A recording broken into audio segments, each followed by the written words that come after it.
ChumpCar World Series is live now.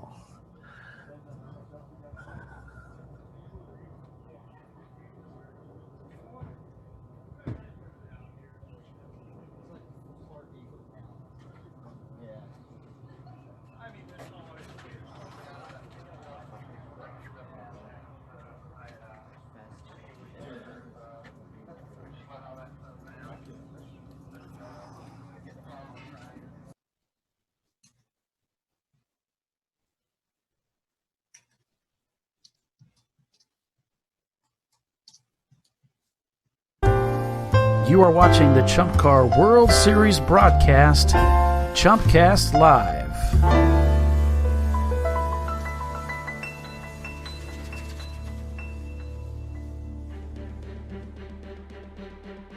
It's the state of New York, a place where courage and opportunity meets challenge.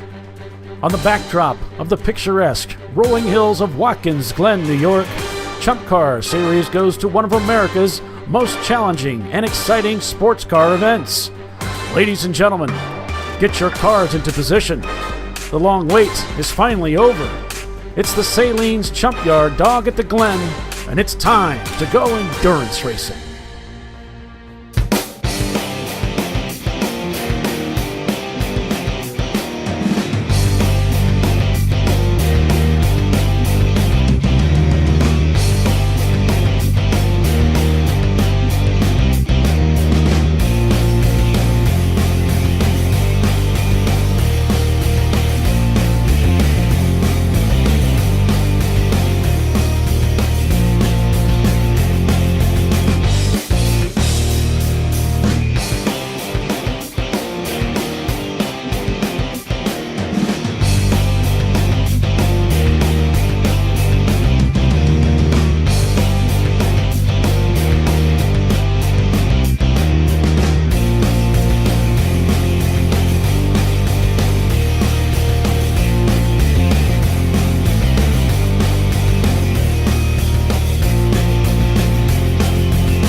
Hi, everyone, and welcome to ChumpCast Live, sponsored by Sahlens, the Sahlens Packaging Company. It's the Sahlens Chumpyard Dog at the Glen, ChumpCar double 7-hour endurance race at Watkins Glen International, or SCDGCDSERWGI, or Skid Dog Sir Ouija for short. So thank you, everyone, for joining us, your crack team of highly polished and professional antagonists. I'm your host, Paul Veltum, joined today by our broadcast commentator and race analyst, Mr. Doc Waldrop of Brew Crew Racing, and our trackside co-host, Mr. Cool Under Fire himself, Bill Strong. Good morning, Doc. How are you today, sir? I hear nothing. So maybe he stepped away for a minute. But Watkins Glen has an amazing history and lineage. Let's take a look at that. Watkins Glen International began its journey on the streets of Watkins Glen, New York in 1948. It was originally a challenging course that encompassed asphalt, cement, and dirt roads in and around the village of Watkins Glen. Competition moved to a temporary 2.3-mile course in 1953. The Formula One stars all visited the Glen in 1961 for the first Watkins Glen U.S. Grand Prix, which would be the fall tradition at the circuit through 1980. Enos Ireland won the inaugural running, with great drivers such as Clark, Hill, Stewart, Lauda, Fittipaldi, and Hunt among the winners of latter Grand Prix. The third and final purpose-built road course was erected in 1971. Along with the annual SCCA race, the track hosted its first professional race, the NASCAR Grand National Division, in 1957. The Glen hosted a variety of other events throughout the Grand Prix years, from Can-Am, Trans Am, IROC, the endurance sports car racing, to Formula 5000 and the kart series, strengthening the track's reputation. The track has changed moderately since those days, with the chicane and the S's being removed, and yet another added when Tommy Kendall's prototype crashed in Turn 5, severely injuring his legs.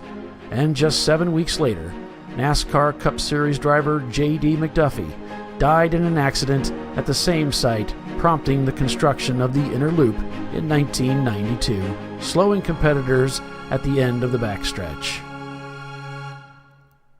The Glen has a long and storied past, from its Formula One roots to its position as New York's only home to the NASCAR Sprint Cup Series. With its 70-year lineage rising from its ragged infancy in 1948 to its position as America's premier racing facility, the Glen encompasses all of the romanticism of yesteryear glory with the calling for the excitement of battles yet to come.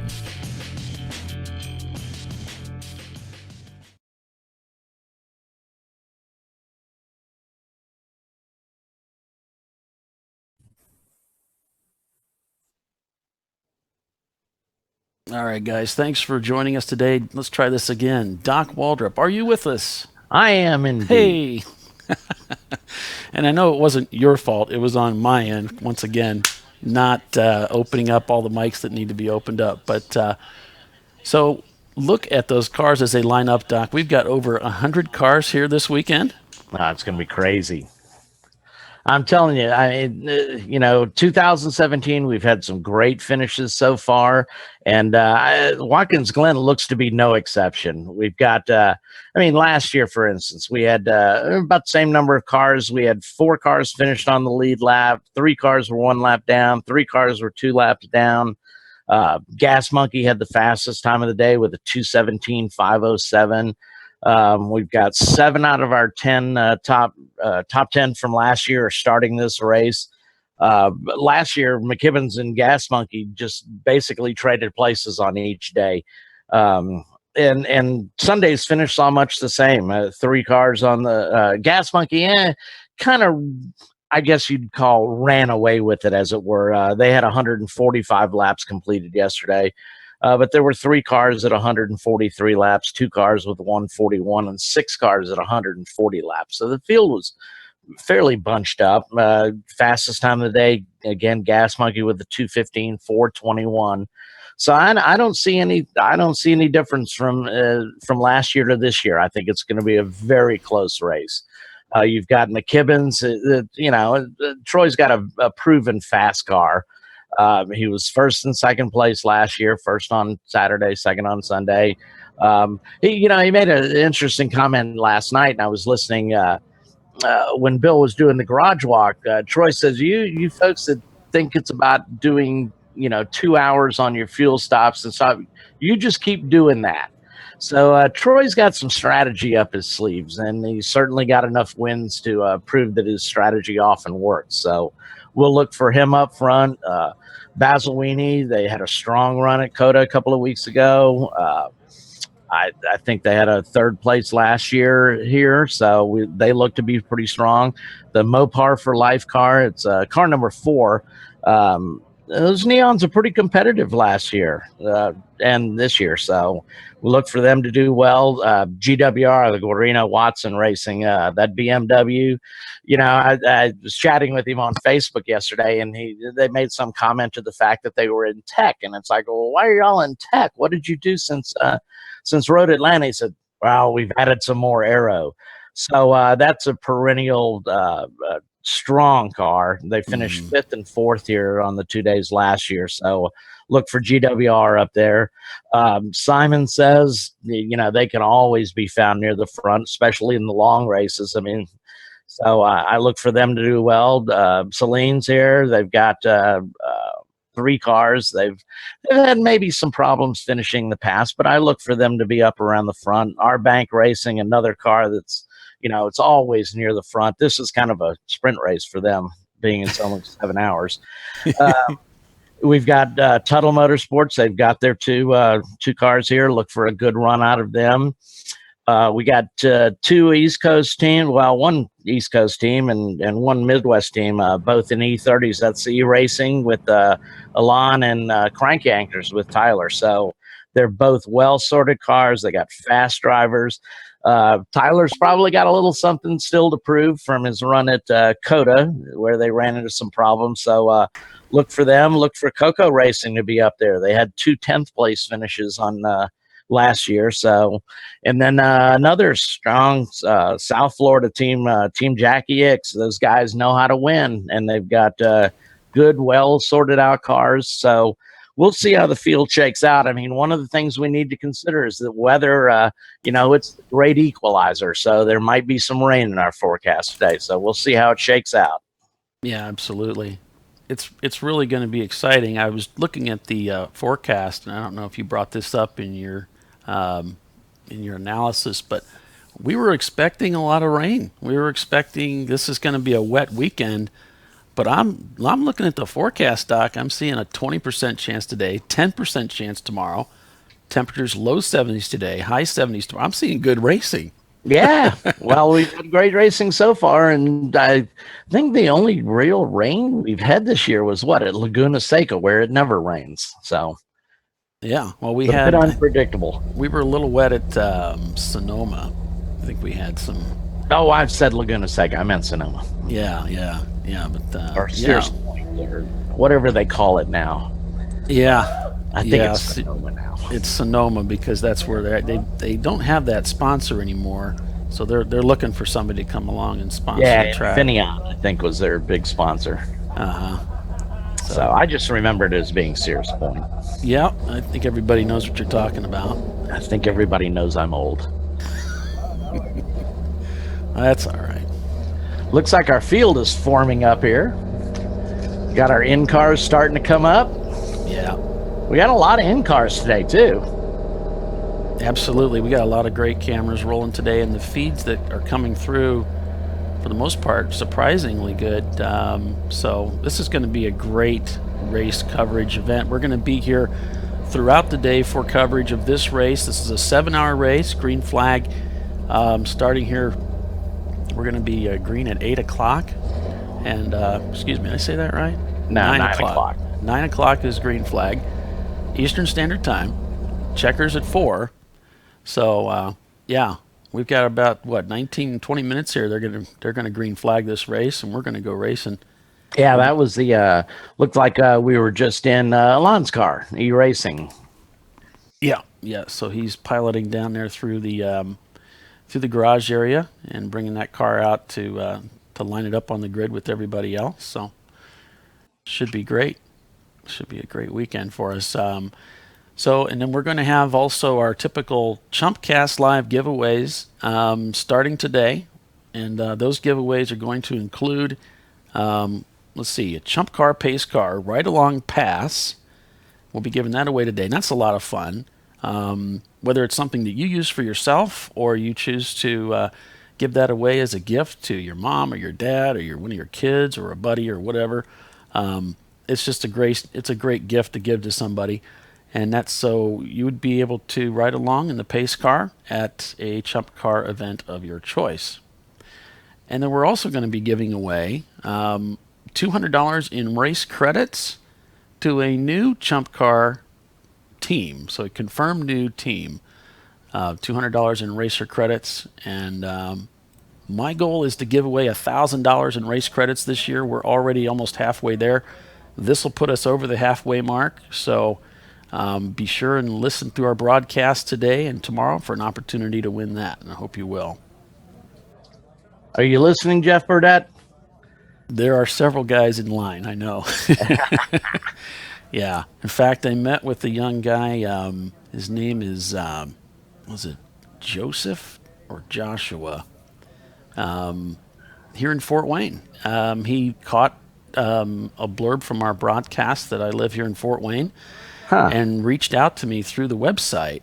That's pretty cool. Found my email address and wanted to meet with me. And so we got together at the local shop here, the coffee shop up the road, and talked about racing and ChumpCar, and he's definitely going to be racing with us. No question about that. He's doing a build, huh? He's doing a build. He's working on a Porsche 944. Yeah. And pretty popular platform. It is. He wasn't too sure about it, and I said, "No, you're in the zone. You're good." Well, I mean, there's several of them that run on here. I don't know how many people are on the forum, but of course, he can always turn to the ChumpCar forum and post it up in technical if he's got questions. What have they? And you know, these racers are so open about what they've done because we're pretty proud of our cars. You know what we've done to them. So I'm sure he can get some help on the forum if he asks for it. Yeah. This would be what, the in-car from Troy? Yeah, that's the in-car from Troy, and I'm kind of pausing here because while we're talking, I'm also working to get some other cameras up and running. But yeah, we're on board with the Biohazard, McGibbons, Toyota MR2, the Green Machine. The Green Machine. The mean Green Machine. That's pretty well sorted out car. But I guess Troy's going to be retiring it fairly soon. It's got a tremendous number of races on it. Yeah, I'm kind of curious why, because I realize it's a tired car, but it seems like he's still improving it. So it's kind of an ongoing thing, I guess. Yeah. I don't know. Well, I mean, you know, it's caught fire before. It's been wrecked before. It's also won a lot of races. So, you know, who knows? Yeah. It's another great in-car look. I guess Bill took the car out for a ride yesterday to get some in-camera stuff, and said the thing is a monster. Yeah, we'll work to get that put together. But he said that car is just a beast. So it's a weapon. If they can keep it on the track, that's always the hardest part. If they can keep it on the track, watch out. May not be the fastest car out here, but it's going to be up there. So whose in-car is this? This is John Artman. Artman, yeah. I don't know what team John's with. Bill's waving in his camera. Oh, okay. He might be trying to get our attention. Who knows? Yeah, I'm not sure. I sent him. I'm going to... Sorry, guys. A little bit of technical fun here. I'm just going to resend something, invitation to poor Bill. Oh, we're going to invite him, eh? I guess we have to, huh? He's not like the rest of us. We all need help. And I'm going to send him a helpful invitation here. Resend that to him. It gets so hectic when it comes to race day for everybody, for the three of us, and it's just, you can be prepared as you want to be, but when it comes down to it, there's only so much the human mind can handle. It's kind of like racing. And then it just bubbles over. And you know, you got your checklist that you're going through, and invariably there's not enough people. Yeah. Not enough time. All part of the fun. And we've lost complete contact with our broadcast truck out there. Yeah. All the thousands of engineers standing by to help us. Which brings us to a valuable point, Doc. This is a good time of the show to offer our traditional disclaimer. All right. I apologize. I'm really, really sorry. I apologize unreservedly. I offer a complete and utter retraction. The imputation was totally without basis in fact and was in no way fair comment and was motivated purely by malice. And I deeply regret any distress that my comments may have caused you or your family. And I hereby undertake not to repeat any such slander at any time in the future. I'm sorry and I'm stupid. I prostrate myself before you and beg your forgiveness. Jeez, I'm an idiot. I'm gonna go ask directions to our next huge embarrassing failure. You're our winner, right? Yes. What's your name? I hear Bill. Brown. You're gonna love this. Have you ever been here? No. I'm really excited. Make them squeal the tires. I hate to say Okay, it, but our disclaimer never congratulations. played. Oh, you didn't hear it? No, I didn't hear it. Susan's our winner Then again, I've heard it for before. the pit car ride. And we do apologize. Compliments We can't of help ChumpCast. ourselves. I think you're not hearing the broadcast audio. That's our pit car. Yeah, I don't Bill? Or our pace car. Sorry, pit car. Pace car. We're going to go to Bill If here. you guys are We'll get listening to him me, up I here do not have There we ChumpCast go. on yet, or the Ring Central on yet, because for some reason my mail's not updating and I'm not getting the email or the invite. All right. So we've got Bill live here. He's down here on pit road. And he's saying that he's not getting an invitation, but I know it's working because you got one.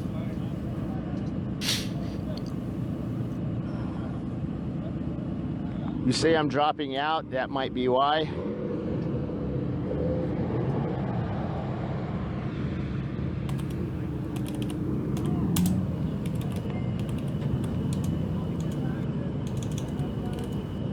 George has already corrected me. Thank you, George. It's saline. Like saline. Like the stuff you put in your eyes. Yeah, maybe so. For your lenses, saline. We'll try to keep that straight. A quick look here at some of the in-car telemetry. We're hoping to get feedback, not the audio kind, but the actual visual kind, the good kind of feedback from MyLabs, right? Is that what this is? MyLabs gear.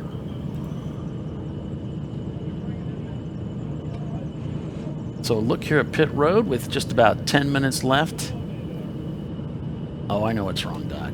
I just remembered I messed something up. Uh-oh. I'll fix it for you.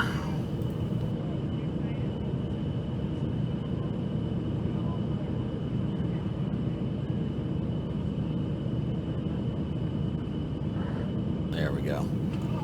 All right, I can hear. Yeah. I missed that whole history thing. I'll have to catch it tomorrow. Oh, bummer.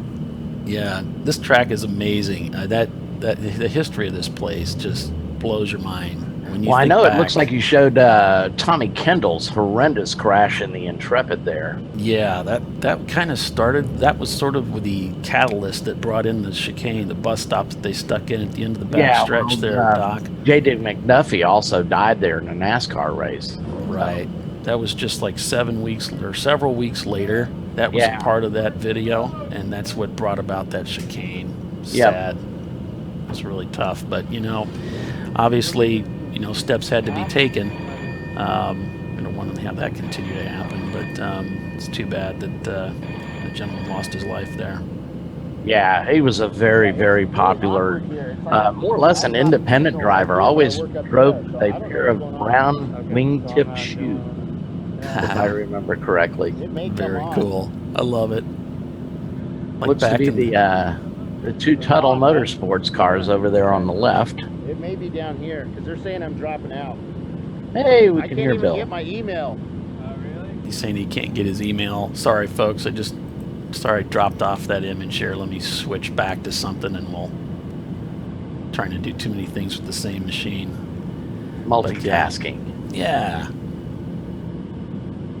Try to get a hold of Bill here because we really want to make contact with him. So Bill is down on pit road right now as we're getting ready to start this 7-hour race this morning here at Watkins Glen International.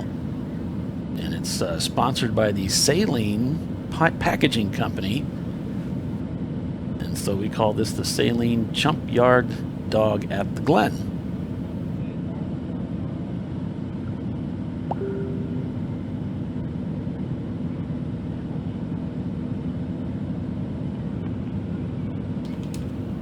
Is Troy's camera working?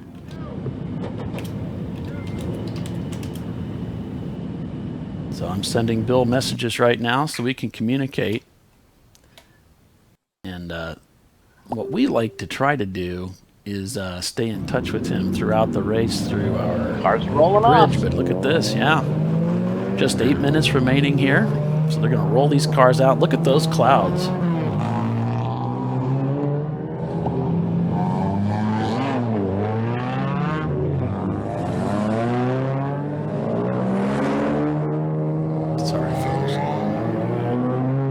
We'll get our cameras sorted out. 9 starters this morning.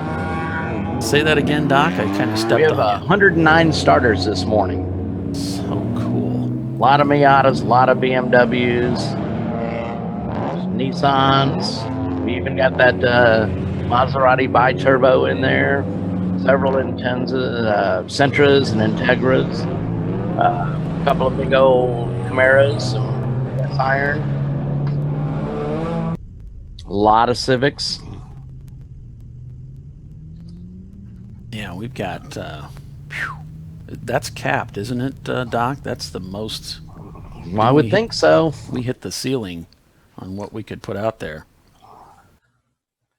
Yep, it's a strong field too.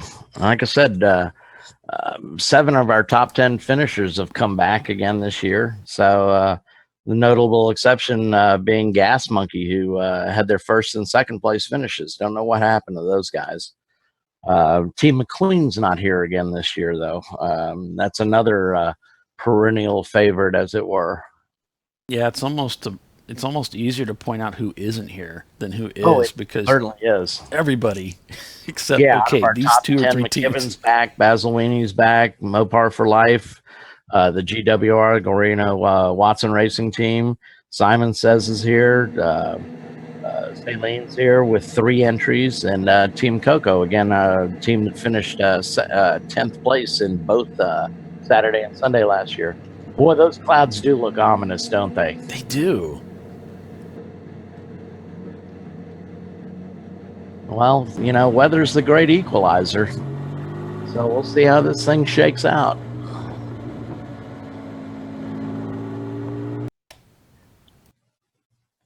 And you look at the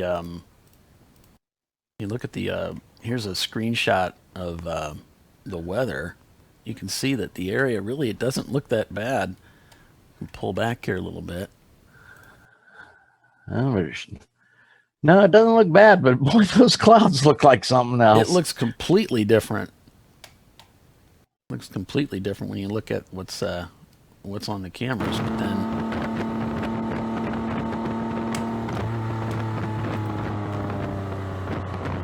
once again, until we get our overlays up, this is the biohazard car. Yeah, this is the biohazard car. The cars are just out right now on, basically it's full course yellow right now, and they're just going out. They're going to warm up their cars, they're going to warm up the tires, and hopefully warm up the track a little bit.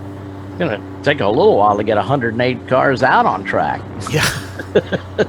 Get everybody off the grid, which won't be a problem. You know, back in the early days of ChumpCar, I can remember when, you know, we had a lot of cars that wouldn't even be able to start, just because there was so much. There's so many cars. But in the meantime, let's take a trip around this racetrack. You can see from Google Earth here. And so thanks to those guys, we head to this 11-turn, 3.37 mile road course. There's the front straightaway we're just looking at, cars progressing down through turn 1.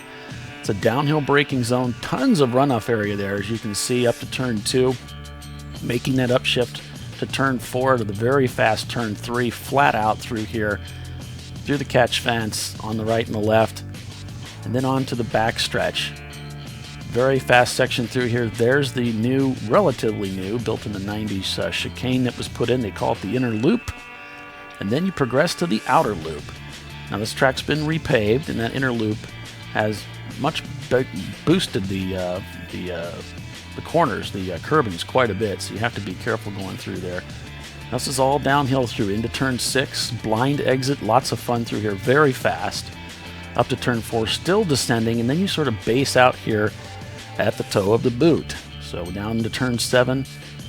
Now the uphill climb through 7, down this straight section here, pretty much levels off as you go into turn 8 here. All of these turns banked between 6 to 10 degrees.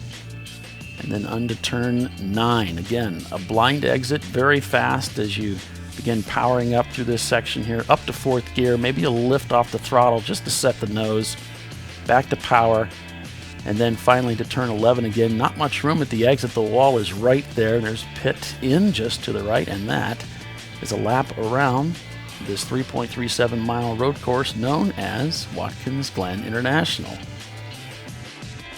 Take a lap around here with Tom Long. Glen International. We're going to go take a hot lap for this amazing famed circuit. Follow me. So here we are, pit out, through to the exit, onto the main track. Always check your mirror before exiting out onto the track, and that brings us right into the uphill S's. One of the most famous pieces of this track.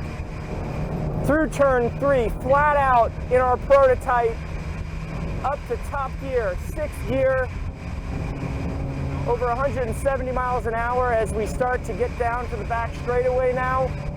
Checking our mirrors, checking the gauges, making sure that we're ready for what's going to become a really busy section. Hard on the brakes, over the curb, into the bus stop, over the other way, quick change of direction, back to power, full throttle through 4th gear. Now we're into turn 5, the outer loop. Let the car set, no brakes, back to throttle, full power, eyes looking all the way through to the exit. Now we got a bunch of speed, up a gear to 5th, hard on the brakes, 3rd gear, looking into what is now called the boot, turn 6. And we are back to full power on the exit, back up to 4th, headed down to the toe, turn 7. Down to 3rd gear, very, very steep elevation as we get down to the apex. And it's really rewarding when you get this right, going through a 130-foot climb up this hill. Just incredible amount of elevation here at Watkins Glen. Back up to actually top gear, 6th gear, braking at the 200 marker, hard braking down to 3rd, very bumpy braking zone right there. Get it all the way down to the inside. That's through the heel of the boot, and now we're headed back onto the main track, back to where the NASCAR track joins up with the road course, and full power through the apex, onto the exit, and now turn 10 is a flat out, fast 4th gear, left-hander, full power through, getting set up for the last corner onto the front straightaway.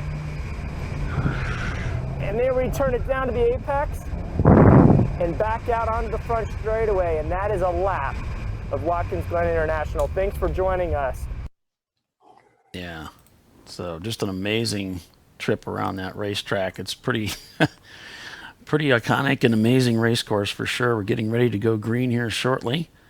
So we'll check in with the biohazard machine here and see how things are progressing for them. Maybe we can bring in one of the other cars. There we go. So this is on board with the Connor Speed Shop sponsored car, one of the many cars. Yep, T Racing, Alon. I don't know who started with them today. I look for them to do pretty well today. Like I said, they had some problems at COTA, but that's a fast car and it's well driven, it's well maintained. Looks like we got a great picture out of them.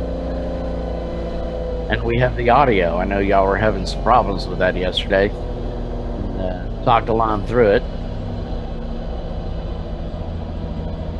Yeah, I think he was having the typical HDMI cable problems that we seem to run into a lot on board here. This is one of the Jackie Yakes machines. It should be the original one, I think, number 66. Yeah, I think you're right. And they're got up the ahead. familiar Gulf livery, the powder blue and orange. Mitsubishi 3000 GT, and just up ahead, that is well sorted out cars. These guys own Sebring. Oh yeah. Simon Says in their Acura Integra, just up ahead there. These guys were out here yesterday on the practice day getting some laps in. One of the things you'll notice on this in-car view from Jackie X is their drivers are so smooth in that car. As their sister car right to the right. Another Mitsubishi 3000 GT. It's painted in the martini colors, much like your shirt today, Paul. Yep. We lost the audio on the Jackie Yakes. We're picking up audio from. We can go back and listen to. Looks like they might be green flag right now.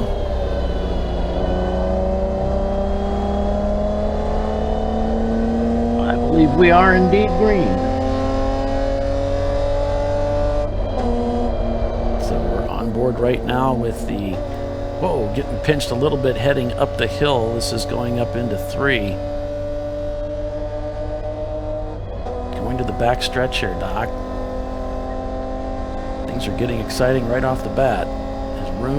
We kind of figured they would. He's heading down to the bus stop. See, passing all these guys heading into the braking zone.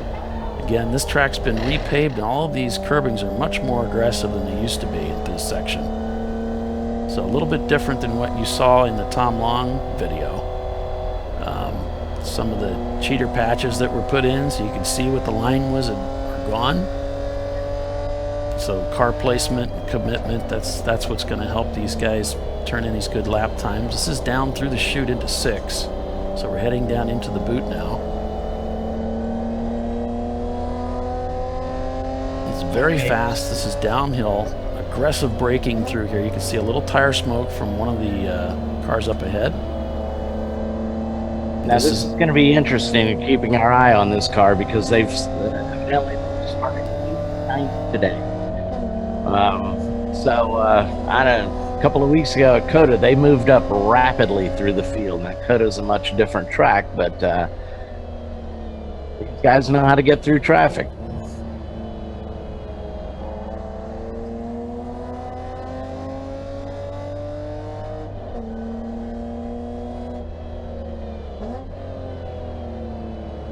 So this is going around what looks like turn 9. You can see how blind the exit is, and there really isn't much room on the right. He's getting a little bit of a pinch there.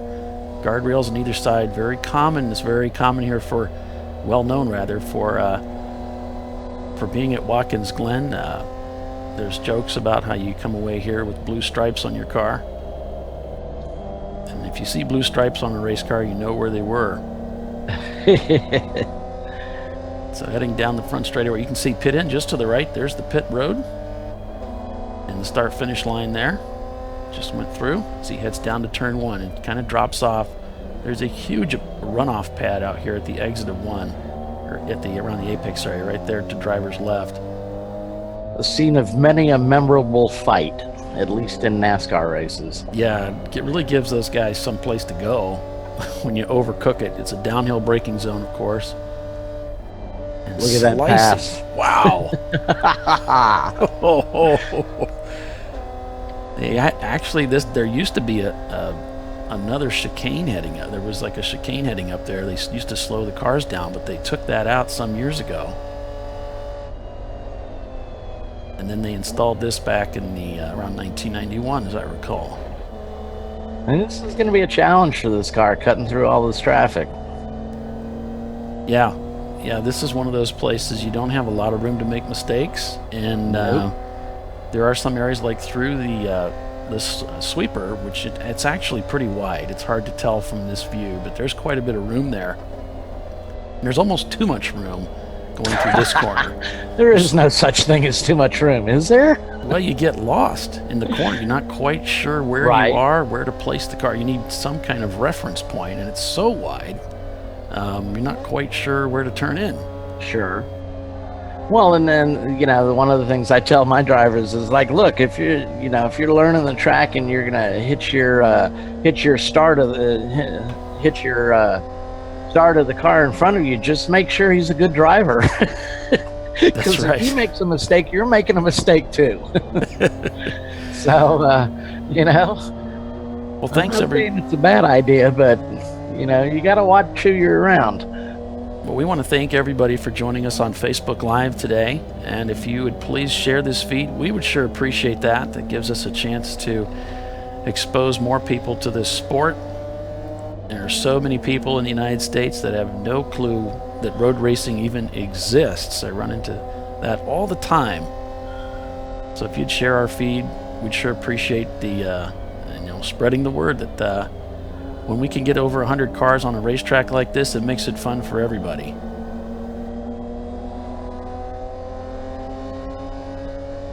And of course, we'd be remiss in our duties if we didn't mention this is, of course, Memorial Day weekend. And it's a time to remember and be grateful for all the things that we have and our fallen heroes and their families. We sure appreciate you.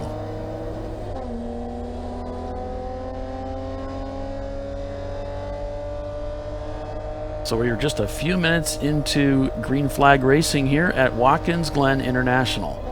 We're on board with the e-racing team in their BMW E30. We head over to Troy Trulio's Biohazard MR2. We show him currently running in 6th place. When we get up there, leading our race right now is the Guarano Watson Racing BMW. So followed closely by the Basilini Racing BMW. So we're going to start to see our leaders or our pre-race favorites start to move up. So like I said, e-racing, the team started out in the back, so they've got their work cut out for us. I can see teams that started near the back of the field easily going a lap down. With 108 cars on track, you got to pick your battles carefully. We've got one of the GMS racing team waving off drivers as they come whizzing by. Maybe into some trouble here with their car early on. It looks like he's heading into the grass dock. Why, yes, he is. That's not the preferred line through that corner. Now whose car is that? This is the GMS Racing team, Racing. number 556, and it sounds like he's completely without power. He's shutting the switches down. An RX-7. Man, that's a lot of wires in that car. It sure is. There's a lot of exposed Gosh, wires. It looked like a telephone exchange locker. It looks like they brought, a phone trunk in. Yeah. And wow. Not sure what that's all about, but look at all the gauges they have, too. That's information overload for me.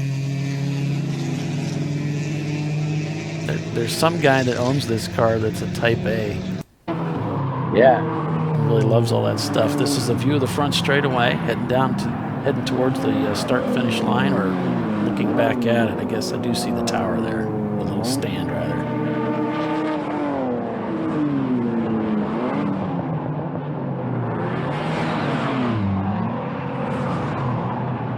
So there you can see the ominous clouds overhead, but according to the forecast, it's going to stay this way. It's not going to... only a 20% chance of showers. Hey guys, if you're watching me and you can hear me, please resend or message me the Ring Central ID number, please. I don't have it, and I'm having some serious issues down here. He's having serious issues. We're all having serious issues. Bill's always had serious issues. I love it. So yeah, I'll go ahead and send him that code real quick here.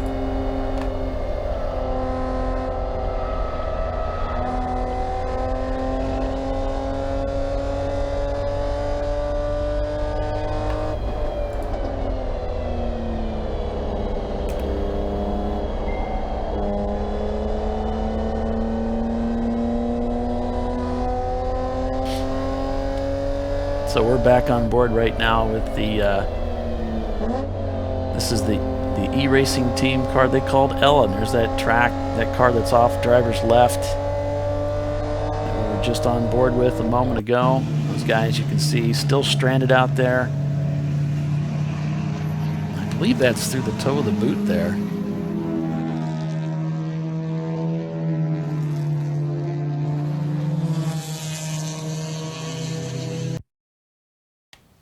You can see cars progressing down. So we were just on board with the e-racing. He's, what did I say? He started somewhere in the 80s? Something like that. He's up to 29th. That's a lot of passing, folks. That's a lot of passing. That's pretty amazing. Gee, yeah. It is. It's a well-sorted car, and Alon's got some fast drivers. Yeah, he really does. Car's sorted, is sponsored by Condor Speed Shop, which is we get a lot of parts from them. They campaign so many E30s, E36s, E46s. Got some great products for sale on their website. I know we bought a lot of them. So they're pretty proud of their efforts. This is on. Test. Can you hear me? Hi, Bill. Yes, we can hear you. Yes, finally. Sorry, guys. As soon as everybody turned on their telemetry and their cameras and their telephones and their wives were calling, I actually lost. Everything went down for me. So sorry. Well, it was a little lonely, but we're okay now. It couldn't possibly go any further downhill than it's already gone, Bill. Yeah, there's really nothing. It's not Especially like since I called in. Yeah, well, there's always that. So what's the weather like there, Bill? It looks pretty ominous, but I don't see any rain in the field. It is overcast. As I'm looking at the camera here, you can see the black clouds.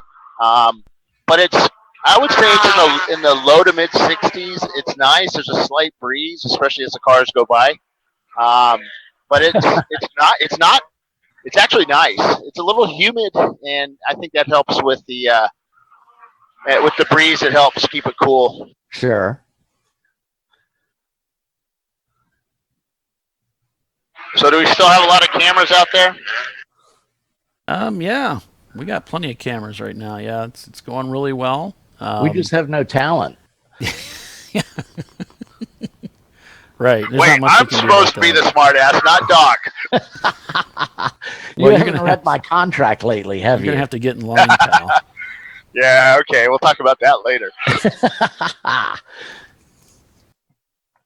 Not today, though. Okay. So we're on board right now. Sorry, I'm down here in pit lane. The 439 Toyota MR2 has its back tires off. That's not a good sign. Don't know what's going on. Driver's net's down. Driver's still inside. Back into the car is up in the air.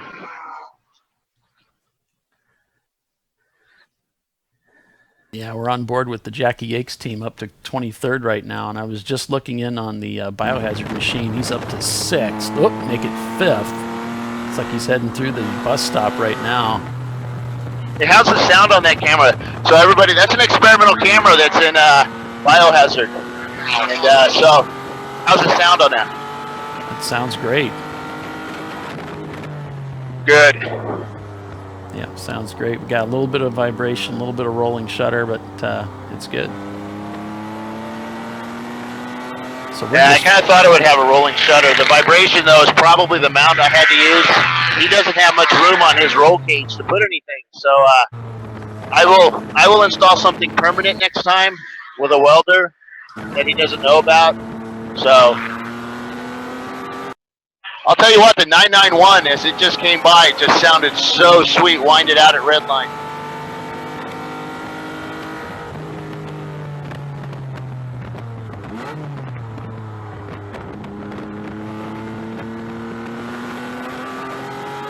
Okay, guys, I'm going to disappear for a bit. I am going to go up to the tower and get Andrea set up.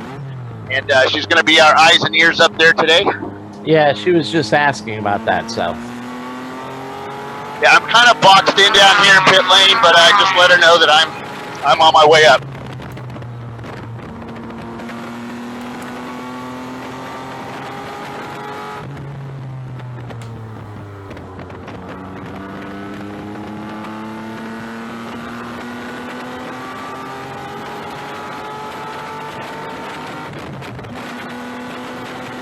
And Biohazard just ducked down. Oh, he did not make the pass. He was trying to dive bomb. And that's Tommy. Who knew that Tommy would dive bomb people? So he took the inside line, and the outside line beat him around the corner.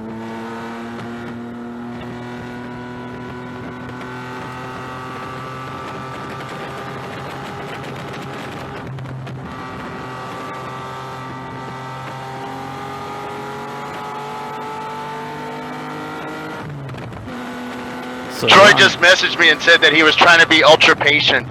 Yeah, his driver. If Troy's looking at his own camera feed, he might disagree with that. Yeah, he said that's him being ultra patient. Yeah, I don't see that happening for Troy. His drivers. Pace car's gone out. Pace car has gone out. We've got a car disabled in the bus stop. Saw a car rolling off to the left there. Back on board with the Jackie Yakes team in their GT3000, that Mitsubishi. No, just watch how smooth he is. He looks kind of jittery to me. Oh, Well, I guess that might be the frame rate. Oh. Well, this is strange. So I've never been to Watkins Glen for a ChumpCar race. I don't imagine they do hot pulls on that track. Since those walls are so close, there's not a whole lot of open area out there. Yeah. So I imagine hot pulls would be a little difficult out there. So we may see full courses when there gets enough cars stopped out on track.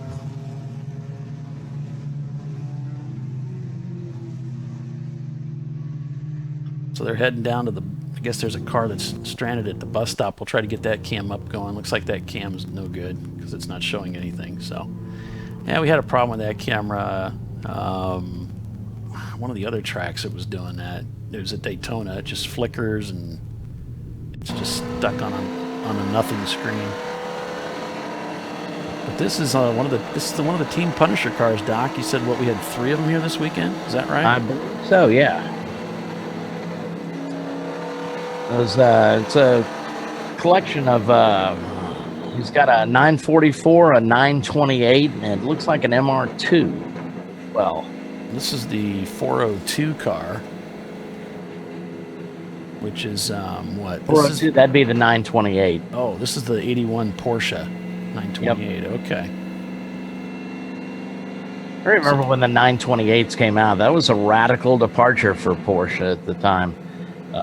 Front engine V8, I believe, if I remember correctly. Well, stick with us, folks. We'll be right back to go through the current standings. You are watching the ChumpCar World Series broadcast, ChumpCast Live.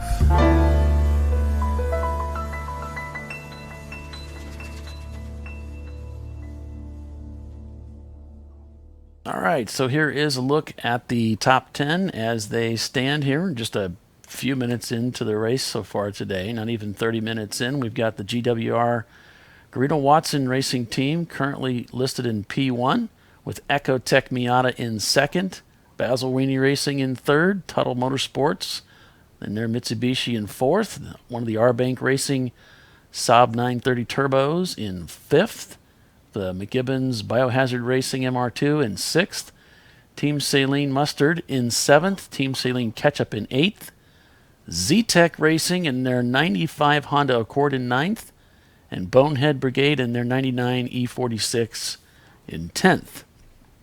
So there's Yoda Sport in 11th, the Simon Says Acura in 13th, Beast Mode in 14th, Team Blitz King and their BMW in 15th. One of the Jackie Yakes team cars, the 935 in 17th, the other R-Bank Racing Saab in 18th. What else we got? There's the E-Racing team. Yeah, see who's in 21st there. Yeah. Carving their way through the field. Tuttle Motorsports, Tuath Autosports, and their Honda. It's one of the Canadian guys. Yeah, Canadian there's teams. a lot of Canadian teams out here. During Bill's Garage Walk, it seemed like every other person was a Canadian. Yeah, I'm going to have to charge Michael for some how to learn French over a weekend. And there's the charcoal car in 37th. That Mopar for Life car, 36th. Hey, you know what? Hey, guys, I want to let you know that the tow truck here is probably faster than most of the race cars. Ouch.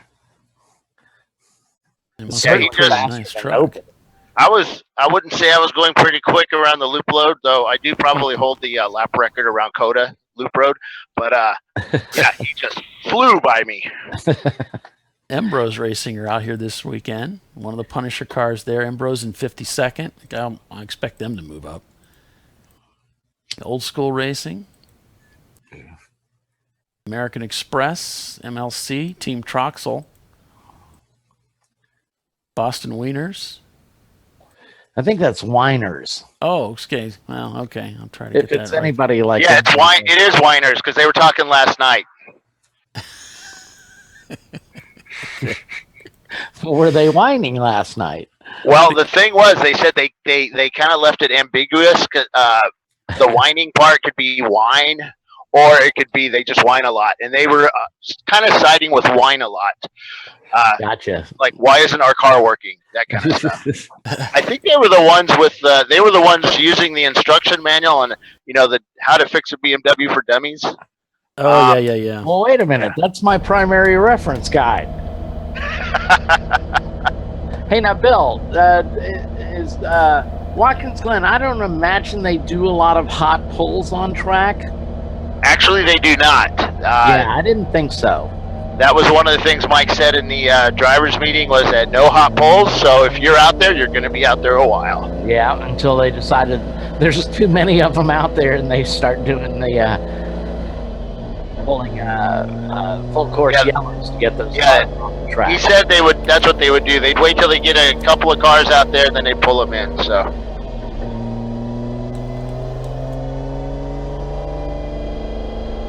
Yeah, so the Z-Tech Racing team is currently leading the way in the A class, with Beast Mode Racing behind them and Tooth Off Autosport behind them. In B class, it's Ecotech Miata with two of the Team Sahlens cars that catch up in Mustard in second and third. In C class, it's the Garino Watson Racing team leading the way with Basil Weenie. I don't know how you call that, Weenie. W-E-E-N-I-E, looks like Weenie to me. In P3, Tuttle Motorsports. In D class, Rhinoceros Racing, Hillbilly Racing, and Martin McClure. And in EC, there's 11 cars, looks like, entered. So we got Fast Hog Racing, Kruger Tuned Racing, and Tomlinson Motorsport. So one of these things that Mike brings up at every driver's meeting, and nobody listens, is that during these full course yellows, ChumpCar and every team out there would prefer that you catch up to the car in front of you, so as not to create multiple pace cars. So it gets kind of ridiculous. I mean, especially if you're one of the front runners and you get stuck behind some guy, if he gives you a wave around because he's got some sort of problems with the car, the flag stations can't see that wave around. So all they see is you pass under yellow. So it's very frustrating when you're out there and the car in front of you, past that car sitting off to the side of the track 4 times, so you know exactly where they are. So there's no reason why you can't go 75 to 80% to catch up to the field. Right. So, well, I like the way like VIR does it, or in some other tracks where they have like the purple 35, where once that comes out, you have to stay at 35 miles an hour, and you can't pass anybody. It keeps the distance spread out. So if you're way behind some guy, you have to stay way behind him. Huh. Yeah. Well. Oh, looks like some speedy dry over there to the left. Yeah. It's a sweeper truck. Yeah, we got trucks out on track. We got a car being picked up. This is again through the bus stop area, Doc. It looks like. Yeah, it looks like they've got a sweeper truck out there. Maybe that's isn't that where we saw that car off to the side? With the big analog clock. I don't think so, because they're actually being towed right now. I'm not sure. You might be right. I'm going to take your word for it. Oh, I wouldn't take my word for anything. Well, we saw a flatbed to the right. Yeah. I'm watching that WGI car on another camera, and they're being pulled back by the rope. Yeah. But I thought that's where I saw that sweeper truck, but no. Well, it could be. It could be. We don't, just because he stopped at the toe of the boot doesn't mean he didn't lay down right a mile of garbage behind him. Which brings up yet another point, doesn't it? What, the mile? Somebody's going to get charged a lot of money, basically. Yeah. It's just bad. Hey, Bill, what's the story on that 190 Mercedes that we saw yesterday that had the, did they ever do something about that radiator sitting out there? I don't know. They were just going to leave it like it is. Let me see if they come by here. Tow truck's coming off. There's 2 tow trucks with 2 cars coming down pit lane. I'm sitting up in the spotter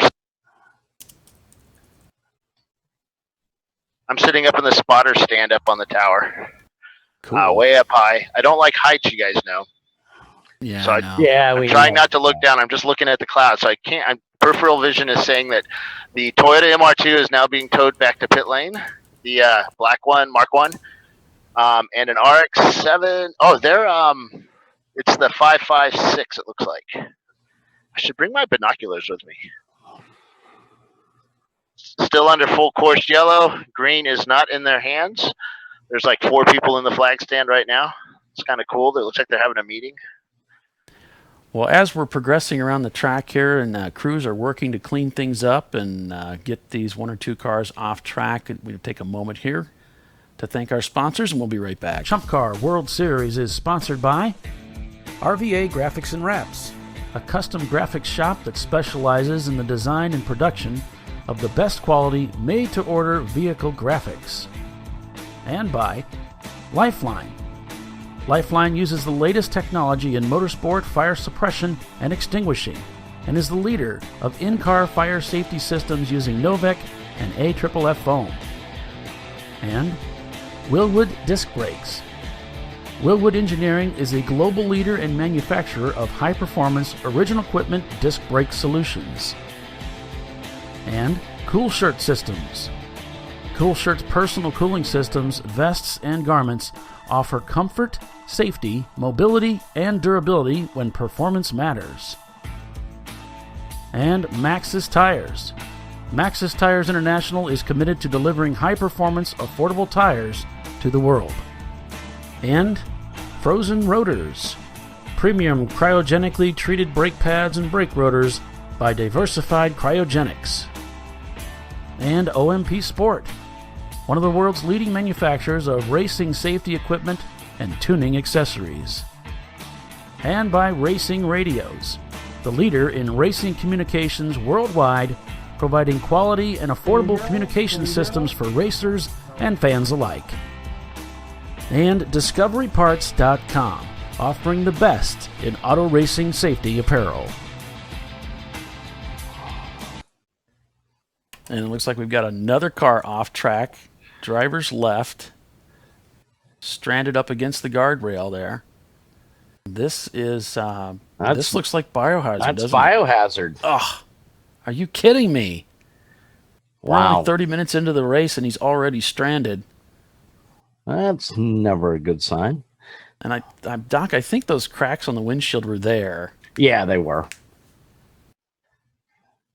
You can see the driver very animated, trying to communicate with crews are already there. Gosh, man. These guys they've got to catch a break. Troy's got to be thinking, guys. Come on. Yeah. Mike just came up to me and asked me where Troy's car was. Well, stopped on track? It's sort of in the grass, sort of on the track, getting ready to be towed right now. Yep. They're putting him on a hook. We don't know exactly where.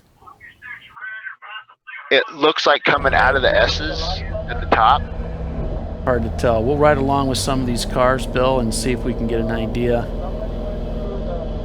of where they are. Let me find out. So we're on board right now with the e-racing team and their E30 on the front straightaway heading down into 1.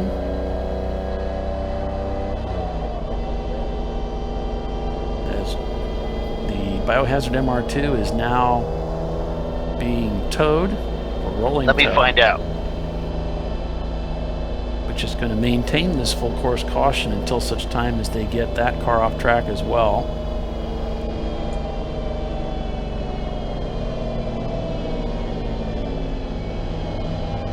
You can see how steep that climb is up to turn 3. Look at that.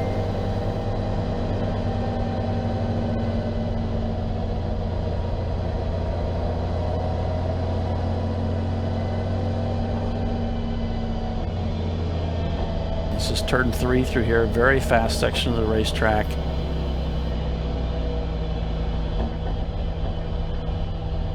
see everybody slowing down a great deal. He might be on the back stretch, Bill. Yeah, that's where he is. I see them pulling away. They're pulling the car away now, right? Yeah. Yeah, he basically is, as you come out of the S's up, you make a right-hand turn, and about probably 100 meters past the Zippo sign was where he was. Now, if I suspect anything, a left front hub, because there's a lot of pressure on the front hub right there. Well, Tyler's saying it looks like McKinnon's battery looks to be dead. Well, we're looking at inside the car right now. We don't see any gauges on, but he may have killed power. Oh, like an alternator might have gone out. Oh, that's right, because they have telemetry, don't they? He may have killed power to that machine, so it's hard to say. See, now, is that grease sweep over there on the right? Yeah.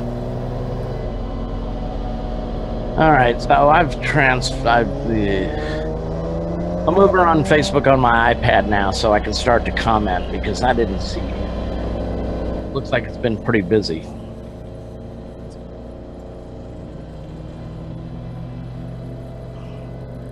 Yeah, Tyler, we've got that cool shirt that they were sponsoring the camera in McKibben's biohazard car right now. Yep, we've got some a couple of RoboCams, as we call them.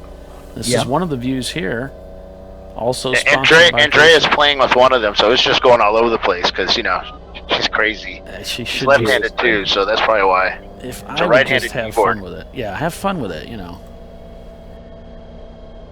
Have fun with it. That's what she's doing. She's looking for hot guys. With us from Iowa, he's watching. So, I don't know how many we've got. It looks like 23 people, but who knows? Watching on Facebook. Another shot of thanks, Sylvia. She says this is great. We agree. It's a lot of fun to do.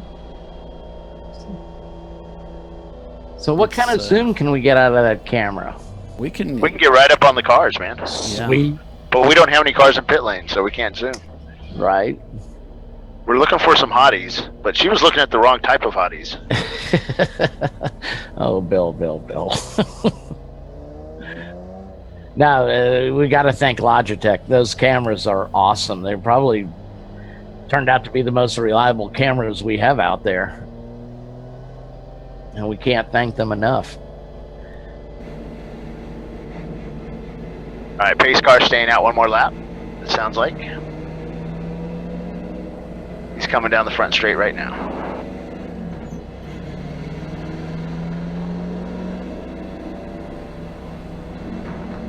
So a view from inside the GMS Racing team. There you can see they've got the hood up, and looks like they got the left front corner in the air, Doc. Yep. Man, that's... I can't imagine what all those wires do. Yeah, and the clock, and I don't know. It's got a lot going on there. It's sort of behind the switch panel. The switch panel's in front of it, and then they've got all their grounds and power and everything behind it. That's just a lot of wires. You know? So traffic almost down to a standstill here. We've got Race Hero up and running here. Here you can see currently in P1 a GWR team leading the way. This is in the overall. These are overall right here. So Ecotech, Basilwini, Tuttle Motorsports, R-Bank Racing. 2 Team Sahlens cars holding 6th and 7th, Z-Tech in 8th, and a 9th Bonehead Brigade and 10th Yoda Sport. Sylvia says her husband Nigel is racing with the Red Cow team, and her son is loving this. Cool. Then Nathaniel Christian Gel, Jehl. You sound good, Paul. Oh, great.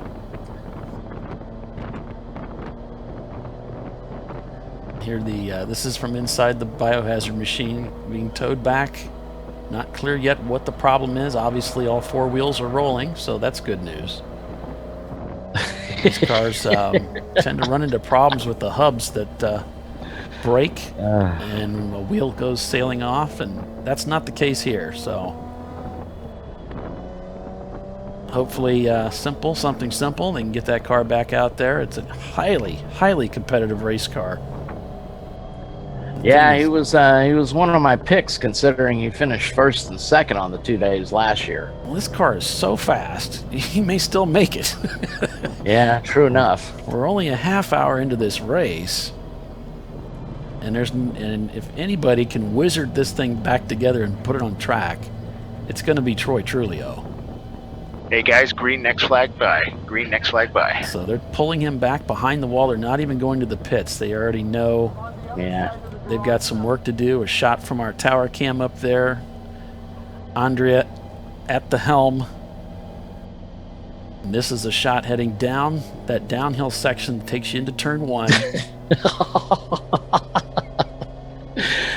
So Chris Huggins just chimed in. He says, "Oh, look, an MR2 V6 in its natural habitat. Broken." Chris, I'm listening. And I'm listening. So Greg Craddock, we appreciate you not spoiling. He says it turned out to watch qualifying from Monaco. No spoilers, but wow. Cool. I'm looking forward to seeing that. Yeah, we thank you for no spoilers, guys. And that goes for tomorrow as well. Yeah, we're not going to be watching anything, so... we got the best racing right here. Yeah, we're going to be watching this. And I'm sure we'll pull in better numbers than they do. Okay, I'm watching... Let's go over to Troy's pit there.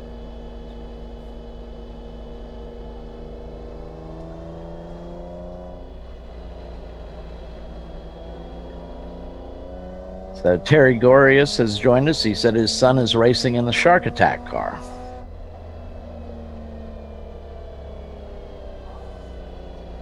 Cool. Thanks for joining us, and please share this Facebook feed. Yeah, share this feed. So that folks can catch on to it. What happens with Facebook, they have these crazy algorithms that they run, and if the numbers don't climb quickly enough, then you start falling off. People aren't seeing what's going on, and we're not going to keep breaking the feed to relaunch it to get noticed. So that's just not cool. And then Mike yells at Bill, and then Bill yells at Paul, and then Paul yells at me. It just gets ugly from there, folks. If you don't share us, we're in deep yogurt. But by the I don't yell. I just type in caps. Yeah. By the time it gets to you, though, Doc, it's unintelligible anyway. You don't know what I'm talking about. Brad asked, "What's the weather outlook?" And frankly, I mean, it's pretty overcast, but looks like the rain's green. Back to green flag racing.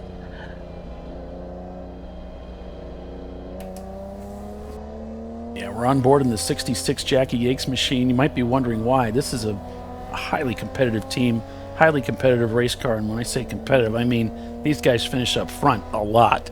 Yep. So we can expect to see them rocket up the field. Currently back in 24th spot. This is a very fast race car. I was riding along with him yesterday, Doc, and he was just whistling by the sailing cars. I mean, it was no problem. It didn't look like he was even trying.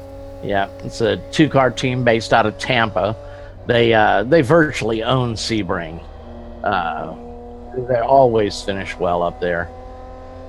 Here you can see just how close that wall is to the exit of turn 11, that final corner. Now this frame rate looks like it's settled down a bit. You can just see how smooth they are. Yeah. It's just a well-driven, it's a well-prepared car. And these guys know what they're doing.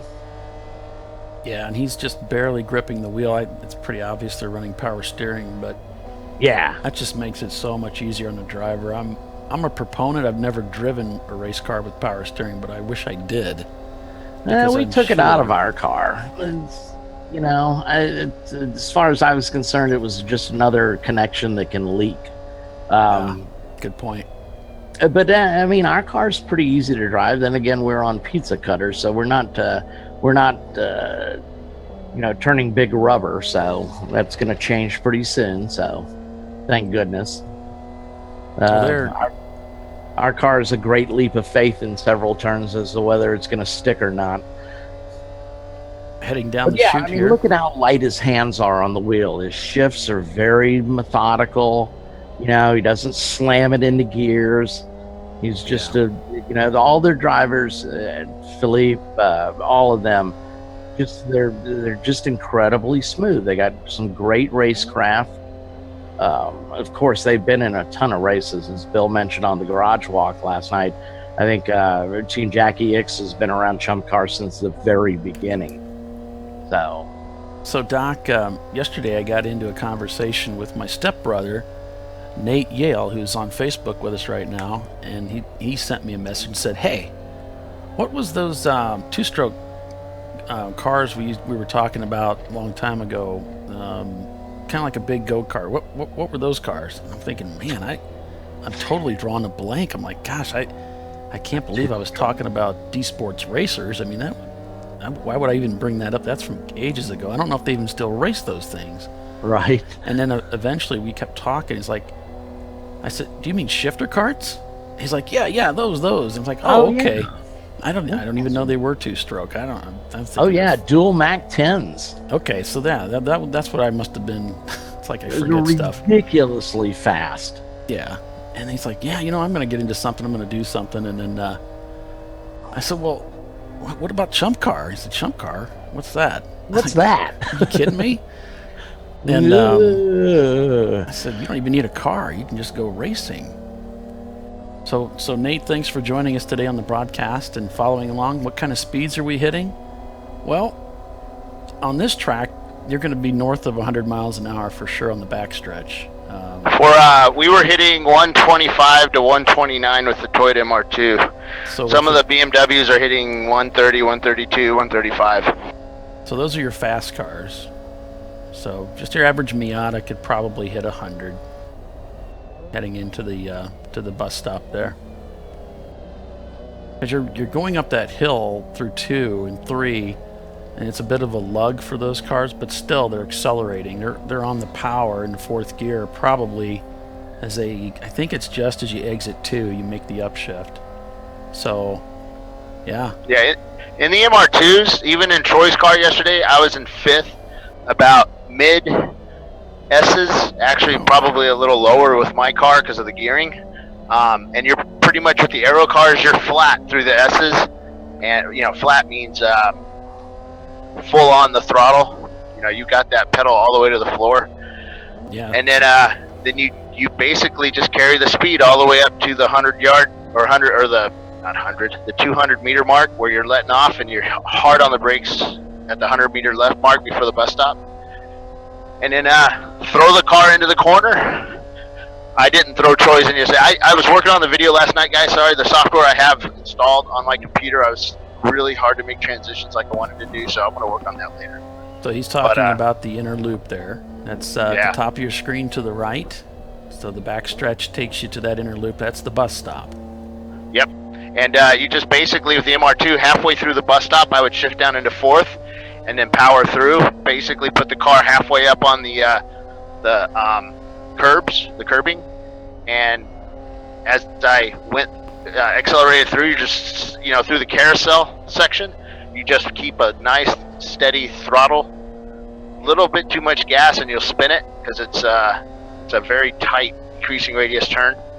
And just drift around that corner there, and then hard on the gas as you come, as you apex it, and go down into the boot. That was a great shot we had from that Logitech camera, looking up to the last turn, heading onto the front straightaway. You can see packs of 4 or 5 cars constantly. So it's busy out there. Yeah, guys. Sorry about the views on those. They're not the cameras we have are not waterproof, and we're expecting rain today, so I've had to mount those inside the tower, and because of that, you can see reflections from the window shades and stuff like that. But it's not bad. Okay, good. If we have a sunny day tomorrow, if there's no chance of rain, I will put at least one, because I only have one really long cable, The other ones are sitting at home right now, as I got them Friday. But I will have at least one sitting up on the tower on top where the spotters for NASCAR sit. Right. And we'll get you some good shots from up there, I think. Yeah, I mean, it's not a bad view. We can see a little bit of window reflection, but, you know, all in all, it's not bad. Yeah, we got a you know what I hate view is when everybody parks willy-nilly in the paddock. It's really difficult. So I'm driving through. There's actually a lot of cars in here. The 556 Mazda RX-7, which was pulled off early, that's sitting down here. That's the GMS RX-7. Yeah. Actually, it looked like it was busy. I think people are just hanging out down here. I'm trying to get over to Troy to find out what's up with him. Yeah, we just had an in-car from them. Wait, here's Ricky. Who's Ricky?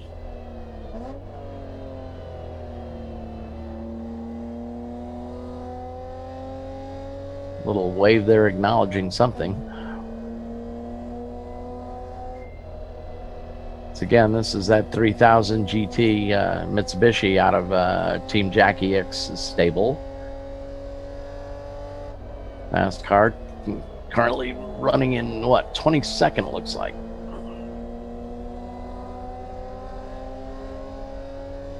Oh, and Nate, you're asking, is this the racetrack with you and Dad? No. We're at Watkins Glen International, which is in Watkins Glen, New York. The Finger Lakes district, really, Finger Lakes area is a really pretty area. Yeah, this is about an 8-hour haul for us, somewhere in that range. Pace cars going out.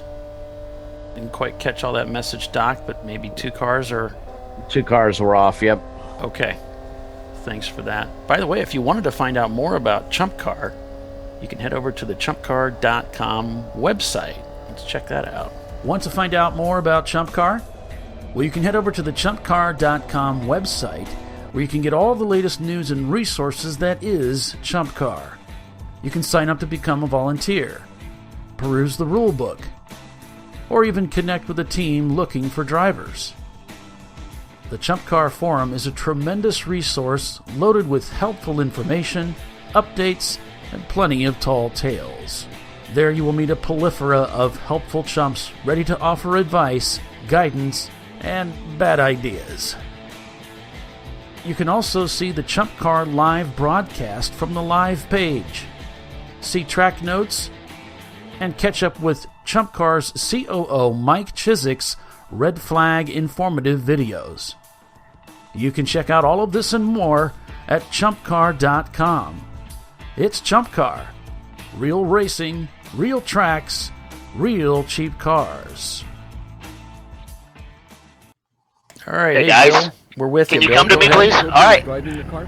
Huh? Andy Pilgrim is driving the car. I thought I saw him. Yeah, it's the orange fluorescent Miata. Okay. Hey guys. Go ahead. Can you come to me, please? All right. Go ahead. We're here. Stop talking to us. Hey guys. Oh shoot. What's up? All right, guys, hold on. Let me get my camera. There we go. All right. Bill Strong here. I'm talking with Tommy Gutman, and Rick Fawn is over on the side there. But Tommy Gutman was driving the Biohazard MR2. And Tommy, tell me what happened. Well, we were doing pretty well. I think we were in 5th or 6th place. And Troy radioed in and said, we have no electricity. Down to 10.2, 9 volts, 7 volts, so I had to park it. We were taking it easy for the first hour and letting the traffic thin out, and that's when we make our move after the first hour. But unfortunately, it didn't happen today. So now we're fixing it, and we'll get back out there. All the drivers will get some practice, and then tomorrow's another race. Cool. Are you going to let the little guy next to you drive later? He's going to drive right after me. Hopefully he won't break the car too, or if he does, it better be today. I miss racing with Ricky.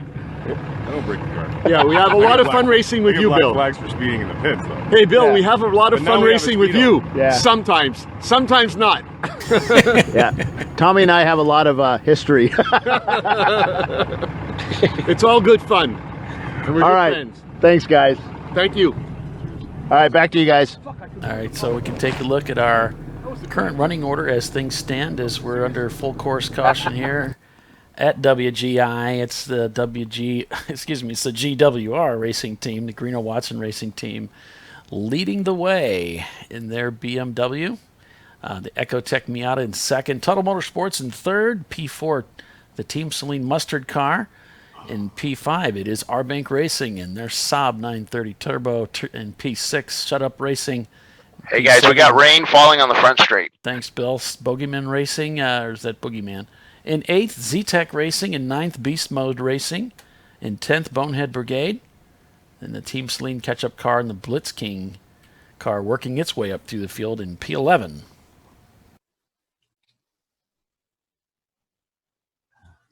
So we do have a little bit of rainfall, and we can see as we go to this cam here, you can see there's some moisture on the windshield here. Not expected to get a lot of rain today, but a little bit of rain here obviously beginning to fall now. Well, it rained yesterday, so boy, it's just a little bit of rain that really drives you nuts. Makes the track slick. And boy, look how aggressive the curbs are coming through the bus stop now. You can see how high they are. It's changed quite a bit. And we saw some of the drivers hitting those curbs coming through there yesterday, and I'm just wondering, Doc, if we're going to begin to see attrition like we saw at COTA with exhaust and other kinds of breakage because of that. Yeah, those new curbs will throw you. I know, I don't know firsthand, but it seemed like at COTA there were a lot of driveline problems, a lot of exhaust problems. So guys might have been getting too aggressive with those curbs. Yeah, so time will tell. We'll just have to wait and see. You know, and this is such a big track. It can rain on one part, be dry on the other. So sure. Thanks, Brad, for the attaboy. We appreciate that over there on our Facebook stream. Appreciate everybody joining us today. Yeah, I've changed over Facebook over to my iPad. It seems to be working a lot better. So we got a message from Andrea that the pace car is coming in now on this lap. So we'll be back to green flag racing here shortly as we come up to the top of the first hour of the 7-hour endurance race here at Watkins Glen International. It's the Sahlens Chumpyard Dog at the Glen ChumpCar double 7-hour endurance race at Watkins Glen International. I'm your host, Paul Belton, joined today by Doc Waldrop of Brew Crew Racing and Bill Strong, who is trackside. We are here at this iconic 3.37-mile road course in Watkins Glen, New York. Got a comment from Nathan Gardner that says, thanks for broadcasting. There's just enough bandwidth on this department store Wi-Fi to watch while my wife shops. Glad you're with us there, Nathan. I like it. I like it.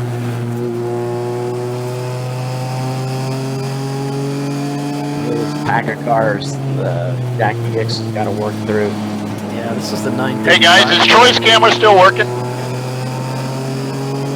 I don't know. We're paying attention to people that are on the track right now, but yeah, it's still up and running, Bill. Yep, looks good. Okay, so he's going to change out the alternator belt and maybe a pulley. When he gets that done, he'll be going back out. So I'm just going to keep that camera in there because it's a real pain in the butt to take in and out. Yeah, just leave it in there. It looks great. And you can listen to him too.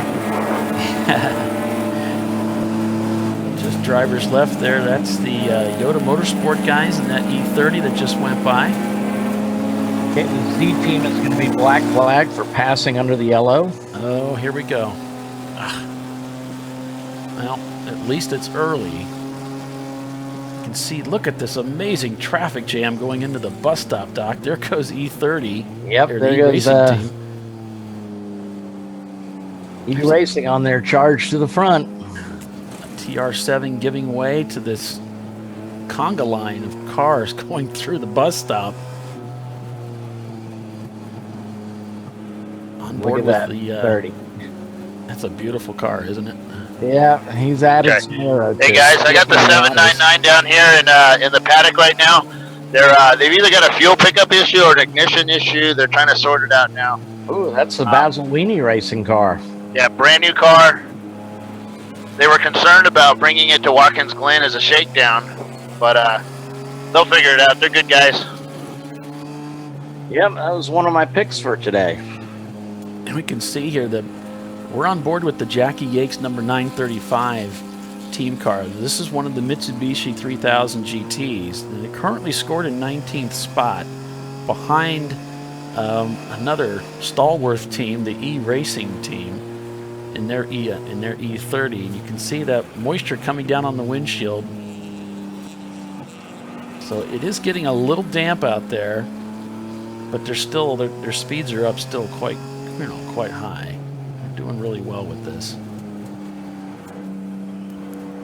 All of our cars are required to run a treaded tire, so it's like a 200 wear tire. So you won't see a lot of teams coming in to switch wheels or switch tires out rather for the wet. Hey Doc, your 190s Mercedes is still down here in the paddock. They'll be racing tomorrow. Something about religious reasons they're not racing today, but they will be here tomorrow. Oh, that's good to hear. They do anything about that radiator on the front of that car, Bill?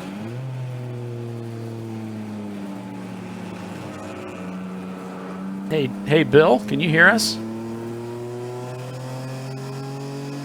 Yeah, he might have muted us. I don't blame him. I don't blame him. Yeah, you can't blame him for something like that. And this starts up one of those interesting scenarios where we have a camera in both of these cars we're watching. We've got the E30 just ahead. So there goes the 935 car just going past. That's the other team, Jackie X Mitsubishi 3000 GT. Yeah, so we just saw him go by driver's left. I love having these in-car cameras in multiple cars. We get them fighting together, and we can really watch the battle ensue. You can see looks like he's struggling a little bit with an air tube, Doc. Is that what that is? Not sure what that tube is. Maybe it's a drink. Oh, that's a bite valve. That's the drink bottle.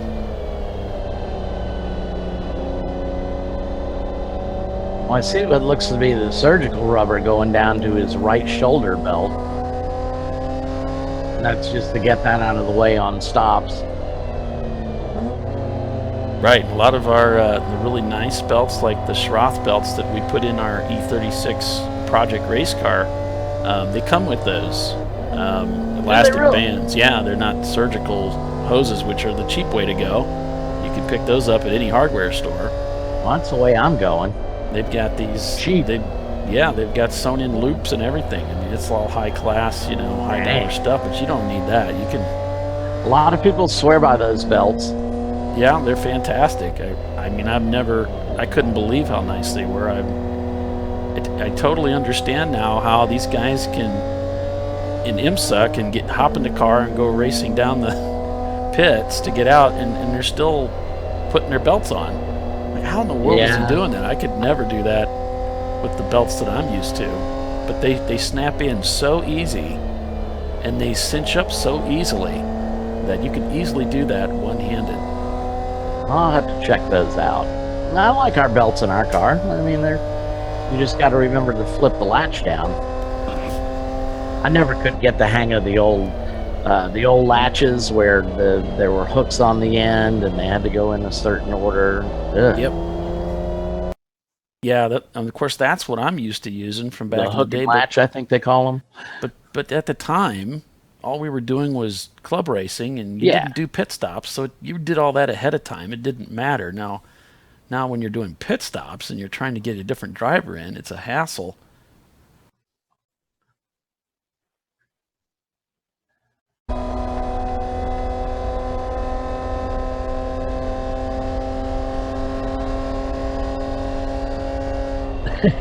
Greg Craddock says, yeah, that's a ring tube and a foam collar to the bite valve. The odd part is we share the bite valve.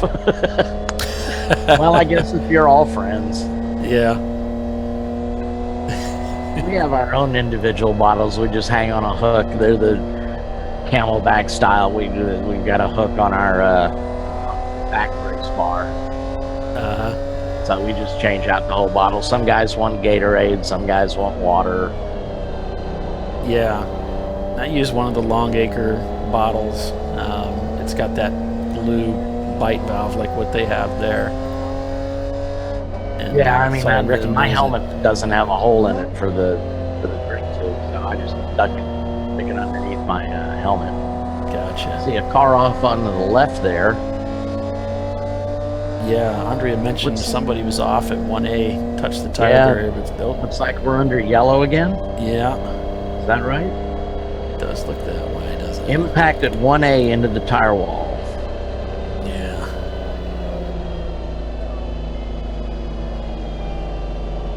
Oh. I guess the leader just passed the pace car under double yellow. Oh. Generally not good. That's not going to work out well for them. No. Jeez. Wow. So that would be the Greeno Watson Racing team. That's kind of odd. I mean, that's a well-established team. Don't quite understand that. Yeah, I don't know if perhaps they thought it was just another emergency vehicle and didn't realize it was the pace car. That's the only thing that comes to my mind. I could see myself doing something stupid like that because I'm never leading, so I don't have to worry about the pace car trying to pick me up.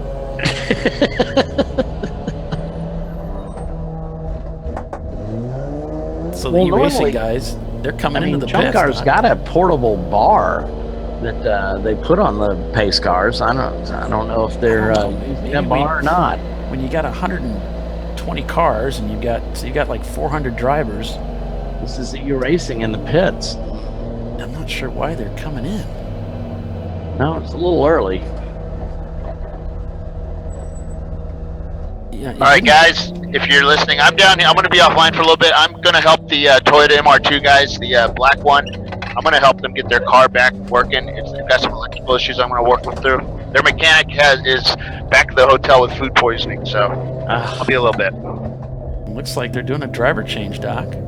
Yeah, well, I mean, this goes back to, this is a full course yellow. So I know e-racing, having hit it next to them for many times and stuff, that we'll all take advantages of yellow. They typically only do, about an hour and 45-minute stints. So this could fall into a window. And this is, again, what Troy brought up. He says, you guys that think you have to go 2 hours every time, you just keep doing that and we'll keep winning. So got several cars in there. That's the 130. You can't make out the other number because of that speaker there. Maybe another one of the BMWs. Well, it does kind of bring up a point that, that what you're driving at there is race strategy. You've got 7 hours of racing, and how you split that up, the strategy can play in your favor if you manage to set things up. Maybe you do pit in an hour and bring a driver in.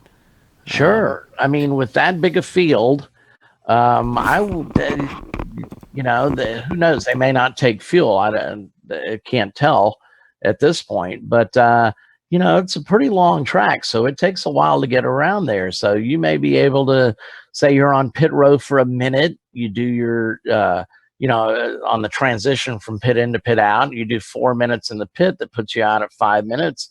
Chances are you stay on the lead lap, I would think.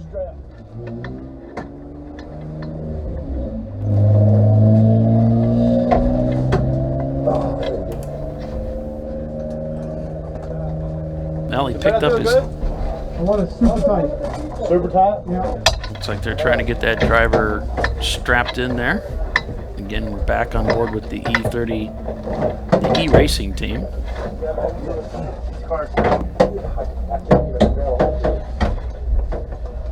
I guess the other. No, tighter. You're strapped? You got it? Almost, man. I need tight. Huh? Hey, I need that bottom one tight. This one? Yeah. More? Kind of accentuates the problems that we have sometimes communicating. Everybody's got their helmets on, and some people are wearing earplugs. And Release them. Oh, man. It was in the wrong hole. I had to.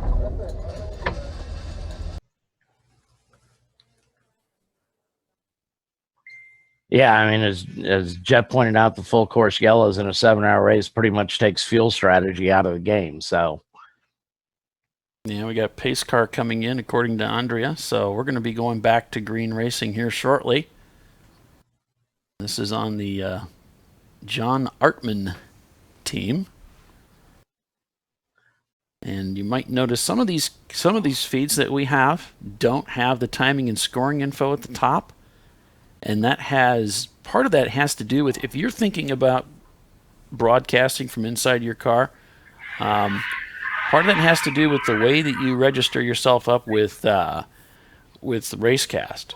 So when you fill out your registration and so forth, you want to make sure that instead of putting your personal name in there, you put your team name in there. By putting your team name in there, then the folks that manage that account out there at Racecast can make sure that they get your information, timing and scoring, on the screen for us all to enjoy. All these details. I know. I told you my story about how I hooked up my Cerevo. And I got a bunch of friends of mine from that are all engineers and that at Georgia Tech. So I just bribed them with shots and beer. It was way over my head. Yeah, so, find somebody else to set the thing up. Find some geeks, yep. Get yourself a computer guy or something, or a AV guy or something. Well, I'm an AV guy. It didn't do me any good at all. Oh, then again, I'm kind of a lighting guy, so doesn't really count as AV. All right, guys, so stick with us. We'll be right back after this message. You are watching the ChumpCar World Series broadcast, ChumpCast Live.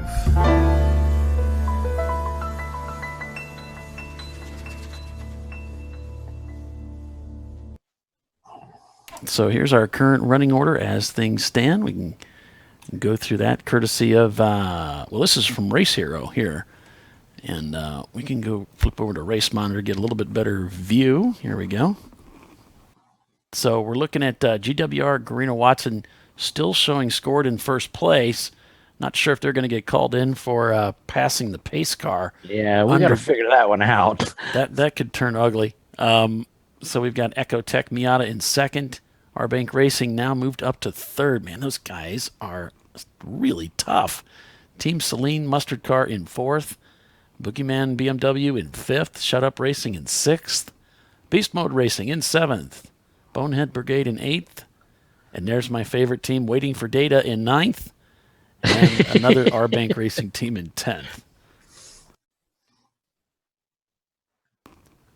And we've got a lot of great racing, not only this weekend, Doc, but coming up in the following weeks. We're going to Autobahn Country Club. We get to go back there again. They're going to be running, they've got a 12-hour race and a 6-hour race that they're running there. So it's going to be this, I believe it's the north and then the south course that they're running. Some really exciting stuff going on out there. And then it's on to NCM, National Motorsports Park. National Corvette Museum, yeah. Thank you, National Corvette Museum. It's the NCM Motorsports Park. I'll get it out. Yeah, there you go. That's going to be a lot of fun, too. We're going to be running the Grand Course this year. So I guess Andrea's saying we're going back to green. So that's cool. So we're getting messages that Race Monitor is not working. So maybe that feed is no good. She is correct. As we flip over. It's going to drive me nuts. Well, I'm not sure because I'm seeing, I'm looking at two feeds here. And we're still waiting to go green here, folks. But let me look at the overall. Oh. Okay, I'm seeing consistency here. Let me look at Ecotech, Arbank, Team Sahlens, excuse me. Fifth, boogeyman. So what she's probably talking about is a concern over the relay. But right now, we're still getting data. The clock is running. So I don't know. On my end, I can see it. But fortunately, we've got Race Hero as well. So if you're having trouble with racemonitor.com and you're watching the timing and scoring on another device, you can also head over to racehero.io. So that's RACEHERO.io. And just click on our Watkins Glen International event and pick up the timing scoring feed there. You can separate by class, or you can watch the overall. And that's pretty cool. But we are full course caution right now here at Watkins Glen International, sponsored by the Sahlens Packaging Company. It's the Sahlens Chumpyard dog at the Glen, ChumpCar double 7-hour endurance race at Watkins Glen International, or Skid God Serwigi. I think I'm just going to call it that from now on. Yeah, it's Skid God Serwigi. It's SCDGCDSERWGI. What the hell is that? That's the acronym. Hi, acronyms. Didn't we go through this the other day? Well, it is a bit of a mouthful, so I'm thinking, why not just, we got to shorten this stuff up somehow. Man, I guess. But whatever the case may be, it looks like we're back to green flag racing now. I think first time I mentioned that was when I was like, you couldn't hear me, which is probably a good thing. I think I muted myself from the bridge. So yeah, we're back on board with the Jackie Yakes team. We'll see if we can. I guess we don't have any audio from those guys. That's a shame. Yeah, it's come in and out. So here we got a little bit of car noise. This is good.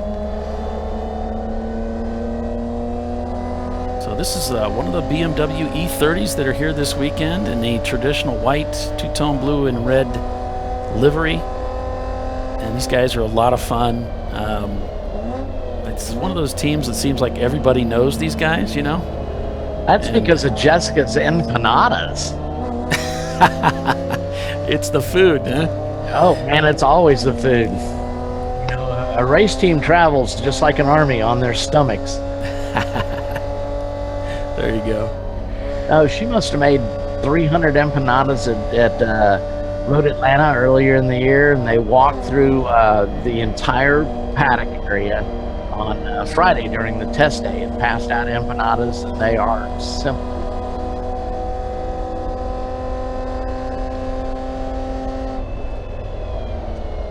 So yeah, Andrea Chiswick just joined us on Facebook Live. And Andrea, if you don't know, is the wife of Mike Chiswick, our COO, and she's sort of taken over duties, trying to pick up slack, running our 2 RoboCams that are up in the tower there. When she's picking up our slack, that's a full-time position right there. I'm not sure anybody's capable of picking all that up. Way to throw yourself on that hand grenade. So guess who also has joined us on Facebook? Jessica Gorin, Elon's wife, is on. Okay. Thank you enough, Jessica, for your awesome hospitality every race.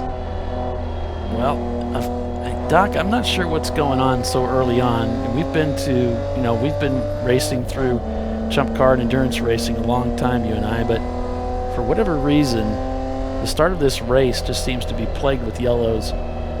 We've got a lot of cars on this racetrack. It's a little moisture. I don't see wipers moving now, so I think it's starting to dry out, but we are going back to yellow according to the race monitor feed I'm picking up on this in-car. And there I have a yellow, I do have full course yellow notification on race monitor. Wow. And we are showing the Ecotech Miata now leading this race, Doc. I'm thinking they called that car in, the Watson team, because Ecotech is now in the lead. R-Bank Racing now in second place, with the Team Sahlens Mustard car in third.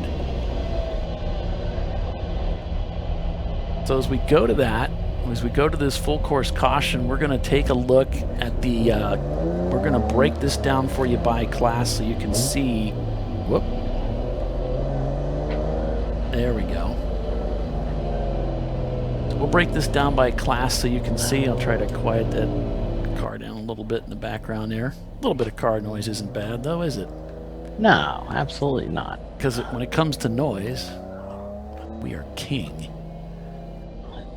Well, hopefully it'll drown out our commentary. That's exactly what I was going to say. So here's our A-Class, our current A-Class running order. So we've got Beast Mode Racing, right? Tuath Autosport in their Honda, and Z-Tech Racing in third. So there's your A-Class, sponsored by DiscoveryParts.com. Which, you know, we have a number of sponsors. We'll go over some of that a little bit later. You saw earlier some of the sponsors we had.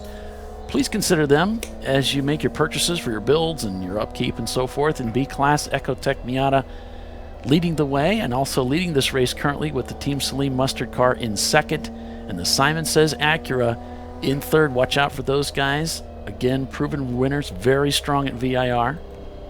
You can expect they're going to be strong here as well. Very similar racetracks. Arbank Racing in one of the Saab 930 turbos that they brought this weekend, leading the way in C-Class with Boogeyman BMW in second and Shut Up Racing in third. I got an update when you're ready. And in D-Class, just a moment there, Bill, it's the Rhinoceros Racing in their Mustang, leading the way with Dead Pedal Racing in their Maserati in second, and American Express in their Pontiac in third. Bill, what you got? All right, so the 259 EC BMW with a really pretty flags on it. All the guys are from Canada.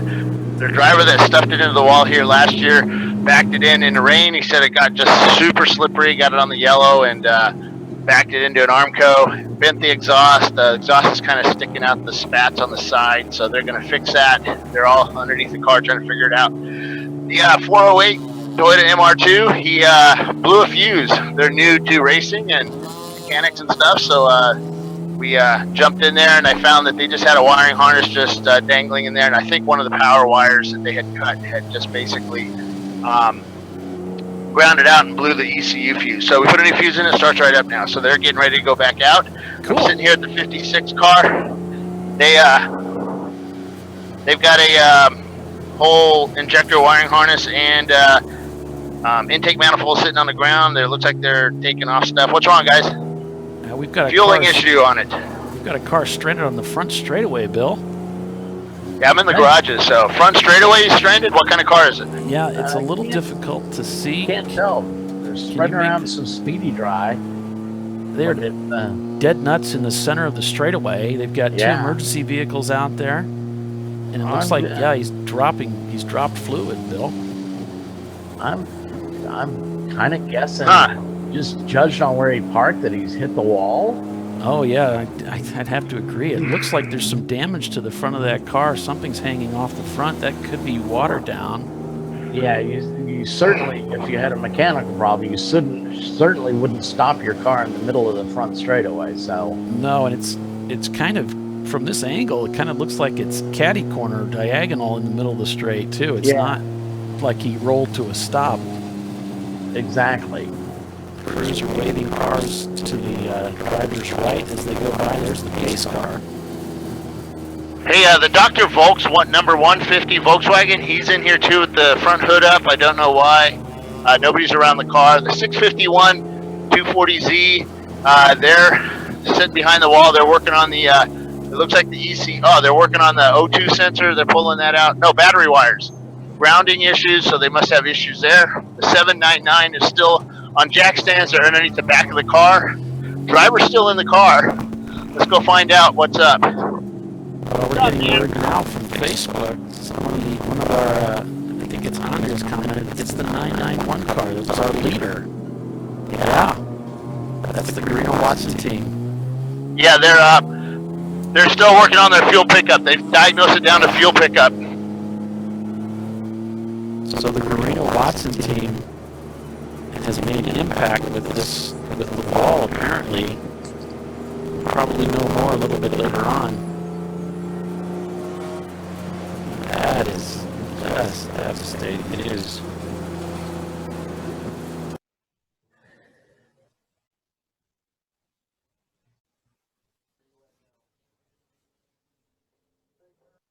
Take another look back at the scene there. You can see crews still trying to get that vehicle removed. Not sure what they're, looks like they're probably waiting, I'm going to guess, for a flatbed. Yeah. Hey, Paul, your mic's gone south again. All right. I'm going to reset it. All right, I'm walking up where the wing is sitting off to the side. Yeah, that car's done, man. Okay, we can see some pictures here. We've got you, Bill. Wow. Yeah, that car's done, man. Yeah, it looks like he took a pretty hard hit to that right front corner there, which knocked the suspension and knocked that corner in pretty good. Knocked the hood loose. That was one of our favorites. Okay. Yeah, it's the rear, the front, every corner on that car is toast. Oh. So he was footballing across the track, most likely.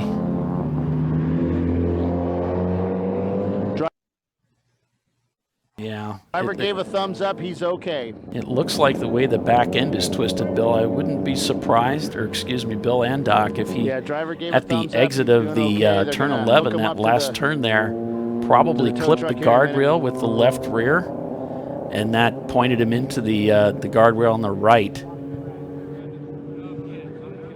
Yeah, you can kind of pinball around. You can see where he hit the wall down here, right behind that. Yeah, on the left. You can see it down there. Yeah. Boy, what a shame. And those guys really know how to put a good car together, and they know how to come out and race really well with us. They've been racing with ChumpCar a long time. So we hate to see that. Uncharacteristic mistake. Sure, I'm glad to see the drivers walking around. He seems to be perfectly fine. Yeah, he gave me a thumbs up earlier, so he's doing good. Still don't know what happened to him. Just kind of lost it. You don't know if there was moisture in that corner where he didn't expect it. Yeah, hard to say. I mean, the track looks pretty dry there, but you never know. You know, 50 feet to our left, it may have been wet. Yes, some of the guys were saying the track was getting pretty moist. Oh, I see. Wait, guys. I see skid marks. So he was on the right-hand side of the track. So it looks like he came around the corner, and he was the car was headed towards pit lane.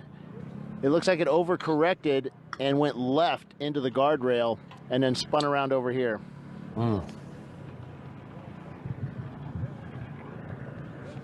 Well, I mean, in the NASCAR races, we've certainly seen some cars come off that corner and hit those barrels at the end of pit row. It looks like we're getting a message now from Andrea that they were actually, the 279 car hit the 991 and will serve a penalty after the car is fixed. They're switching drivers, bringing out an ambulance to get the 991 driver and check him out. So apparently there was some contact with another car on track, which isn't surprising. There's a lot of cars out there today. And the 991 car is a very fast race car. Oh, yeah. Let me go see if Phil knows anything, because he was standing right here.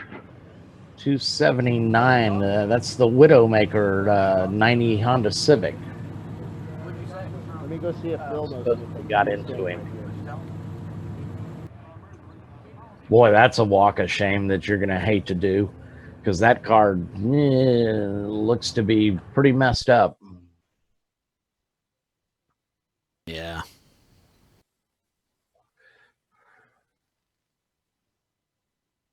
I mean, it's one thing to hit a car and, you know, mess up a fender or even knock a wheel around, but to, you know, that's bad enough, but to put a car in guys. the wall. So, listening to Phil, he's saying that he was watching down here. The driver was real aggressive as he came through this corner, and it looked a little driver fault as he came around here from the 991. Yeah, I'm trying to make I'm trying to decipher here. It looks like Andrea's message. It sounded as though they're going to have the 991 team serve a penalty if they get that car back out on the road. I'm not quite sure that's what she's saying, but I think that goes along with what Phil was seeing there. So. Yeah, it's that car's not coming back. No, there's no way they're going to get that going. Those BMW E30s are pretty tough, but they're not that tough. There's that Pontiac, one of the D-class cars. So our A-class cars are pretty much your four-cylinder cars. Some might call momentum cars. Others would argue everything's a momentum car. So Phil says that they were racing for position. They went 3 wide right here, and they miscalculated the car on the right, which was a 991, miscalculated the car in the middle, and there was a slight collision, which sent them off into the guardrail. And you can see the guardrail hit over there on my camera. No, I'm not quite sure I can see that, but we are on your camera. There's Phil. There's Phil. There's to our left there. Sorry, I'm on delay, so it'll take a second for me to swing the camera around. Yeah, it's poked in there at the bottom. Yep. Phil is, of course, the National Technical Director for ChumpCar. Tech and safety. Tech and safety, yep. Yeah. I think Dan Diggs is also up there. He's Phil's right-hand man, as it were. So they're bringing the ambulance up. They're going to put him in the ambulance, take him away, and check him out as a precaution, which is what they do in a hit like this. So, but he looked okay on this side. They'll take him away in the ambulance just to make certain he's okay. Yeah, there comes the truck right now.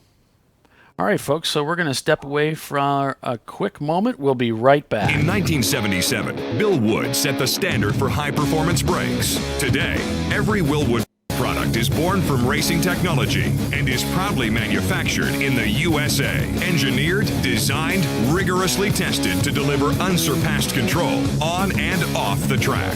Whether it's for cruising or absolute performance, Willwood has an application for the ultimate stopping experience. Race proven, street ready, drive Willwood.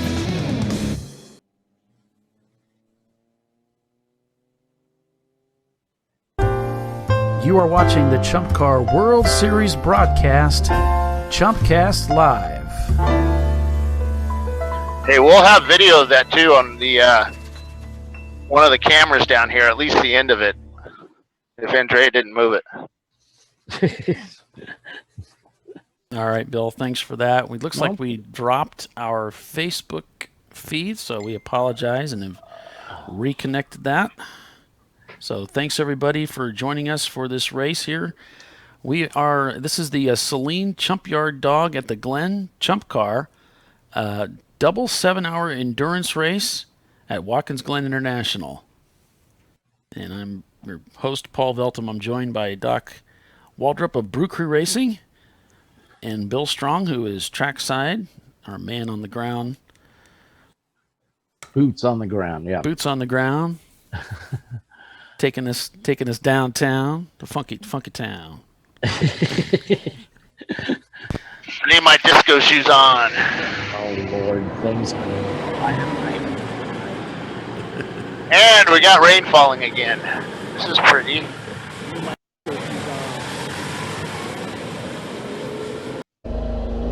So cars progressing around the racetrack here at just under 5.5 hours remaining in today's race.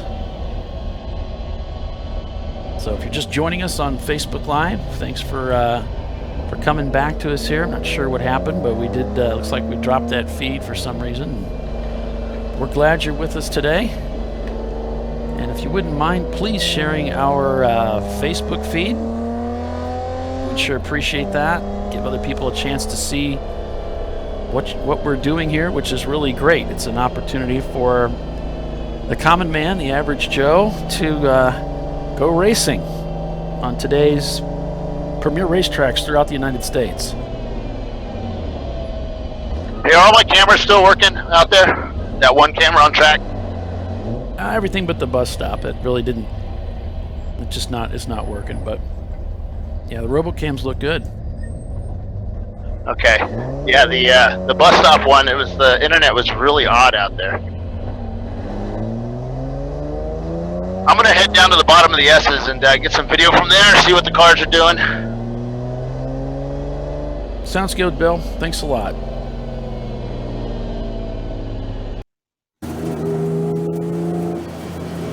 So on board with the Jackie Yates team here.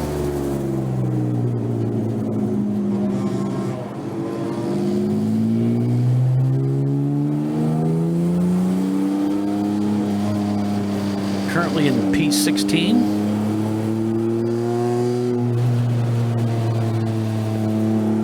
Okay, Biohazards, their guys are getting all dressed up. They're getting ready to go out here in a few minutes. So that's good news. You can see these guys here, obviously the onboard camera from our Cool Shirt Systems cam. Courtesy of Cool Shirt Systems. We sure appreciate them this weekend. Ryan Tierney says from Deep Eddy Racing in Austin, they say hi. Of course, they were running at COTA a couple of weeks ago with us. Oh, yeah.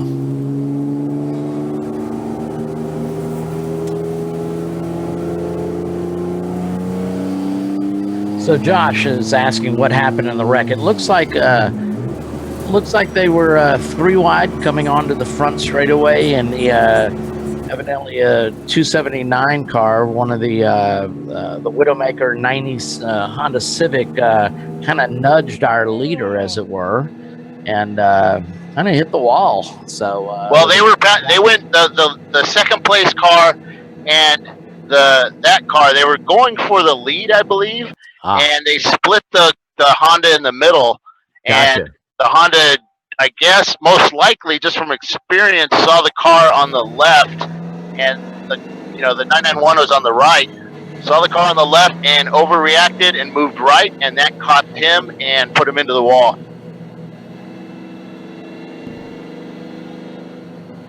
I suspect. I'm only going by hearsay. I don't know if that's fact. Well, we're going to hold you to it. So that was the Ecotech Miata that is indeed in the lead right now.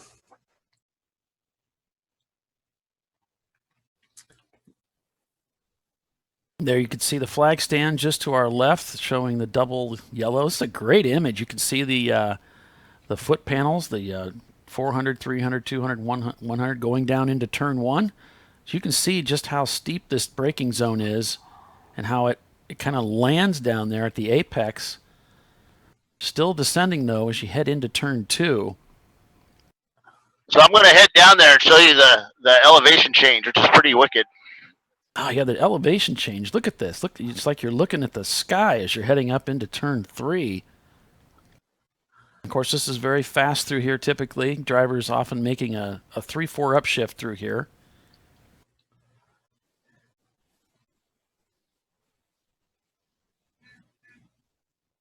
And we're getting a message from Andrea that we're going to be going green this time by. So apparently they're going to be clearing that track very quickly here.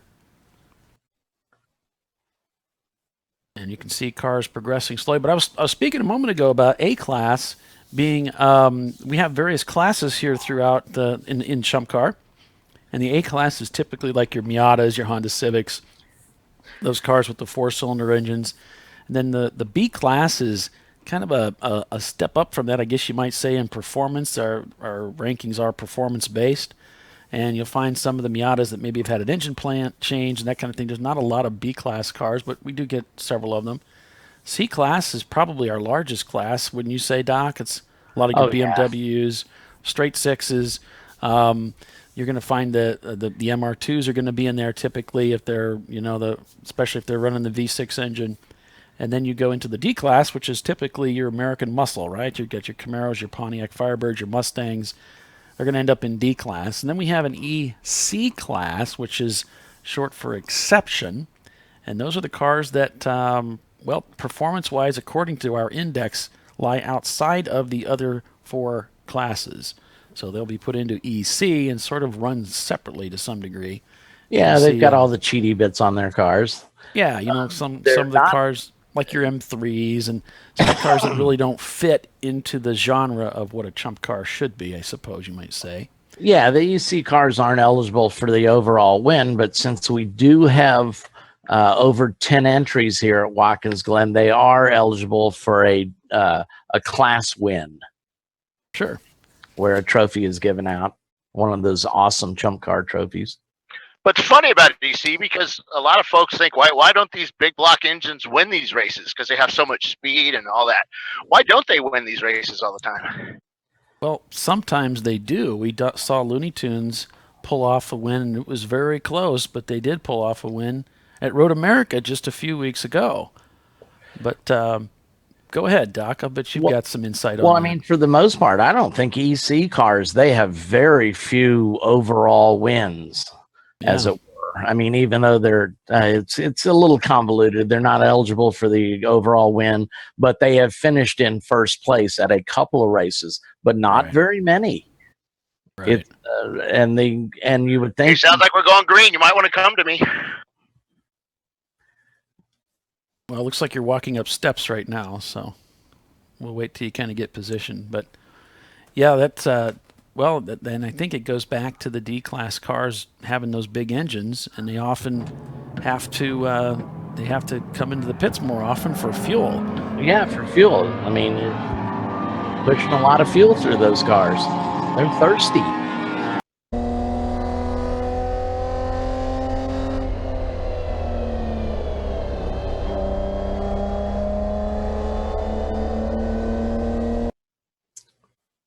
Here we're up in the stands here with Bill, who's got his camera in cool hand. Shot. So this is looking up the S's. So what Bill's talking about, looking up the S's, this is turn 2 and 3, heading up that very steep hill. How's the throughput on this? Is it pretty good? No, unfortunately, it's kind of in and out. Okay, right now it looks pretty good. Throughput on this, is it pretty good? So yeah, it's just kind of in and out, Bill. But it's a great shot.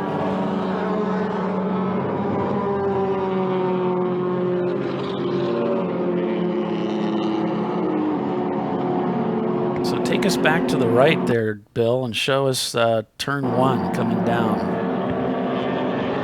We haven't seen this perspective before. I'm not sure Bill can hear me. So we got a report from Andrea. Turn 1 is kind of cool. It's got a big area where you can drive off if you need to. It's a no-go zone. You're not supposed to be out there. Go ahead, Doc. What were you saying that Andrea brought to you? She said the number 236, the KarGo Racing, comes back out on the garage, but expecting a long penalty for hitting the 721 car on pit row. Oh, no. 721, that would be the Red Cow. I know we had one of their people watching us earlier. So I don't know what kind of damage the 721 has, but boy, hitting somebody on pit row, that's bad. I don't think I've ever seen that before. That's like hitting the base car, man. Yeah. What? Did a Montoya. Yeah. I've never heard of such a thing, hitting somebody in the pits. Wow. Well, I guess anything can happen. You know, we have speed restrictions in the pits, and of course, we rely on our crew to help us navigate to get out of the pits safely, so unsafe release. You folks aren't seeing this, but I'm looking at the biohazard machine, and they're still in the garage. There's still not a driver in the car, so we're still waiting for them to. Because of the rain, Troy kept his car in. He doesn't want to. The MR2 is very precarious in the rain, so they'd rather. Since this is just a track day for them now, they're going to be taking it easy, not taking any risk tomorrow. Well, one thing's for sure. The E-Racing team is not taking it easy as they throw this car into turn 1. Look how fast. Look at these speeds as he takes it over onto the curbs and he's getting squeezed out. I don't think he realizes the 127 car doesn't see him there. Boy, that was close. That could have been ugly. That's the The team name is Flat on One Side, so I don't know why. Left or the right? There's certainly no way that they saw him coming down the inside on the curbs. That was pretty risky. Fortunately, Well, it all after panned that out. pit stop at the 1 o'clock hour, the U Racing teams got their work cut out for them again to climb back up through this field.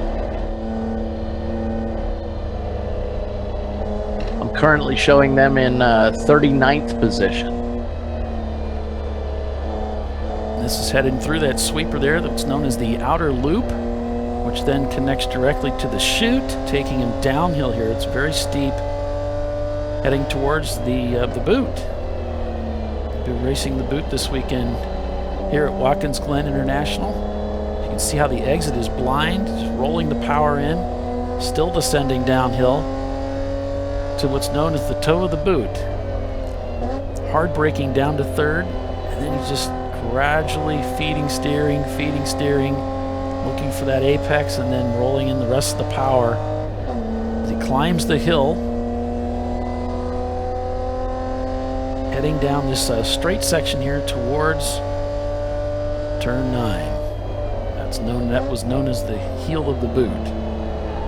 So through turn 9, you can see a little bit of that banking there. This track banked between 6 to 10 degrees depending on the corner. Heading down towards turn 9, a blind exit again, very fast through this section up to 4th gear. You may hear him breathe the throttle, or you might be able to hang on to it flat out. He does breathe the throttle. Car coming down the inside. It's hard to believe somebody's going even faster than this. A couple cars come by him, even one of the Miatas. There goes the mustard Sahlens That was car. the Mopar for Life car. Oh, okay. Looked like he's changed his number to number 4 now, I believe. It looks like he's making 5th gear on the straightaway, down to 4th. Whose car are you in? We are on board with the E-Racing team. They should have just come by you. Yep, they just did, and he's fighting. They've got a bunch of cars coming up behind him quick, too. It's very exciting being inside the car with these guys. They're really hustling. We're getting an update on that pit row incident. It looks like the 236 was coming out of the pits and the 721 hit them. They're black flagging the 721 for crossing the blend line. So they will get a penalty for that. Oh, yeah. Do you guys want to see what the blend line is? Sure. Wow, I mean, this racing is unbelievable. Hold on a second. We've got whoa! Oh, almost contact. I mean, they were maybe a sheet of paper would have passed between these two guys. Put that right side up in the air. Coming through the bus stop, clobbered the curb to not only get by. Man, look at this racing. Heading down into the boot here. So 993, the clapped out racing E36 he just passed there. This is the traffic that Bill was referring to a little bit earlier that was behind him. Almost over revving it on the downshift, heading into the toe.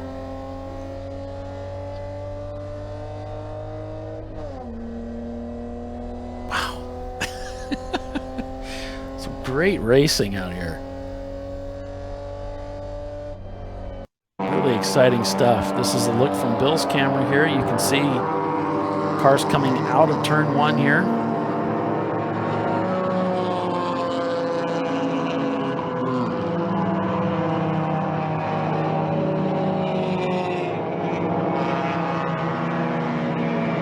You can see back on board with the E-Racing team. They've got their wipers going now, Doc. Yeah, some of the cars coming down the straight here have their or coming out of turn 1 do have their wipers on. It's not raining in after turn 1, but somewhere else it is.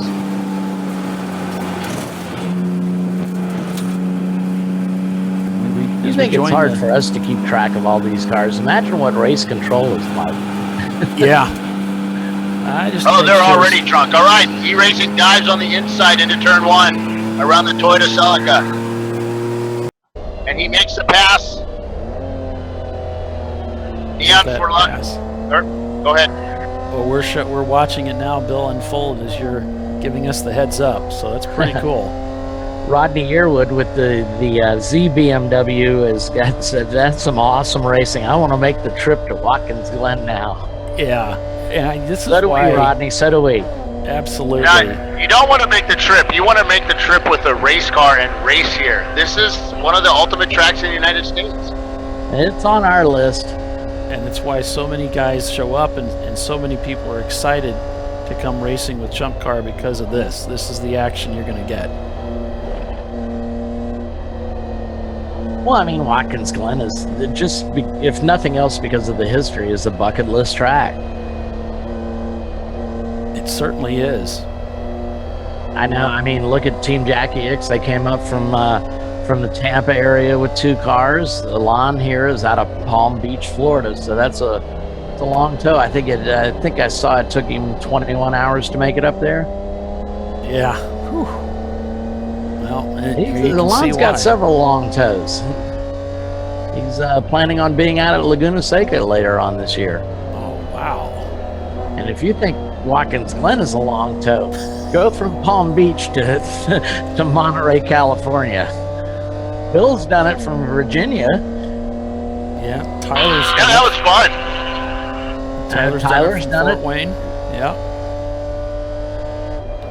So some amazing racing taking place now. We've got, I think we got a lot of our yellows out of the way. We're here at Watkins Glen International. Stick with us, folks. We'll be right back. You are watching the ChumpCar World Series broadcast, ChumpCast Live.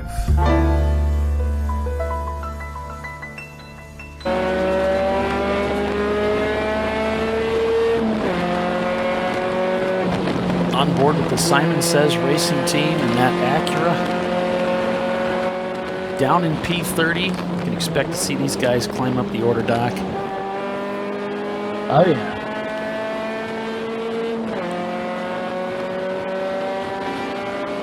So, yeah, there's a bunch of the Atlantic. All right, guys, hold on. The Simon Says car just passed E-Racing going into turn 1. I mean, he dove down in there hard. Okay, Bill. Thanks for that. We're on board with them right now. I'm not sure what the relationship is there because we're not seeing that car, but yeah, Alon was on the outside, or Alon's car, the E-Racing car was on the outside, and Simon just dived in there. Oh, okay. So I'm sure they're on the lead lap. I haven't checked, but or on the same lap anyway. That's such a fast race car. Hey, when you guys get a break, come to me. Okay. Go ahead, Bill. What you got?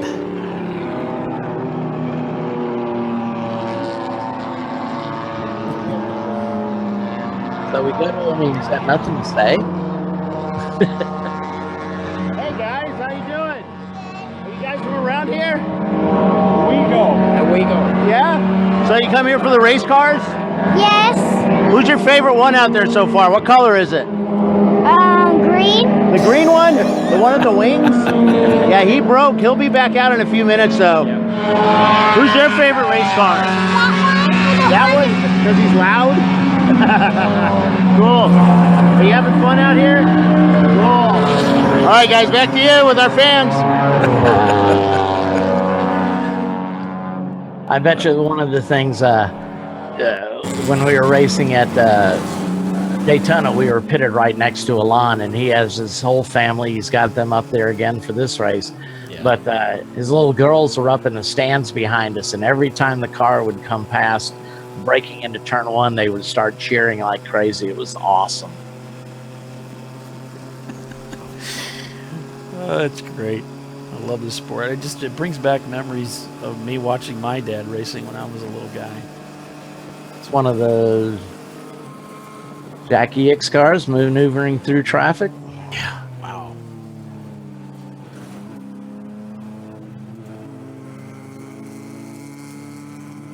Yeah.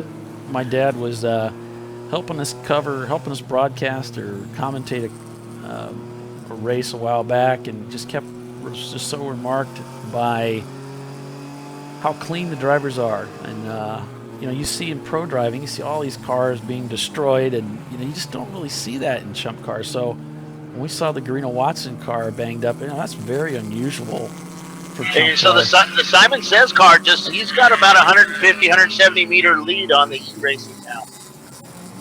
Awesome.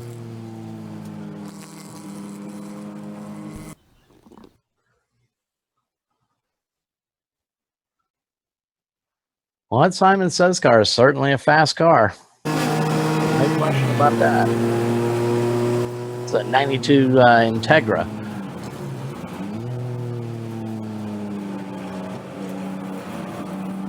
Yeah, those guys have a real history of winning, especially at the 24 hours of VIR. They are tough. Yeah, this is a sprint race for them. All right, it's starting to rain down here in turn 1A.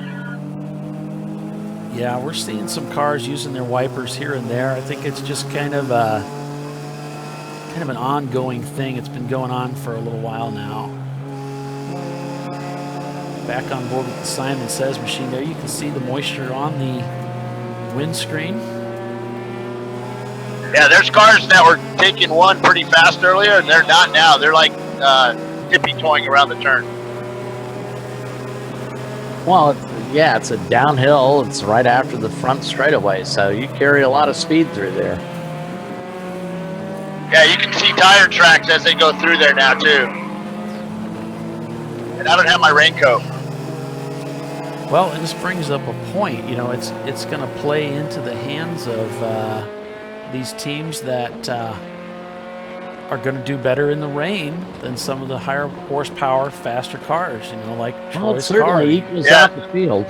The 626 Mazda just took it wide, and he was way off, and ended up coming back on right after the guardrail. Right at the last minute, he came back on the track. Whew. So we're on board with the Simon Says machine here. Yep, he dives down into turn 1.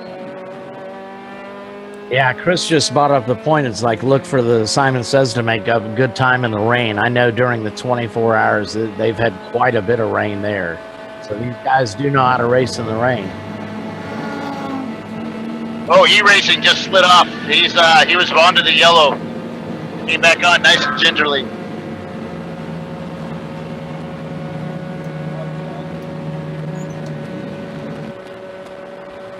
See them working that stalk on the right, Simon Says. That's obviously their windshield wipers.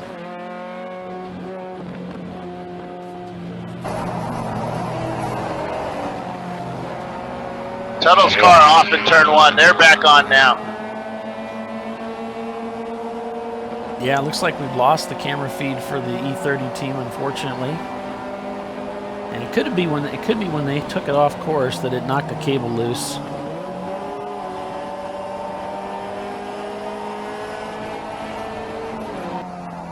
Yeah, it's like guys aren't really going off in one. They're just taking it really wide, like way wide. Oh, okay. All right, 169 just came out of the pits and he crossed over the blend line probably about 2 yards too early. So listen up for a call on that if she calls it in 1A.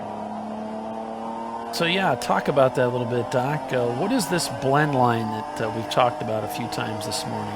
Well, basically, the blend line is a solid line when you come out of the pits, and you are not allowed to cross over it until it becomes a dash line. And the dash line doesn't last very long. I mean, it's maybe 10, 12 feet, kind of all depends on the track. But you cannot put a wheel over that solid line and because you're entering onto the racing surface. Guys are coming in there. You know, they may be 3 wide or something. Your mirror doesn't show that. So it's just to keep the car off the racing line until you get up to a decent speed. Right. So in a Watkins Glen, it's on that downhill going obviously into turn 1. So it's going to be on your driver's left. And so basically you can see at Watkins Glen, the blend line is right there when the cars have transitioned through one and are on that short straight. Right. So you're making that right-hander exiting onto the racetrack.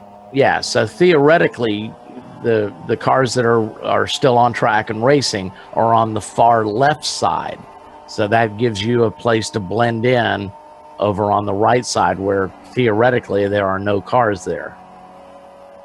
Hey, so what place is the Ecotech Mazda RX-7 or RX Miata in? They're in second place, Bill.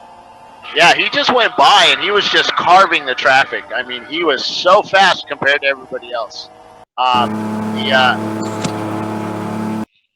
The Simon Says car, he's also carving through traffic, but it seemed like he slowed down just a little bit coming through here compared to the E-Machine had made up a little ground on him, it looked like.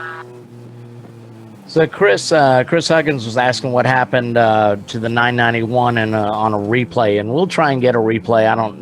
We should have a camera on it, but basically what happens is they were fighting for the lead.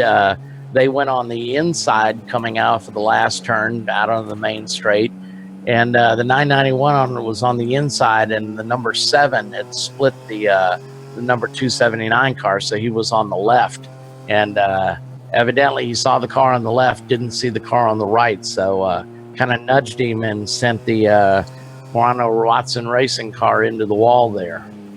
So if you want to pass Andrea a message and let her know that if she stops that camera, say stop recording, and then wait a second and then hit record again, that it will archive it for you, and then you guys can go download that and view it later.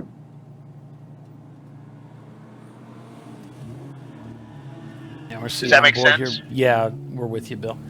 So the Team Jackie Yakes guys coming into the pits now for their pit stop. Currently 16th. Looks like it's pretty routine here. Right at the 2-hour mark. Yeah. And they've just, this thing's working like clockwork for them right now.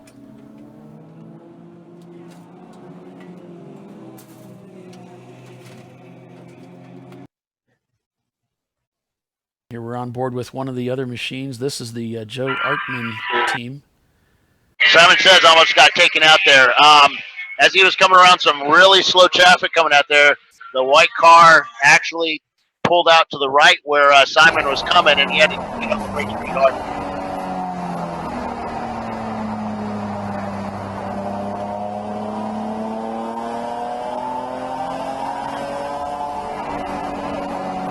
Whoa, the 890 just tried to pass the Miata on the yellow, on the Tiger's teeth as he came down the hill. He couldn't get around him on the right, so he tried to go around the left and got shoved out. That was pretty interesting. Not a smart move on their part. That gets really slippery in the wet.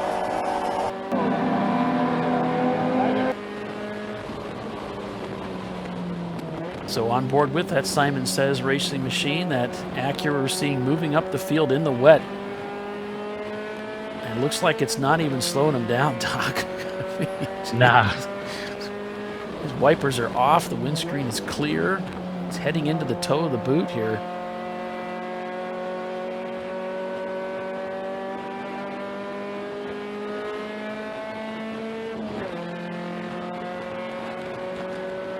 Grabbing a drink here as he heads up the straight, one of the straight sections here. I think that's bigger than our fuel lines. It looks pretty big in the camera there, doesn't it? Of course, the dryer hose you see there to the bottom of your screen is to bring air into the car to try to cool the driver. Well, cars 4 or 5 wide, tunnels on the outside coming into one, and they have to all go wide. That was an interesting line around that corner. See up ahead, there's that Pontiac that I mentioned earlier that's one of the class leaders right now in D class. Man, he's got the old style metal bumpers on there. Yeah, man. That's the American Express Racing Team. They're currently in P4 in D class. They have climbed 2 positions so far today.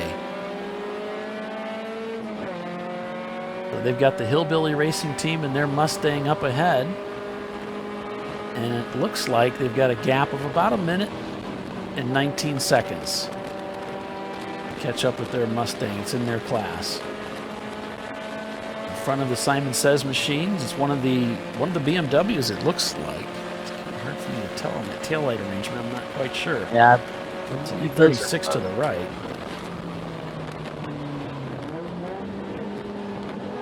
You see brake lights coming on the E36 up ahead. That is required by ChumpCar. So last night there were guys putting headlights onto their cars so they could be seen in the rain. And it's also pointed out that you can also use that as a bumper, the light. You can make your car seen as you're coming up behind cars, especially if you're a faster car. Cars tend to move out of your way. Or it makes them nervous. They spend their time watching their mirrors and not watching where they're going. So we're getting a message on Facebook from the biohazard team that apparently the driver believes they may have driven over a blown rod from somebody else's car and done some damage to the car. So that word just came in, but they're still planning on taking the car back out at some point.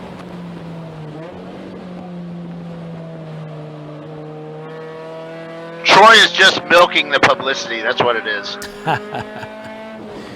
Well, he learned from the best. That'd be you, Bill. Yeah, we did talk about that last night.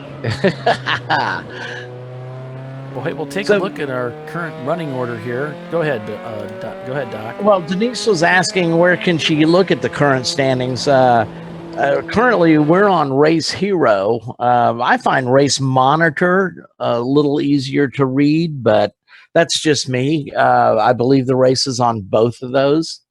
Yep, so you can this catch is the Race Monitor that we're currently showing. Yeah, basically, Race Monitor. It's just a different way of looking at the same information. Yeah. It's really good for the. All right, guys, pace car is coming out. Pace car is coming out. Okay, so we'll look at our running order then as pace car comes out. We're going to go full course caution. Oh, Simon made it past him. Well, he made that turn hard to get in front of the pace car to get his lap back. Okay. Oh. So there's your current top 10 right now. We'll go through the running order here. So it's R-Bank Racing leading the way. We've had a lead change in their 06 Saab 930 Turbo. Team Blitzkrieg in second. Tuttle Motorsports in third. R-Bank Racing in fourth. Fifth, we don't know who that is. No, fifth is Simon Says. Okay. I'm looking over at Race Hero. So that's our favorite car is waiting for data. Yeah. So it's Simon Says. Then Yoda Sport is, I'm showing like different results. They're showing seventh. I'm not sure why. I think we're having a little bit of trouble with that. So I'm just going to flip us back over to Race Hero. So there's your top 10. We've got Yoda Sport, then Ecotech in seventh. We've got Z-Tech in eighth. Team Sahlens in ninth. In 10th, it's the Boogeyman Racing Team. And in 11th, Tuttle Motorsports. And 12th, the E-Racing Team. And although we lost the camera feed, they're still out there turning some amazing laps. So those guys are racing hard. And we'll just go down through the list here. Under full course caution right now. That's what that yellow bar means. Let's see what else we got here. Oh, Team Jackie Yakes in 13th. Bimmerline. And then Team Sahlens Ketchup in 15th. Bonehead Brigade in 16th. Tomlinson Motorsports in 17th. Hillbilly Racing in 8th in that Mustang. Beast Mode Racing in 19th. Team Z in their Nissan 300ZX in 20th. Tooth Autosports in 21st. And we've got Silver Star, Sir Chump, Team Troxel, and Wheelhouse Racing all shown not circulating at this time. Now, they might be in the pits. They might be behind the wall. We're not sure. But that's what the salmon-colored bars mean. Then the other Jackie Yakes machine in 6th. They moved. They're currently in 26th. I'm sorry, it's cropped there. 27th, Team Troxel, Embrose Racing in 28th. Wheelhouse Racing in 29th, and in 30th, it's Mopar for life.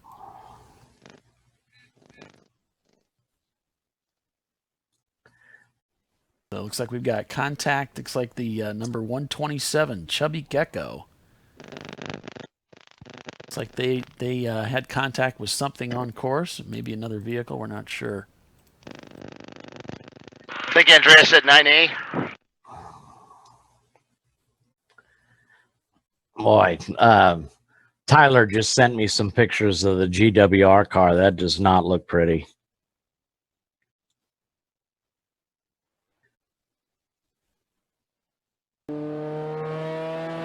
Yeah, when I was coming over where I'm at now, the tow truck was dropping it off in the vehicle recovery lot.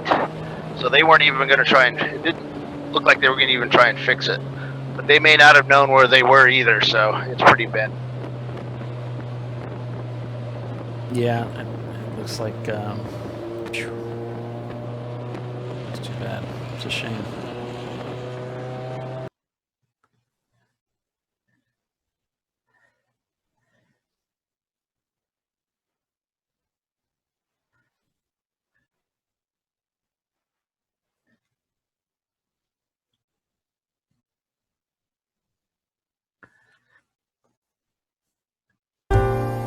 You are watching the ChumpCar World Series broadcast, ChumpCast Live.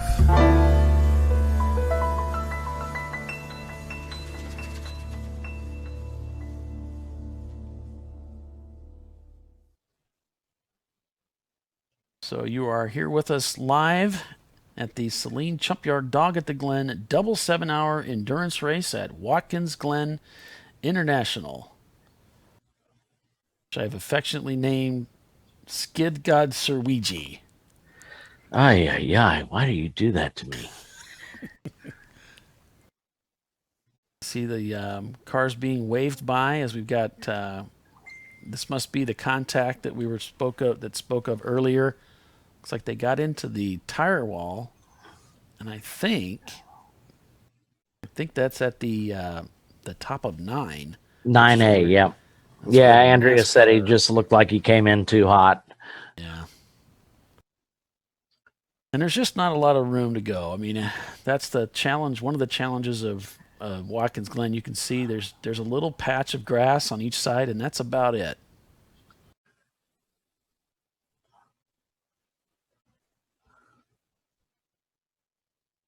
And this is heading through turn 11 here. You can see the banking. Great shot from this camera. You can really see some of the topography of the track. You can see how close the exit is. You can see where cars are brushed up against the wall. Not necessarily Chump cars. It's just cars in general. There's a lot of racing that takes place here. Sure, there's a lot of coats of paint on that exit there from touching things up.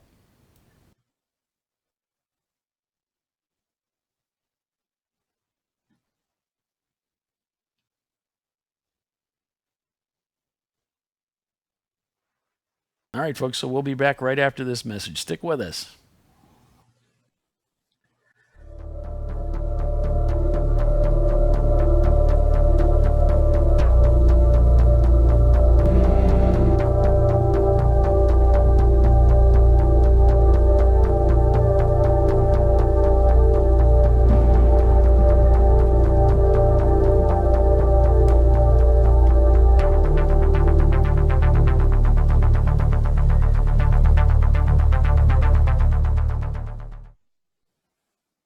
So we are back here live. You can see just under 5 hours of racing remaining in this 7-hour endurance race at Watkins Glen International, brought to us by the Sahlens Packaging Company.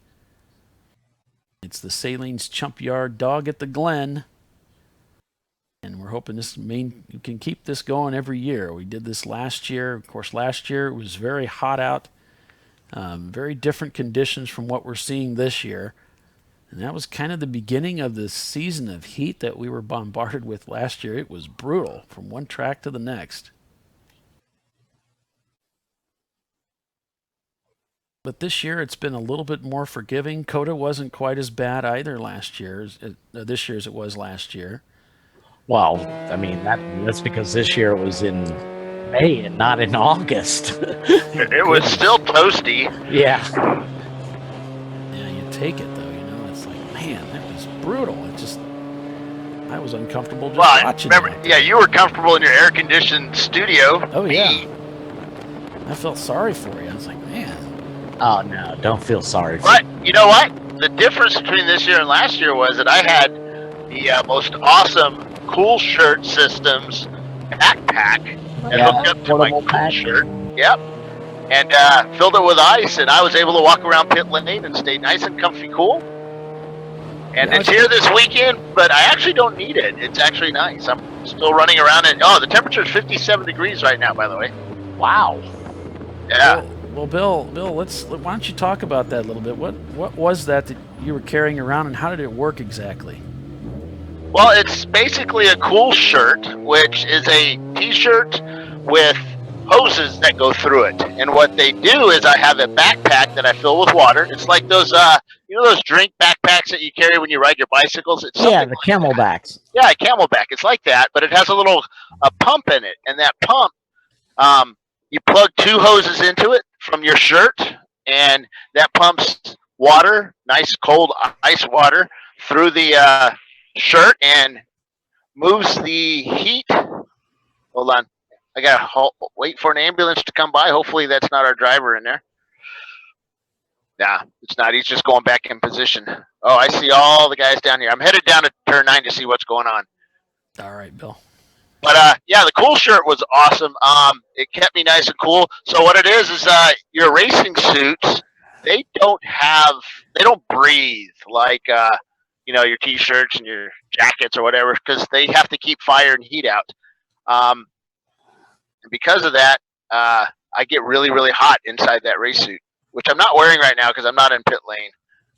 So they're trying to hurry up. So they're it's coming. It passes Zippo sign. Trying to see. They must have carted the car off because they're cleaning up and they're getting all the trucks out of the way right now. And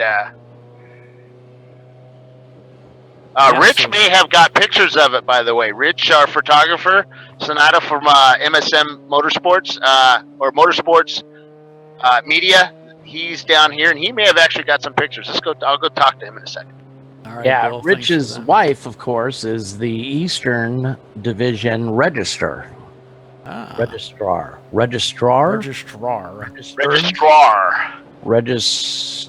Yeah. Anyway, she's the one that keeps track of all these registrations, and ChumpCar has asked that we all do this prior to getting to the race. There used to be a time limit where they, about a week before the race, they cut the registration page off. Now you can change your drivers, change your crew and stuff right up to the race, and they ask that you do that before you get in the registration line, because it makes things a lot easier than doing changes on the fly. Remember, there's 108 teams here, so registration quite long if you're not prepared. So right. And we're getting word from Andrea now that we're going to be going green here shortly, which is always good news. Yes, absolutely. We like green. Yeah. There's another guy that's at this track that likes. Hey guys, so talking to the flaggers down here, car number 127 just lost it coming around the turn, went straight into the tire wall, and got banged up a little bit. Driver's okay. That's the Chubby Jecko team. So right. I was looking over here. I was doing my little reporting on, so I can do the race reports after the race, and I've noticed. Look who is up in 10th place. That would be the E-Racing BMW. Oh yeah. They have worked their way up. They're continuing to work their way up through the field here. Yep, they came in about an hour to do fuel. I think they're probably going to do a longer stint here. I know they're probably hanging on our every word. And I'm sure they've shared it on their page. Yeah, so what Doc's talking about, if you want to follow along those guys, you can check them out on their Facebook page and kind of keep track of how things are going for them throughout the weekend and the races that they're going to be going to and so forth. It's a lot of fun. The Two with Autosports guys up to 17th. Yoda Sport and their BMW up to 18th. The number 935 Jackie Yates machine at 22nd. Ambrose up to 25th. Mopar for Life to 28th. The Sahlens charcoal car in 29th. There's that Mosment Racing Saturn in 32nd. That's a pretty fast little car. They've done quite well with that. And there's very few Saturns. in ChumpCar. So it's good to see, there's a wide variety of cars. So if you're thinking, maybe I should go ChumpCar racing, pick a car you're familiar with. Yeah. Yeah, or find a team that you want to, you might be able to start racing before you even have a car.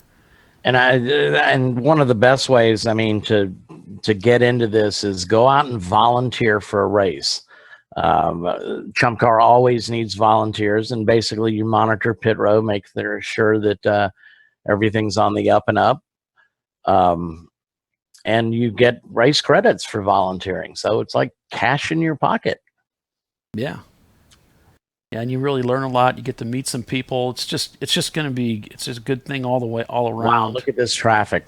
Woo, look out. There's that 928, I think, on the left there.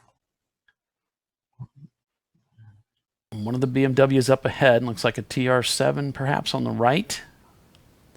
As he almost splits these guys heading down into, looks like that might be turn 1. It's kind of hard to see.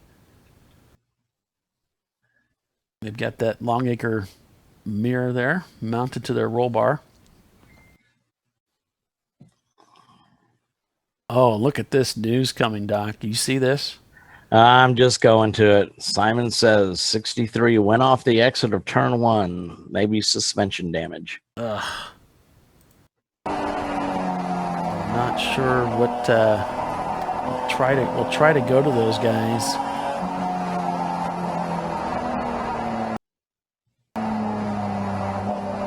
But yeah, that's just terrible news for those guys. They were doing so well too. That car was so strong today, and there they are, parked up against the guardrail.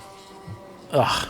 Well, and we've had reports of rain on and off in turn 1. Maybe it caught him unawares. I mean, he had more this grip than he did.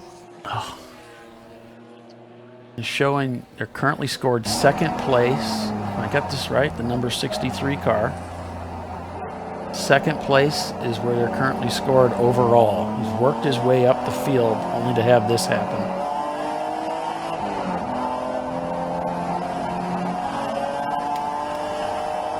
Well, maybe we'll bring out another full course caution. Oh, look. Yeah, that's got to be a terrible feeling, just sitting in your car. You can't do anything.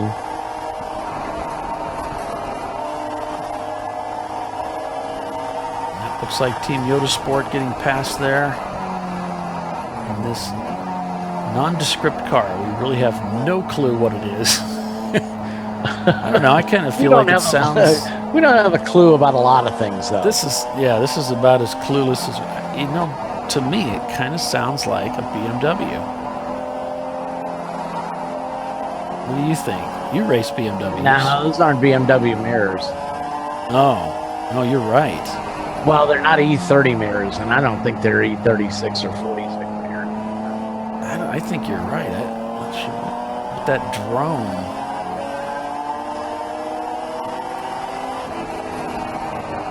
Doesn't sound like a 4-cylinder. I think we're back to yellow. Yeah, they're going to have to get that Simon says. Yeah, we're full course yellow now, guys. Full course yellow. And we're seeing passing under full course caution, so hopefully it's because he hasn't reached a station yet. Wow. Oh, no, we're not full course. They have the flags in hand. Yep, well, they're full course. Yeah, we're showing. You guys are bunching up big time. Gotcha. Yeah, because we're showing full course in our race monitor info. How was number 451 doing? I don't know. I'm looking for him. That's a Rooster, Team Rooster.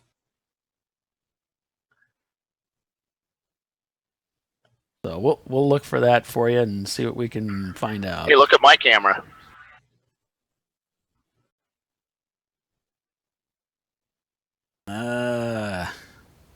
Well, it's just kind of pinwheeling there, sir. Oh, there we got a little bit of Team something. Rooster, I show them in 68th position, Denise. Say that again, Doc. I show Team Rooster in 68th place. So there you go. And out of a field of over 100 cars that started the race, so they're about mid-pack. Yeah, it takes me a little while to scroll through the whole field there. Yeah, you got a lot of cars to look at. Yeah.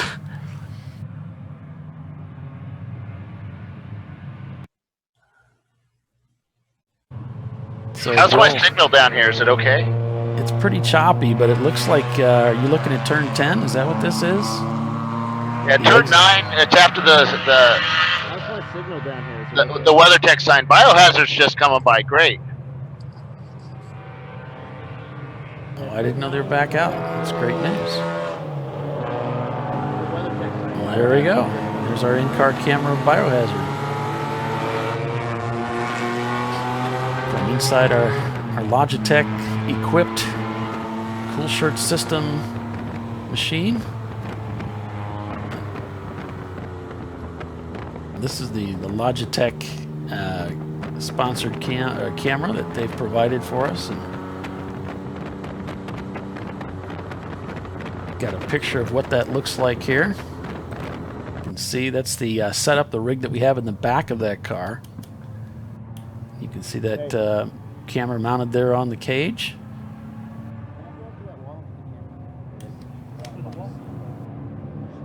We appreciate those guys for partnering with us with some camera equipment. That's something we always need. And there you can see with the area where the car is parked, the Simon Says machine there. Looks like that's between turns 1 and 2.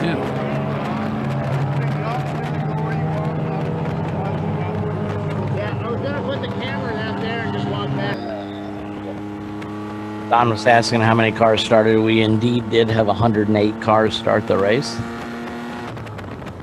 Pretty large field. Yes, indeed.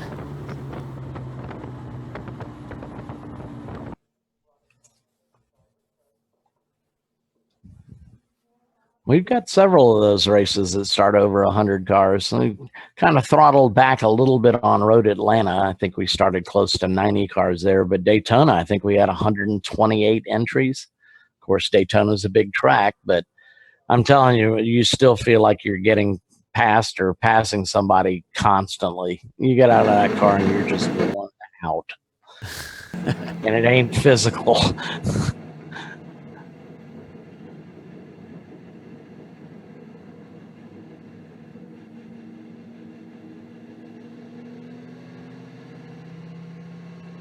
Well, one of our sponsors is Lifeline Fire Suppression Systems, and they've got some great products that they offer us racers, race teams for our fire suppression solutions. Let's take a look.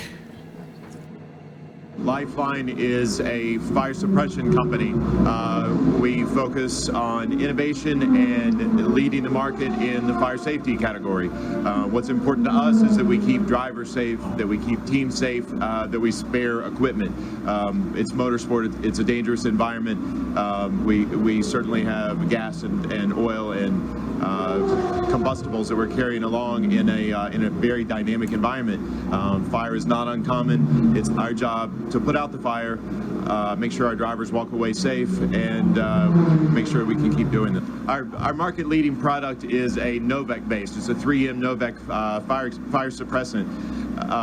And what really makes us special is the delivery system. This new 8865 3620 system puts that Novec, two separate systems, puts Novec in the cockpit, Novec in the engine bay in less than a second, immediately engulfing the area with a fire extinguishant. So by flooding the area that quickly, we're able to actually put out fires, save equipment, save our drivers. Obviously, that's the most important part. This is the new Lifeline 8865 certification system, our 3620 system, which has a separate cockpit and engine deployment. Specifically, the cockpit fires Novec through a piston system in under 1 second to flood the driver compartment and put the fire out.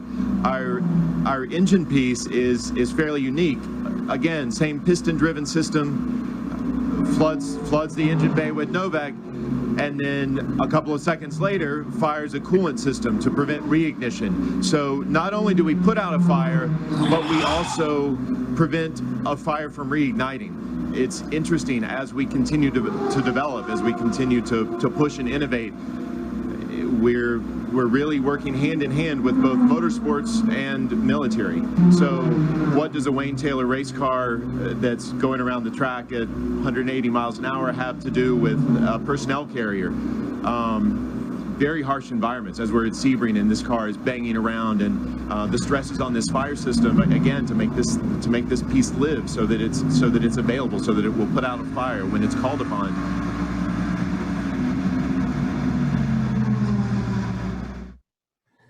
Come to my camera. I got a really cool shot of the track. Of course, you guys missed them all coming around, but got it right on the wall.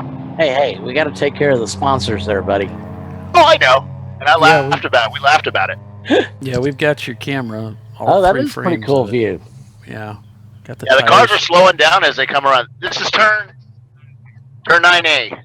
And as they come around the wall here, they're slowed down and they bunch up big time. It's pretty cool. We can Sometimes it's so bad the flagger can't stand it. He's a busy man there, huh? Oh, sorry. I misunderstood him. He says sometimes it's so bad that he goes standing yellow.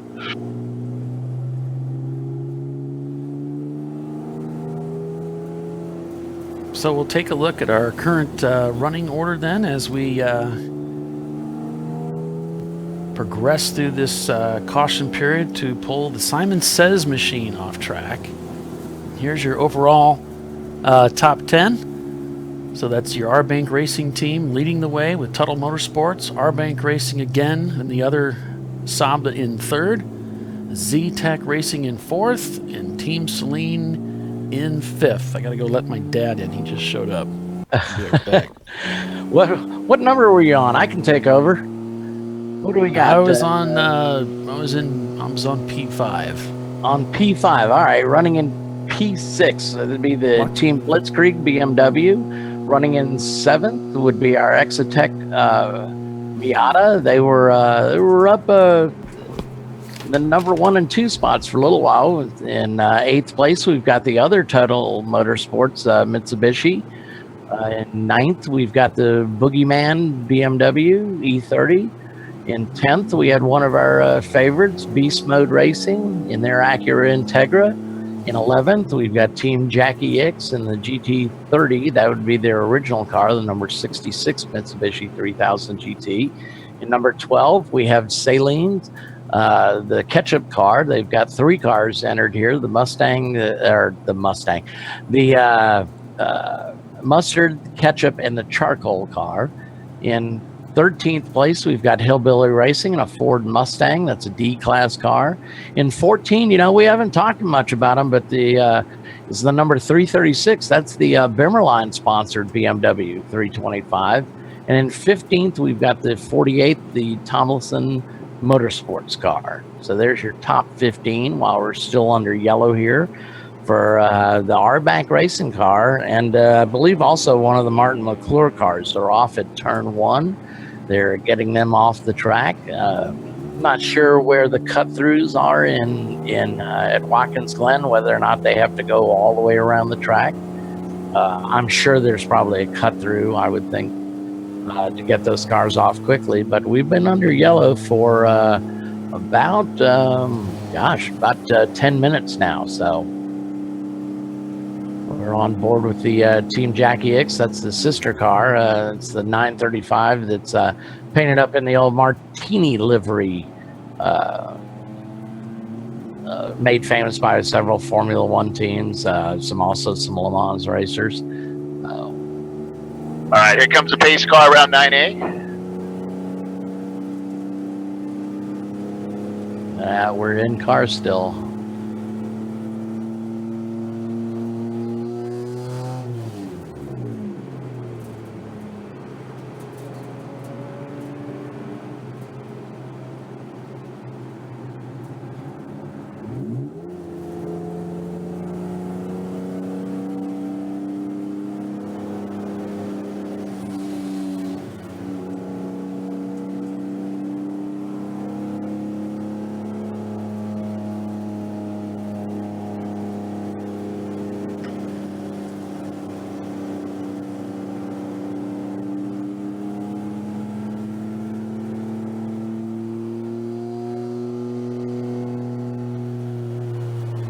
I got a report that the number 268, that would be the Legacy Auto Group, their Miata, and the 213, that would be the Chumpawampa Honda Civic, are both being black flagged for passing under yellow.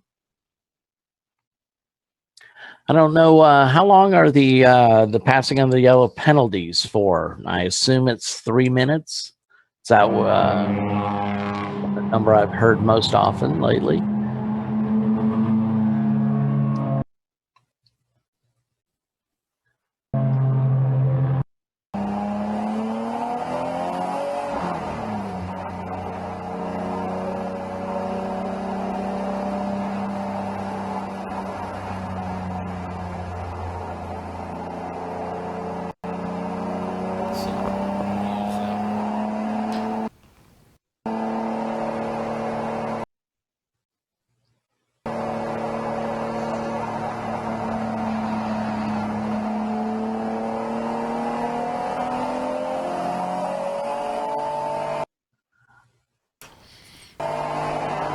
So thanks, Doc, for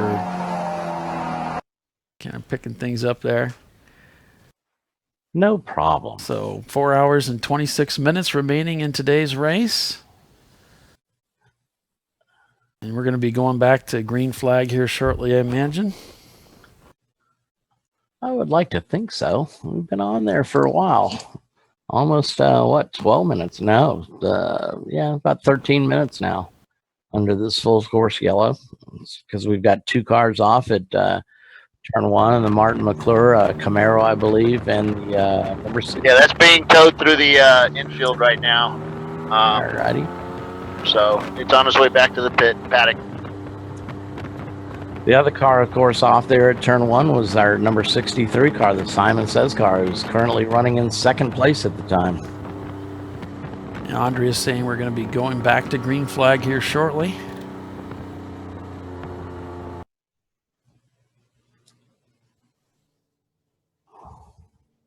And showing you this cam because every time it's fine, and then when I go to flip to it, it just freezes. I promise you. There you go. See, I told you it does work well. So some of our feeds are still a little bit notchy, but well, so are the broadcasters, though. That's for sure. You can see that one was of the crotchety. cars. What's crotchety, right? One of the cars in the pits there, you can see over on pit road being serviced. I think I'm going to move the GoPro down here for tomorrow. This is a pretty cool little area. Is the signal okay when the cars come through? No, it's really not, but I don't know. Well, I think what we do is I'll move around the track.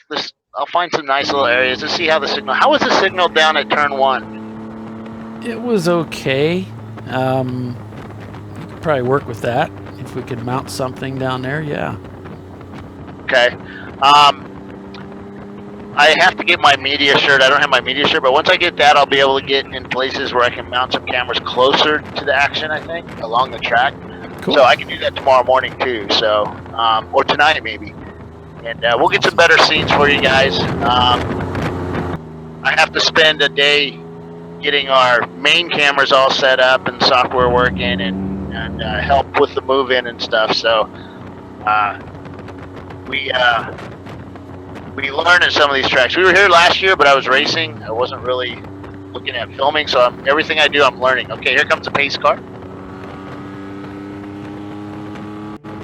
We kind of learn our limitations on what kind of network we have.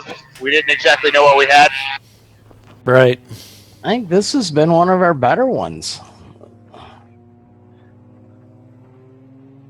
I believe we might be going green here, so watch start finish. We can't, unfortunately. We don't have a shot of that, but we got in-car cameras. Why don't we have those? I don't know. I think we got a message from Andrea. One of the something about one of it went down, or I'm not sure. I don't remember now, but we've got one tower camera working, and we can see pit in. So the RoboCams are down? I think we got one that's working. Looks like they're back to green. Yep.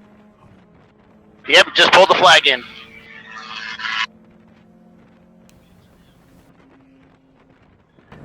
All right, we'll see how long this green flag stint lasts. Yeah, and he's got a camera-facing driver, too. One of those suction cup GoPro mounts there. Plus a phone. I don't know if I can race with all this stuff on my dashboard. I just... Oh, man. It gets to be a little overwhelming. Yeah, I don't want to know too much. Is it overheating? Okay, then I'm good. You know, that I can hear the engine. I really don't need a lot of this other stuff, but I've been in cars that were just lit with, you know, we had gauges all over the place for all kinds of stuff. And right. I don't usually wear my glasses when I race. I don't wear contacts, so some of that stuff I really couldn't read very well anyway. You couldn't see it anyway, huh? I mean, I had to index them, you know, so the needles, as long as they're facing up, straight up, I'm okay. Right. The thing that blows me away is you look at these Formula One, their steering wheels. My God. Right. I suppose with the money they're being paid, I'd learn all of them too. But, you know, they have so many settings, so many things they can look at. The telemetry streaming off the cars is ridiculous.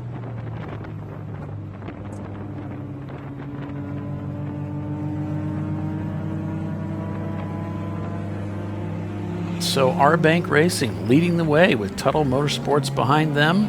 And they just went by me. 42 seconds. Quick. Another R-Bank machine in third, another minute behind them.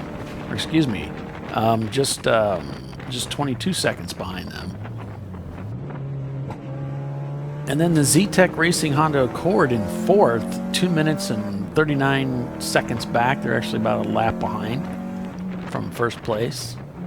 And looks like that there's been a change of position there. They just went across the start-finish line. And the Team Celine Mustard Mazda RX-7 has taken fourth place away from the Z-Tech team. That Ecotec Miata that was leading earlier, currently in sixth spot, they still made 9 position changes forward since the start of the race. Team Blitzkrieg in 7th, Boogeyman in 8th, and Beast Mode Racing in 9th. With Team Jackie Yakes in that 66 car in 10th. We're on board with the Junction Autosports guys. Go ahead, Doc. Those sobs of Robin Bank, they can always be found up near the front. Tuttle's splitting them right now in second.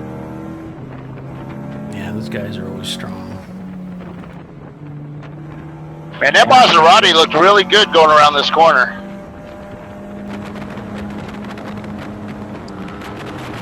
And I don't think there's many teams that run Saabs other than Robin. I'm sure There used to be. The Piggies used to run Saabs. Right. They came back with a BMW, I believe, last time at DIR. I came over to the dark side.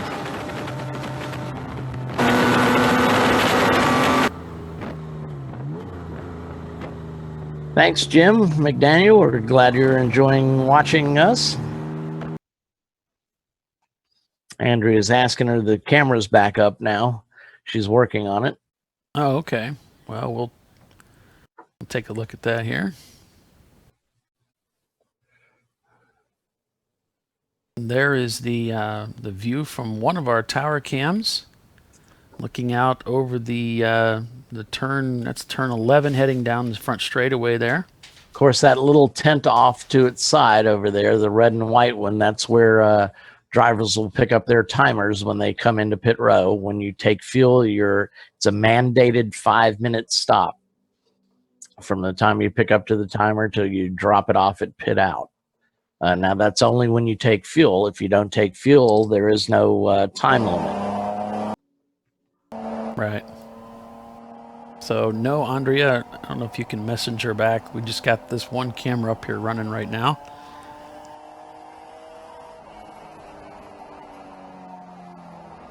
On board with the nondescript team. The team test. Hey, Doc, Richard says you need to take him to dinner this week.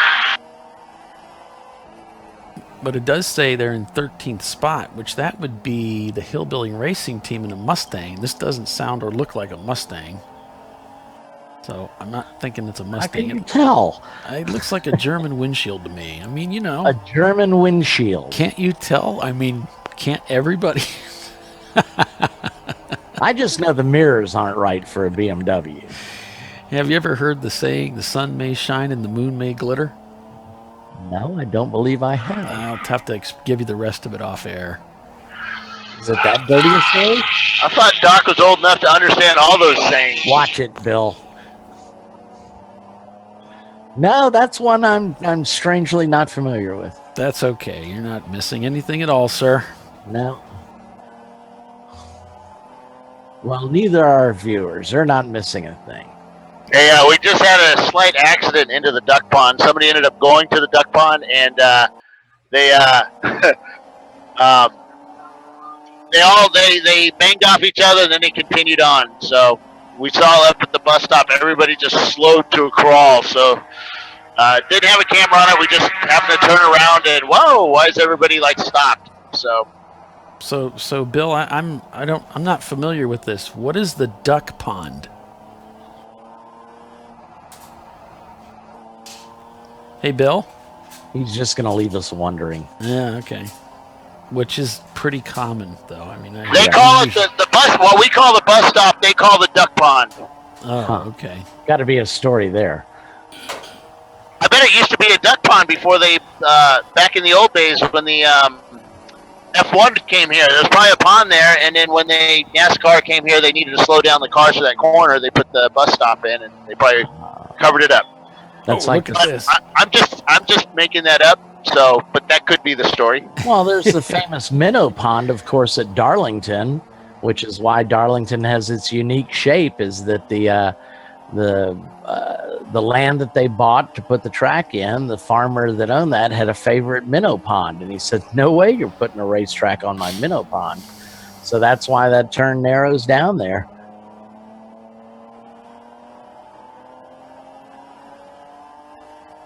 You can see that American Muscle Pontiac just up ahead. As they're starting to head up through, looks like the heel of the boot. Perhaps that's the toe. I can't. Yeah, I guess that's the toe section. Oh, wait, that has something to do with racing, doesn't it? Yeah, we're heading towards the heel section here. Yeah, the heel is right up before you get to. It's part of the part where you transition back onto the NASCAR section. Mm-hmm. And you should see me coming up here. I'm standing in the right at you. Look for the Pontiac, and you probably already saw the Pontiac come by. We're right behind it. We don't know what we're in, but that's what we're in. Yeah. So maybe you could tell us what car this is, Bill. Next time it comes around, we'll tell you what position it's in. You can tell us what we're looking at, because we don't have any information on what this car is. Supposedly it's running in 9th spot. Oh, okay. Well, if that's the case, that's the Tomlinson Motorsports part. Okay, if it is them, it's an EC car. Yeah. And that's R. Tomlinson is the driver. So it looks like just the name isn't in there. So that's all right. So now we know what it is. Well, I mean, I'm looking at the official entry list, and I don't even show a car number 48 listed. So let me look it up by name, maybe. Tomlinson. There's a lot of cars to go through here. That's what I felt like standing on the front straight or on the pit out when the car started this morning. It's like, does this ever end?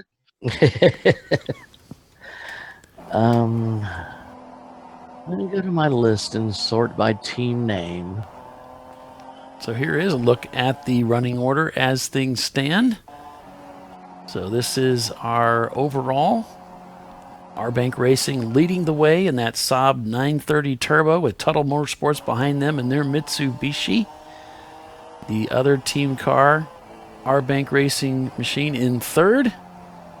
Team Celine Mustard and that Mazda in fourth. That's the Mazda RX-7 and P5 Z-Tech Racing.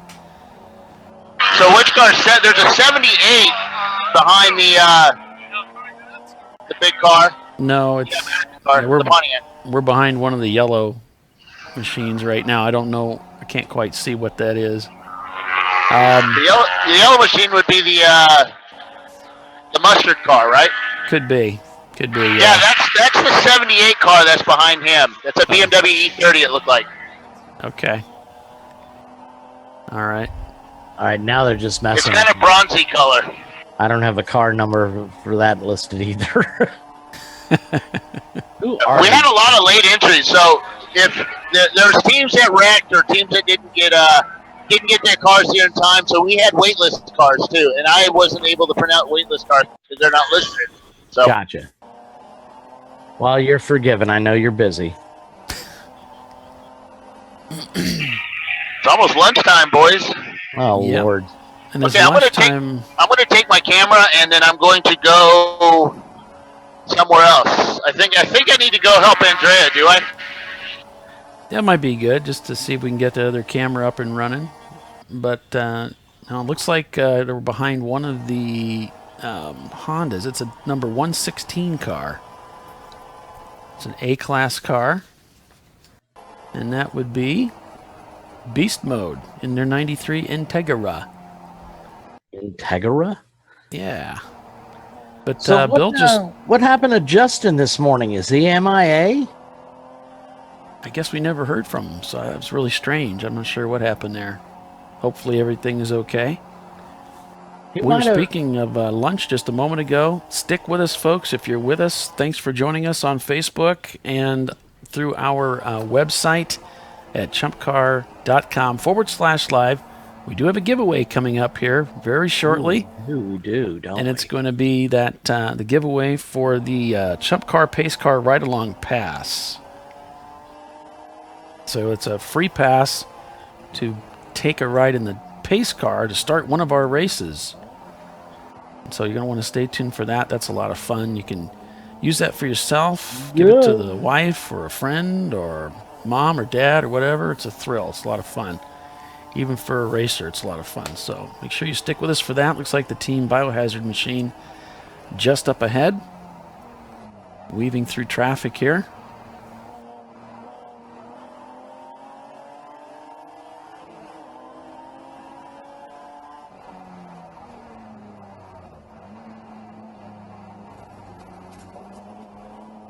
Very busy through this section. You can see giving way.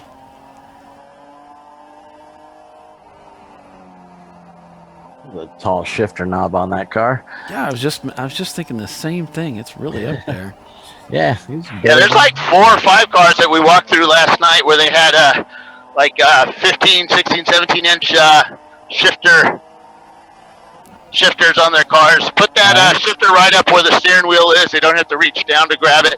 Troy's kind of done that too. I don't like it, but I have to get used to it, I guess. Yeah, it looks a little strange.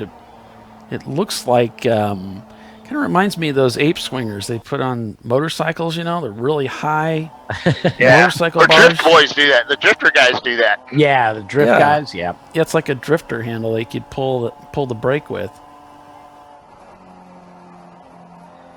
Let's see. Broken down at the top of the S's. There's a double yellow up there. So that doesn't make sense. Full course yellow again. Yeah, we're going to go full course yellow to extract yet another stranded vehicle there at the top of the S's. Yeah, that's a very dangerous position to be in. Yeah. Carrying you have so much speed. Yeah. So the top of the S's they're referring to, you can see there turns 2, 3, and 4. That's going through that whole complex there. That is the S's, and here's a shot. Sorry, wrong one. There we go. There's this kind of the topography. You can see the drastic elevation changes that take place as you go around this 3.37 mile road course, 11 corners. This is the full course that we run here at Watkins Glen. It's not like the NASCAR course. We get the full see boat. the NASCAR cut through. So you can see how at the base of the S's is that's really one of the slowest parts of the road course. And then you start that steep climb up the hill through the S's and onto the back stretch. And that's the area that we've got a car that's currently stranded. Yep, and that'd be the number 442 car. That's one of the Punisher GP car, Team Punisher. That's the 944 Porsche. And here's one of our cameras from up in the tower. We're looking at pit exit. Pit exit, yep. And you can kind of see where, well, we just had it for a second. The blend line is up where that black column is. That's right above that tent with the white top and the orange top right up there. That's your pit out where the blend line's located. Right. And that's for cars exiting the pit to enter the track safely. And if you cross it, you get a penalty. That's a no-no. It's a bozo super no-no. I've done that. I did that at my first race. Really? Yeah. I didn't know what a blend line was. Ah, gotcha. And I was at Mid-Ohio, and I went out on track, and if you've ever been to Mid-Ohio, the exit there's a lot of room out there when you come out of the pits.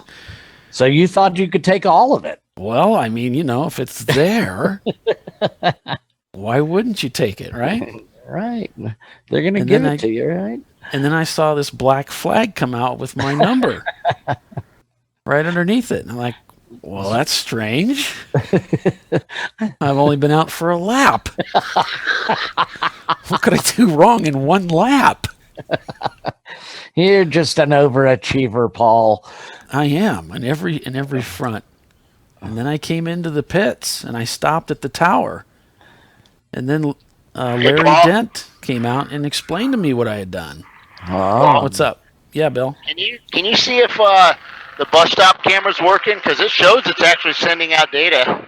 Yeah, what it's sending is just nothing. I mean, it's glitchy. It's an image, but it's stuck. We had this same thing at Daytona where it looks like it's working, but there's actually no cars going by.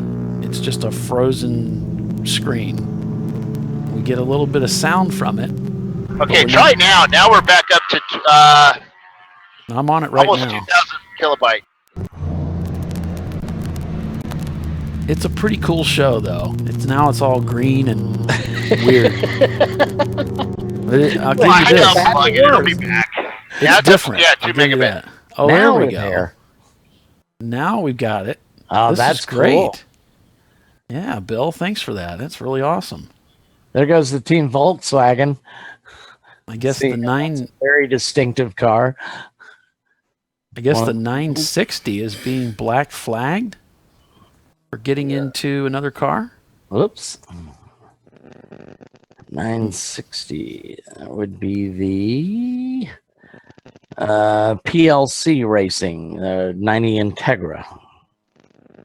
So yeah, that's a great shot of the bus stop. So this is looking towards the bus stop as the cars come towards you. And this is that section that was added back in the early 90s. Yeah, 92, I believe it was. Oh, this is on your handheld camera. You're cheating. Oh, you put. Oh no, you're not. This is actually it. Okay, you just moved it. So which can't? No, that was my handheld one. Okay, I'll put that back then. Sorry. No, you're good. Yeah, it's the other camera. Check that one. Yeah, that's the one that's got this really cool green flickering thing going on. Kind of surrealistic looking. It's like a connection issue there. Oh, didn't we have that with it was a cable issue, wasn't it? Yeah, I think that's what it is, Bill. Yeah, because it's going back and forth between VGA and HDMI. Cool. Wow, let's watch that again. Oh, wait a second. No, now it's HDMI now. So you taking off? Yeah. All right. Tell your dad bye. Bye, Dad. I don't know. The throughput's not that high, though. Is it still green screen? Thanks for coming out. Huh? Oh, thanks, Dad. He's saying we're doing a great job. Wow, your fathers always lie to you. He said your fathers always lie to you. Very good, son. Did he pat you on the shoulder or Actually, he did pat. He patted me on the shoulder. Actually. Yeah, that's the I got that one a lot. You got that Very one a lot. good, son. I'm just kidding. I think I know it. So Brenda chimed in here on Facebook, and she says that's the Punch Buggy White. Now I don't know if that's the team name. I don't show them listed, or what Dr. Volks has his car painted up like now. No, there's a white Volkswagen. It's a spec racer from England. It uses a Volkswagen Golf engine mounted north-south in the back. It's 120 horsepower. Sweet. And the all-fiberglass body weighs 1750. It uses a Volkswagen pan with the roll cage mounted to it. Nice. It's a pretty cool spec series car. They tried to bring it over here in the States in 2009, but the world ended in 2009 financially, and a lot of people didn't have the money, and it failed miserably. So I believe the guy said there's about 500 of those cars around the world. They're raced all over the place. It's a cool little car. It's a single seater. The driver sits in the middle of the car, center mounted, and it's kind of interesting to see him come down pit lane because it's like, wow, he's right in the middle. Cool. And, but it's a pretty neat car. And he said it's about as quick as a Miata. So, he's an EC. He knew it. He knew he'd be an EC. But they just want to run it and have fun. Is that like a tube frame car then? Not necessarily a tube frame, but it's a cage because there's not much. Even if you tube frame a Volkswagen, it's probably better than having a non-tube frame car. As we saw in Sebring a few years back with our friends down there when they got hit and the car split in half. Wow. So we're getting word that the 960 PLC racing team is smoking heavily. Through 6 and 6A, I guess they might have put some oil down. So, unfortunately, that is probably a lot to do with our weight here. And they were involved in the collision earlier. I guess they did the hitting. So, they did karma. The hitting. They were not the hit-E. No. So, they were going to bring them in for a penalty. And now that's like they kind of penalize themselves. Self-exacting, yeah. What's the car number? That's the 960. Yeah. PLC Racing. It's a 90 Integra. And here comes the Volkswagen through my my camera.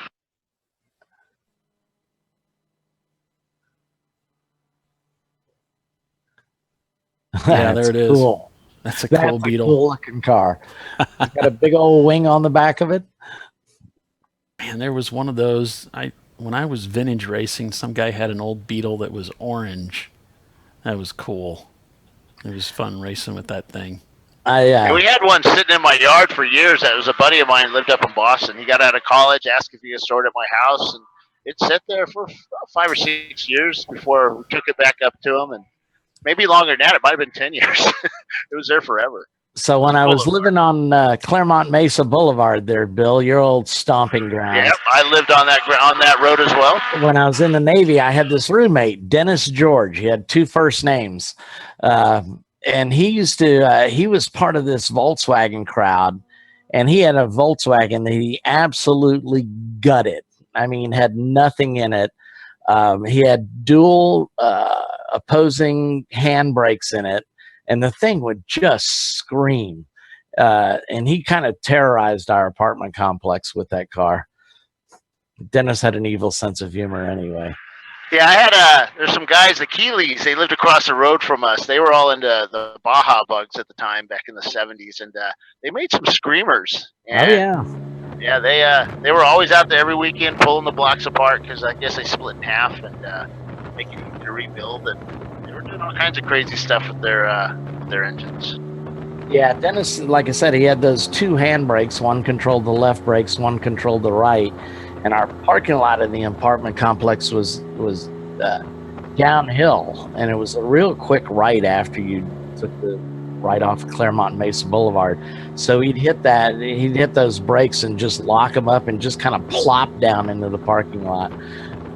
Where'd you live there, Where was it? Did you live near the mall, the Claremont Mesa Mall? I don't think the Claremont Mesa Mall was even there.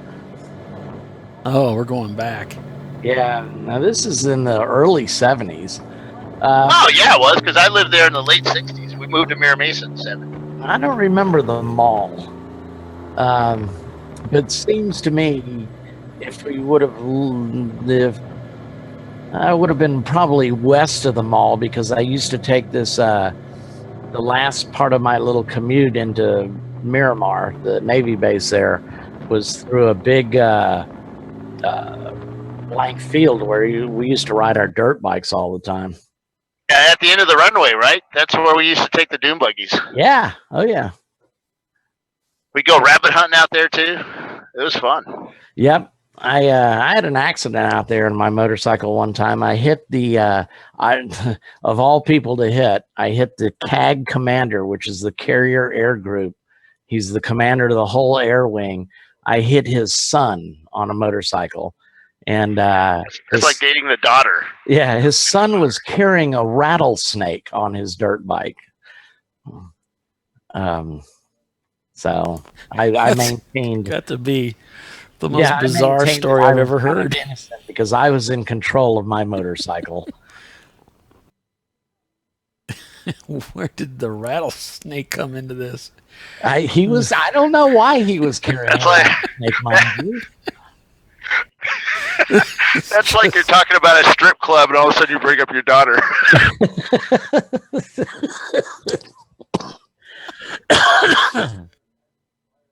Oh, man. Boy, we kind of got off track there. These long yellows are killing us, folks. These are not good. No, we better find a commercial quick. Yeah, stick with us, everybody. Start talking. You are watching the ChumpCar World Series broadcast, ChumpCast Live.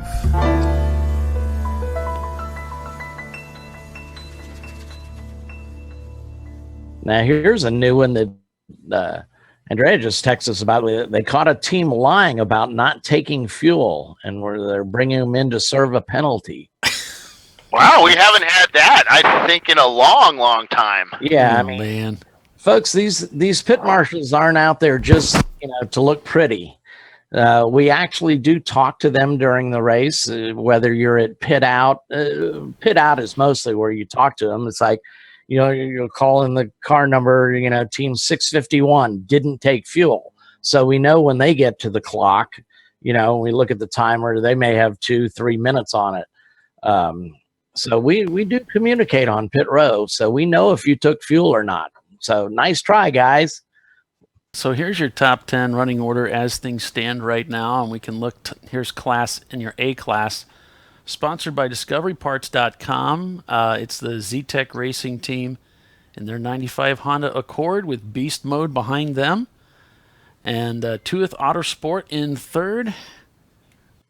So there's your A class. Rolling down to B class. Team Celine Mustard leading the way with the ketchup car right behind them and the charcoal right behind them. In P4, then it's the Mopar for Life team and their Neon. In P5, the Ecotech Mazda Miata, 1993. Down to C class, it is Tuttle Motorsports and their 96 Mitsubishi. The R-Bank Racing 06 Saab 930 Turbo in second.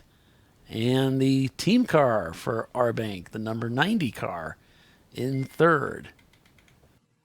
Down to D class, more of that American Iron type equipment. Hillbilly Racing leading the way in the Mustang. In P2, Team Z in their Nissan 300ZX. And Rhinoceros Racing in the Ford Mustang. Looks like we're going back to green here pretty soon. Yep. Yeah, it looks like everybody's getting ready. So yeah, let's keep it on that bus stop maybe. Did Andrea get that camera going yet? Not sure. I've got, let me take a look here. I've got one there. I turned off the GoPro down here, by the way. I'm shows- just using my handheld. Okay, yeah, it shows the connection is closed. All right. I'm thinking on leaving my handheld here and then going and taking care of her. That way you can come back to this one as needed. She says she's trying to get it working. Yeah. She probably found all my porn on that computer. Oh, Lord. God. I'm kidding. It's probably so inappropriate, but you know what? Why would we start being appropriate now? I think that I'm gonna go get a tripod, put this camera on a tripod up there, and hold it down so it doesn't blow over, and then I'll go help her out. All right. Yeah, she said she's trying to get it sorted, but that'd probably be good just to go up there and see if we can get that one spun up. That'd be great. Something where she can look at the pits and everything. Yeah, we'll get it going. We'll get her going. Cool. All right, folks. So where are we at here? Just under 4 hours remaining in this race today.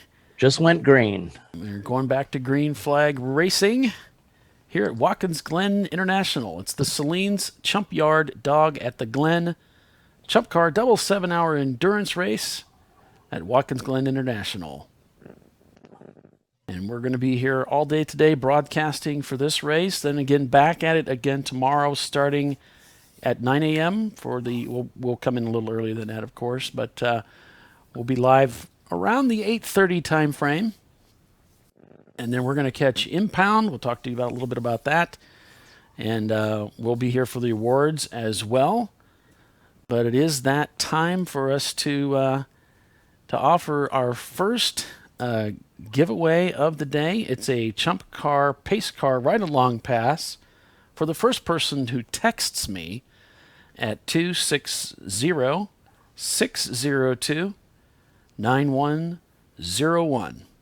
So that's 260-602-9101. The first person to text me, send me a text message, and you will win the ChumpCar Pace Car Ride-Along Pass for a ChumpCar event of your choice.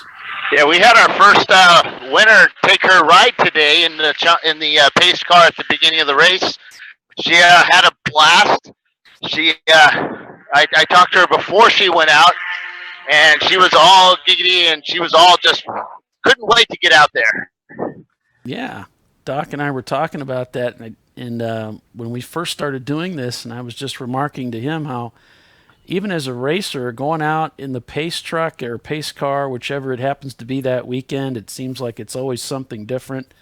It's fun. It's fun to look out the back or through the rearview mirror. You can see the cars behind you snaking through the course, and you can hear the communications going on with the control and the person who's driving. It's usually Mike Chezik, and so it's a lot of fun. So if you're listening in... Today we actually have Russell. He is a professional pace car driver, actually has a business card. He's driving the pace car today. He's a local guy. Drives a lot of pace car stuff here at the Glen. Cool. Yeah, that is cool. Well, I know the John Allen Special Team, they've provided several pace car drivers at AMP and at Road Atlanta. It's a 4-car team now. So all right, here come the cars. Here comes Mustard coming through the turn. Oh my God, they really flying through this bus stop.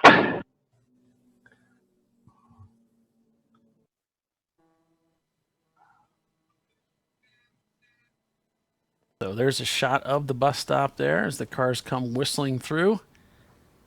Whistling, nice. I've got a whole list here. Do you? No. The only whistling sound I hear is deadlines go by. Deadlines? Oh, okay. I said that like, what's a deadline? It's those things that make the whistling sound when they go by. It's like the puppy with the head that tilts to the left. It's like, what are you Yeah. talking about? Deadlines? That's my daily life. You have deadlines? I don't know what that So, is. Sherry, I'm not sure what Sherry's asking. How about a virtual text here? A virtual text. I'm just going to put question marks on that, Sherry. Oh, maybe she wanted to text the Facebook feed instead. I don't know. I don't know. Sherry's a very, very nice lady that basically runs Harrison Motorsports, where we get some of our some of our parts from. Exactly. David Harrison runs that place. It's a nice shop. They've got a lot of race gear in there. They've done some suspension work on our car. Not cheaty. So this year, the ChumpCar title sponsor is RVA Graphics and Wraps. We haven't talked much about them. Our camera's getting pitched around here, so we'll... Whoa! Sorry, that was me. Sorry, I dropped it. We're doing I unscrewed somersaults the wrong here. part. We're doing somersaults out here. So yeah, RBA Graphics and Wraps is our title sponsor this year. Haven't really talked about them too much today.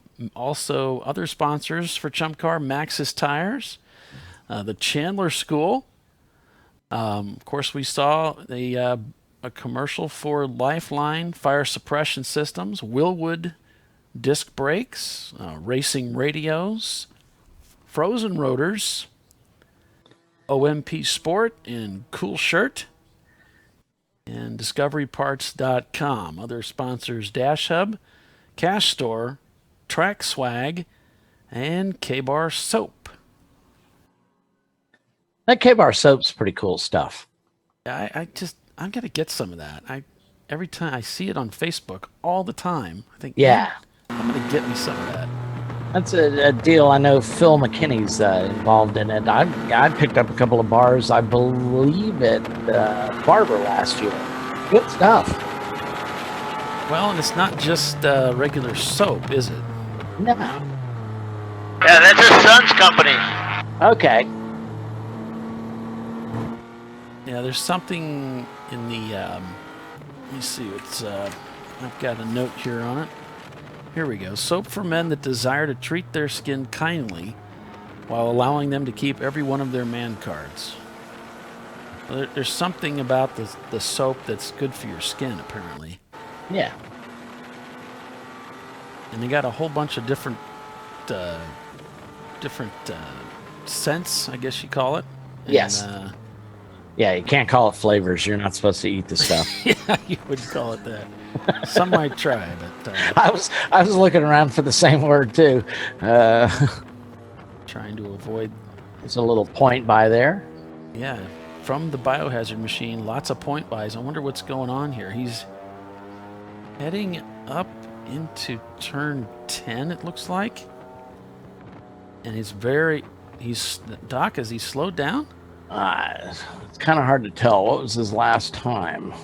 Well, look at the pace that he's driving at. This doesn't look right. Yeah, his last lap's at 224. That car should be in the 215. Is that biohazard? Into the pits. Yes, it is, Bill. And he's coming down pit road. He's at pit in right now. So he's probably coming down pit road right now. Yep. Obviously off the pace, well before pit road, so something's going on with the biohazard machine. And that's Rick Vaughn in the car. He's the owner of McKibben's Pubs in Montreal. Who's a longtime racer of Troy's and I's and sponsor. And that's Rick Vaughn. So he's picked up his clock and moved into position. I think he's in the pit. I think he might be in his pit. It's hard to tell. He just moved a few feet past pit in and stopped the car up against the wall. He shut the car off. Bill, you might have said this earlier. What's the story on those two big red lights up by the roll bar? One of them is for low oil pressure, and that comes on when it's idling, and the other one is water pressure. So if he loses water, it pops on. Are any of those on?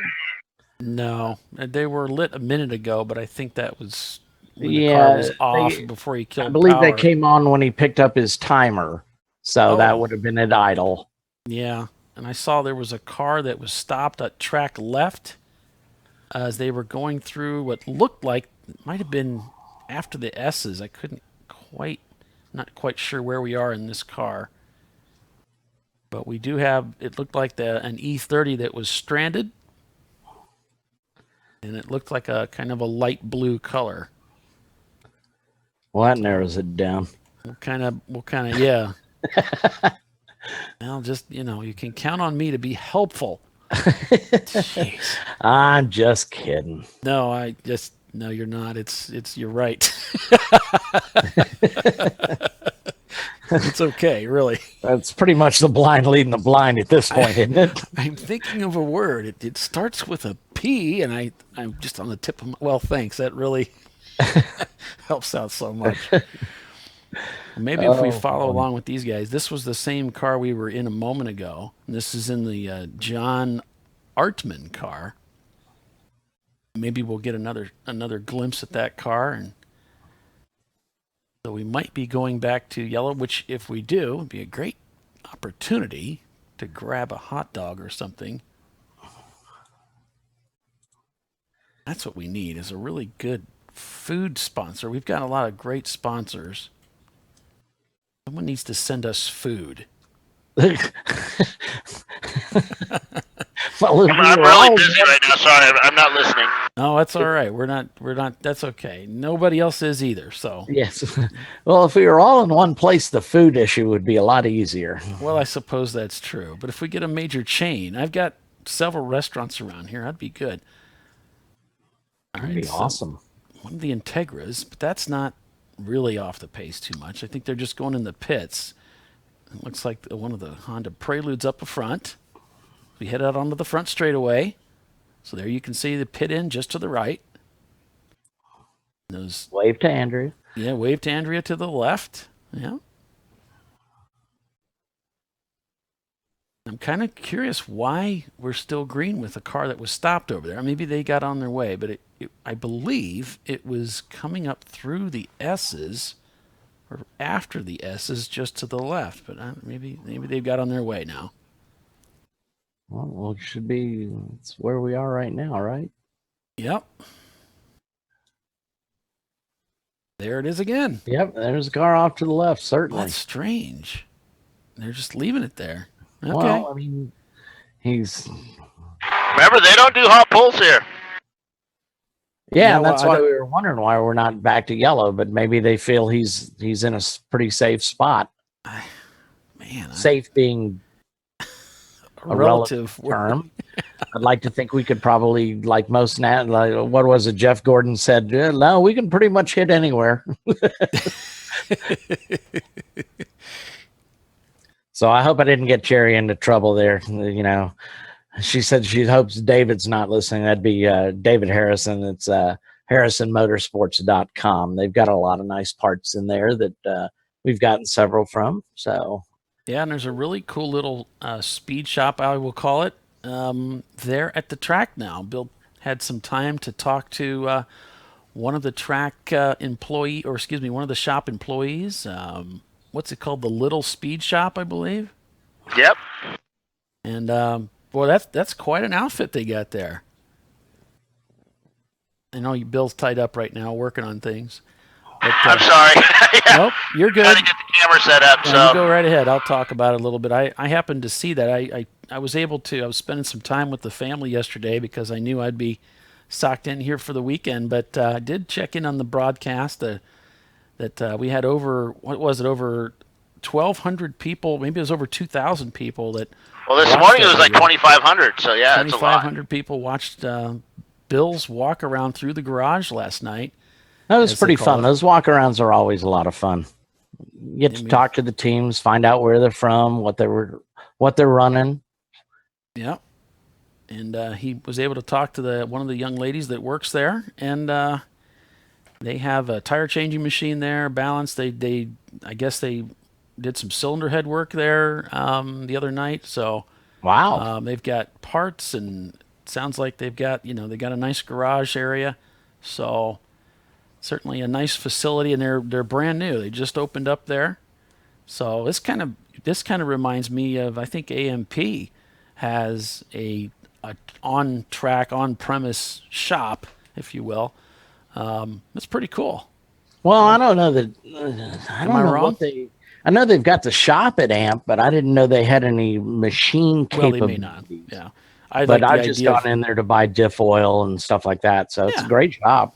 Yeah, I like that idea. You know, have a shop there that people can go to during the race. It's certainly something that is always going to happen. Yeah, that's huge, having a tire changing machine and a pipe bender and stuff, because it's one of those things that you need, but you can't bring with you because they're too big or they're too expensive. So saving you a ton of money. You don't have to bring all the wheels. So if you have you don't have to bring as many spares when you have those facilities at a track. Sure. Yeah, you can bet those guys are busy throughout the weekend.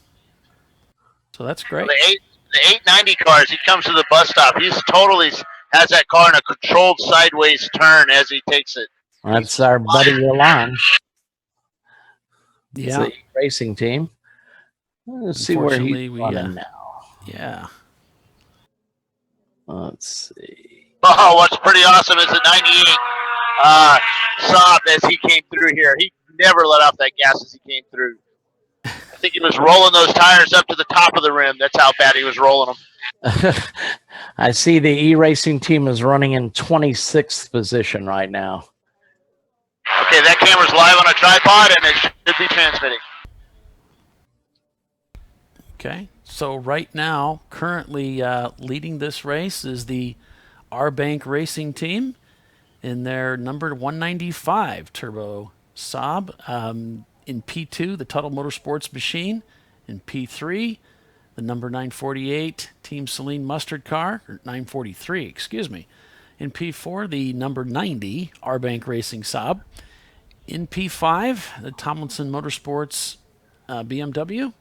And in P6, it's the Blitzkrieg 89 325 IS. So I was just going to mention, it's one thing I don't see on this view, and I haven't played around with the Race Hero much, but over on Race Monitor, our top 13 cars are all. I'm sorry, I cut you off there. Say that again, Doc. Your top our 13 top cars? 13 teams are all on the same lap. Oh, yeah. It's pretty cool. We're on board here with the Team Punisher, the number 402 car. And yeah, Bill, for some reason, we're just not getting a feed from your cameras. I'm not sure what's going on there, but. It was my handheld that I have up there. Yeah. It says access denied. I'm not sure what's going on there.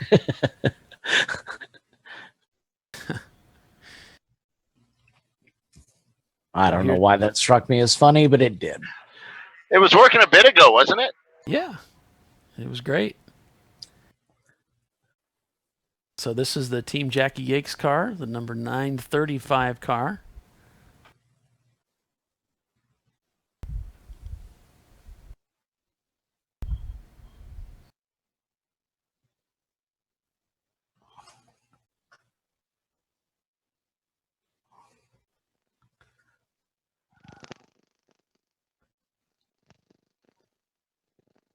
This is one of the two Mitsubishi 3000 GT cars.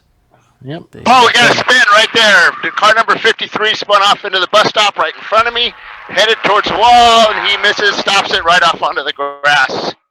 That's our Z-Tech. 108 just comes right by him. The Z-Tech car, he's back on Party City. He's back on the track and going. Yeah, Z-Tech car is running in an 8th position right now. So. Yeah, he got it all sideways on the exit of the bus stop and just spun it. Yeah. Again, we've got 13 cars on the lead lap, so a spin will probably cost you a position or two. Well, maybe. I mean, it was. I don't think anybody passed him until he got back on the track. Okay, so I turned off the camera. I'm going to turn it back on now. Oh, okay. We actually had you for a moment there. Car again.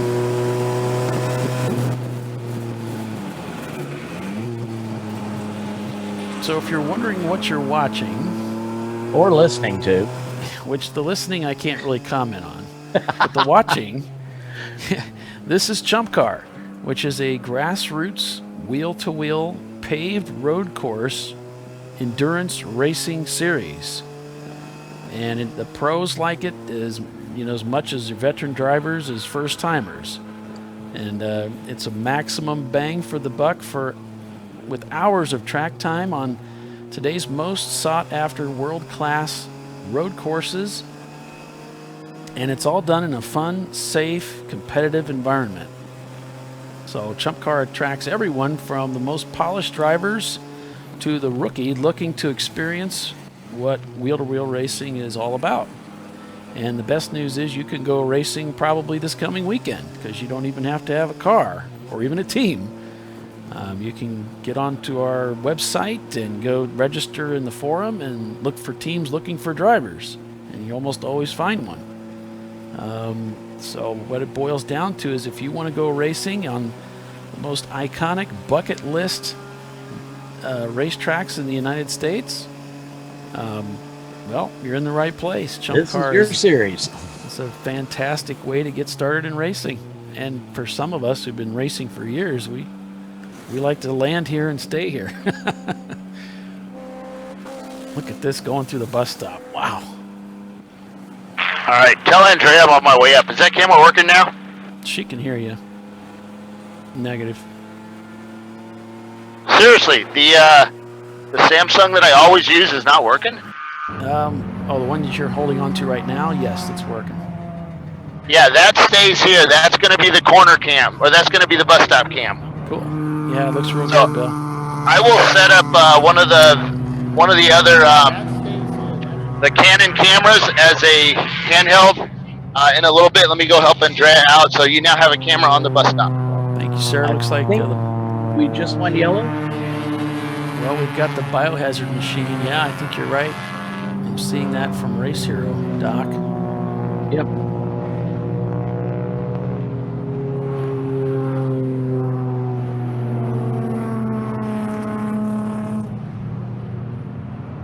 So we've got full course caution here. Looks like the biohazard machine in the pits right now. And there it is still.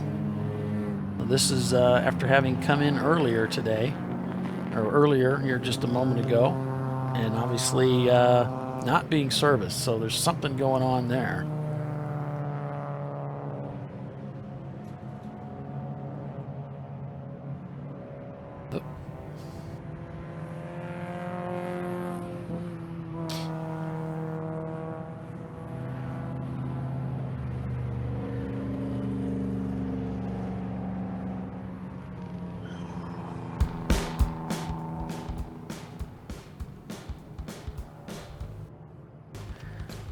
So we are 3 hours and 30 minutes remaining in today's race. We are at Watkins Glen International for a double 7 this weekend, sponsored by Sahlens, the Sahlens Packaging Company. It is a Sahlens Chumpyard dog at the Glen. ChumpCar, double 7-hour endurance race at Watkins Glen International. You know, we're what, 3.5 hours into this little clam bake, so you see a lot of cars coming into pit under this full course yellow. Yeah, the pace car just came by the bus stop, and he's proceeding down with a whole slew of cars behind him. And Andrea, if you're listening, I am on my way. That's my radio voice. That was nice, Bill. Yeah. Dang. I have to step up our game here, Paul. Paul needs a little more bass in his voice. You got to add more bass, man. Is that it? What you do? Oh. Yeah. Is it what the radio guys do? They just add bass? Nah, you got to have a little lilt in your voice, too. It's like, back here live at Watkins Glen. No, you talk like these kids do now and emphasize the last word of every sentence, like it's a question. We have a guy at my day job that does that. I hope he's not listening. But we have a guy at my day job that does this. And every time he says a sentence, you're like waiting to answer. And then, oh, wait, that wasn't a question. And the funny part is he's almost 30 years old. You wouldn't think he would still speak like that, but he does. It's all right. Still young at heart. Yeah, he drives a Miata too, so who knows? Oh, well, yeah. All right, I can see that camera's being rebooted, so she, I think she's got her mojo here.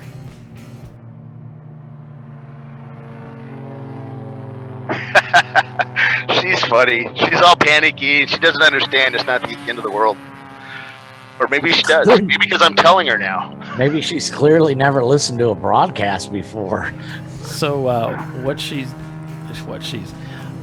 so what I'm seeing right now is the 776 camera. It's dark, and so is the other one. So the 776 was working, and it just shows that it toggled on and offline. Yeah, I'll be up there. I'm almost at the tower now, so I'll be up there in about 2 That's minutes. the story. All right, The cavalry is coming. Indeed.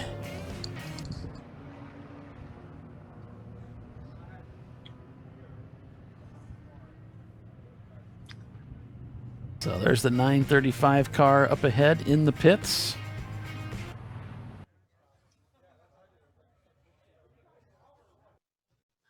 No fuel for them. Nobody's dressed up. Yeah. All their race gear finery. It's one of the things when you do a fuel stop, everybody over the wall, and there's only 5 allowed, must be in full race uniform, visors down. If you're not taking fuel, you can have the entire Formula One Ferrari team over the wall, and nobody has to be dressed up.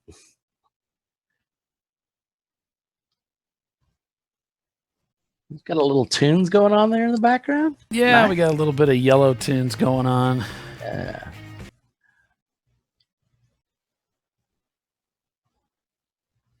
So we're on board with nondescript team. I think we figured out. No, this is another one. No, this is this is John Artman. Oh, okay. It's the Artman machine, and there's the Nissan 300ZX up ahead there, doing really well in D class in the top 3. And there's the Mustard RX-7 as they go by pit in. And if you've never driven here or even in the sim, I can tell you, coming out of 11, I mean, it is really, for one thing, you're coming onto the straightaway. There's a safety car message there you can see is on track. You want to get through there so badly. You want to get on the power early. You want to get a good run out of there. And that wall is right there. You just can't. You have to be inch perfect if you're going to get it right. There's just not much room for error. I'm pretty much happy to be yard perfect. Boy, usually me too. I rarely drive my own car. I'm usually in somebody else's car. Yeah. And you wad one of those up, it hurts. I've been really fortunate. My mantra is I bring the car back the same way I took it. Yeah. So the next guy that It's not mine. I bring it in the same way I took it out. And that way I know that I'm treating the team right. Well, I should say everybody else except for Trulio. No, actually, I brought his car back pretty much the same way every time. Usually 3 wheels. Oh, look at this. They're pulling that car that was stranded up in the S's. Yep. So they're finally going to get that bad boy off the track. Didn't quite catch the number on that car. Looking back at Let's see. Yeah, I had the car number 30, I believe. Oh. Says it's pulled off in 3, so. A 318. Yeah, could be. Coco. Team Coco, yeah. Okay, they were top 10 both days. Well, they were 10th place both days last year, so they're off. We're also getting a note that the 508 team, I don't show a 508 listed, and the 775 are both getting penalties. That's the American Express team, the 71 Grand Prix. They're both getting a penalty for passing under the double yellow.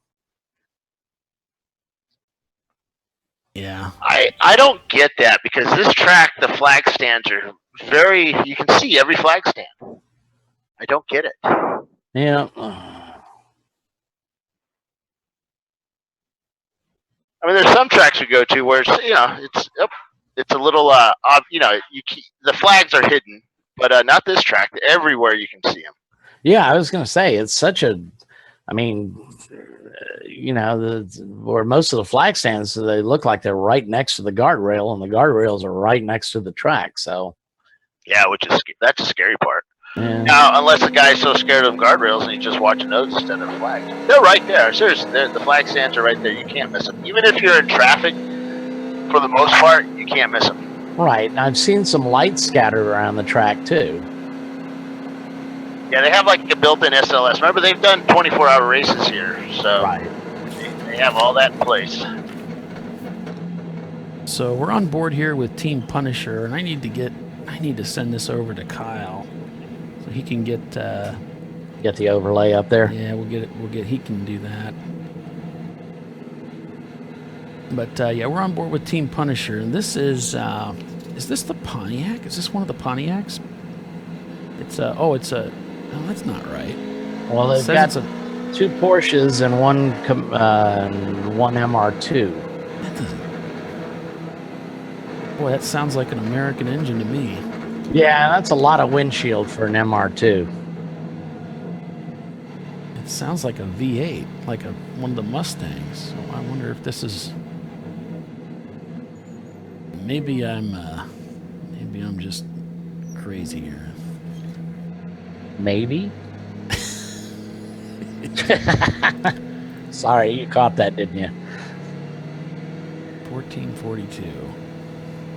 I don't know. Let's see here. Maybe I'm looking at this wrong. Yeah, they have it. Oh, okay. Yeah, that sounds like a pretty stout engine. Actually, I don't know who this is. This is not. No. They're labeled as Team Punisher. They are in the system. We don't have the overlay up. Wow, it sounds like a V8. So, whatever the case may be, we'll get that overlay up and going here. Well, if it's Team Punisher, I mean, they got that 928, which I believe is a V8. Oh, is it? Oh, okay. It's a front engine. It was a radical departure for Porsche at the time.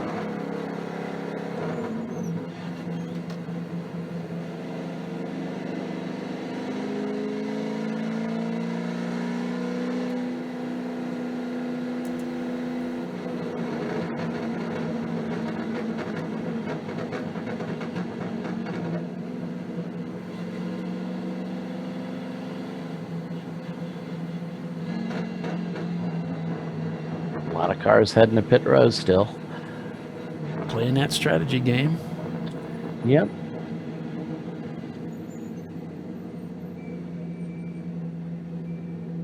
Well, we're 3 hours and 40 minutes into this race, so if you're going by that, pit at 2 hours to minimize your stops, it makes sense to come in during this full course yellow, especially if you're getting good intel out there. And most of the cautions have been rather long here for multiple cars, so why not pit?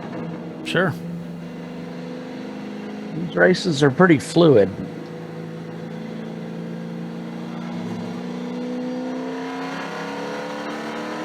Sounds good. It looks like the only thing that's stopping us from getting a clear photo is that crack in the windshield. I think it's focusing on that. Right. Instead of the what's beyond it.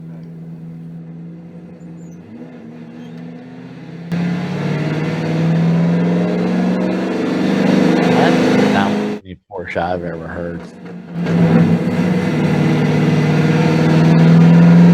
More like the poor kid from the streets. Yeah, like there's Porsches all around our neighborhood, right? Yeah. More kind of did work for the magazine for a while, so you'd think I'd know. They didn't let me near the nice cars, though.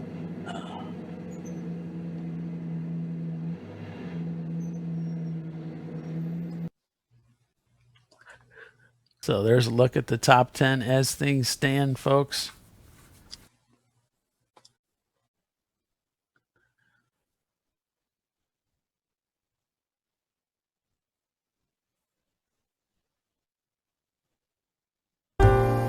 You are watching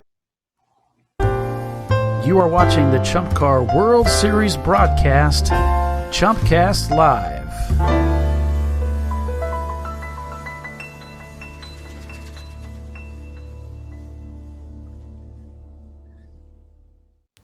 So we are live here at Watkins Glen International for a 7-hour endurance race today. We'll have another one again tomorrow, and we are from the one of our tower cameras brought to us by Logitech. Are we looking at 522? Sorry, are we looking at 522 right there? Yeah, yes, we're looking at the 522 car. Yeah, so that's a fuel spill by his back tire. The fire department's now, or the fire guys are now showing up, and they're going to help take care of that. It keeps spreading, so that's a fairly large amount of fuel right there. So that's why we've got focused on it. Tooth Auto Parts. Oh, is that the Tooth guys? Okay. Yeah, that's the Tooth guys. It's a different paint scheme than what I'm used to seeing for them. I believe they're all out of Canada, if I'm not mistaken. Yeah, yep, they travel well. Yeah, they usually field several cars. So now they're putting down the kitty litter. Why do we put down kitty litter? I don't. It gets messy and sticky. I put down floor dry. That's Dan Diggs sitting there, the watch. Yep. We use kitty litter from the dollar store because it's, it's mostly like lava and stuff. It absorbs all that stuff pretty quick. Yeah, so this is just an example. You make sure you have your floor dry with you or kitty litter during your pit stops. You got to have it for this kind of situation. Any spillage, and there's going to be spillage. Oh, yeah. You're going to need to get that cleaned up right away. So that's why you're seeing this take place. And of course, Dan is there to take care of the racetrack, take care of everybody, make sure they're safe, but also to take care of the facility. We want to leave it the same way it was when we arrived, or better. It's like they're getting ready to get the biohazard car back out on track. Oh, we've gone back to green racing. So that's good news. I don't know about green racing. We've gone back to a green flag. How's that? There you go. Yeah, I don't hear any electric cars. Yeah. One of our other Logitech cams up there in the tower showing you pit out. You can see it's a traffic jam. We got a lot of guys trying to get out now. Taking advantage of that yellow. I was working here comes pit Bio out. down pit. He's coming down the pit lane. I was working pit out at Barber when 2 hours to go, and man, I had cars stacked up. I was juggling like 10 timers. It's like, you got 15 seconds. You got 10 seconds. I think that's Jerry Anger in the car now.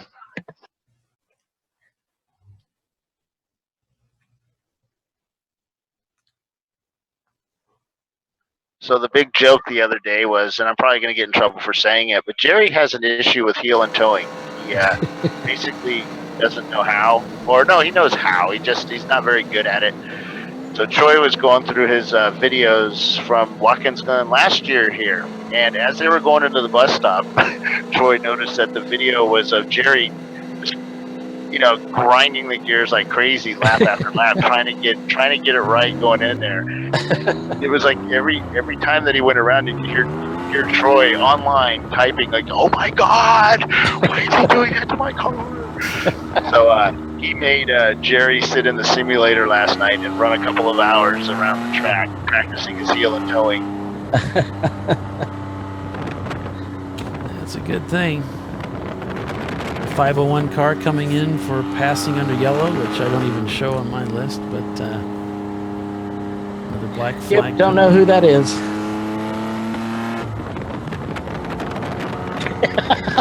That's all right, Andrea. Bless your heart. We appreciate what you're doing. You're doing great. Andrea, we don't know what we're doing either. So you are in good company. You are in great company, my friend.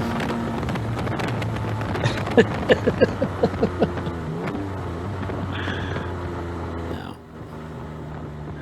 Andrea's great. She's one of those people that she's a stalwart. She works so hard, and she's a sweetheart. Yeah, you know, she's just one of those people that puts her heart and soul into what she's doing. She yells at Mike a lot, which is really funny.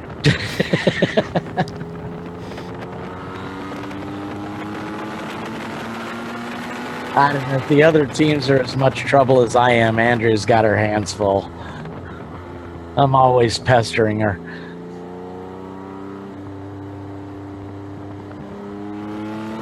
So we're back on board in the Cool Shirt Systems Biohazard MR2. Jerry Anger behind the wheel.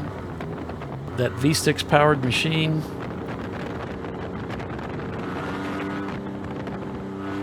Using this day as a test day. Not sure what they're testing, but they're using this day as a test day, and perhaps tomorrow they'll be at it full on.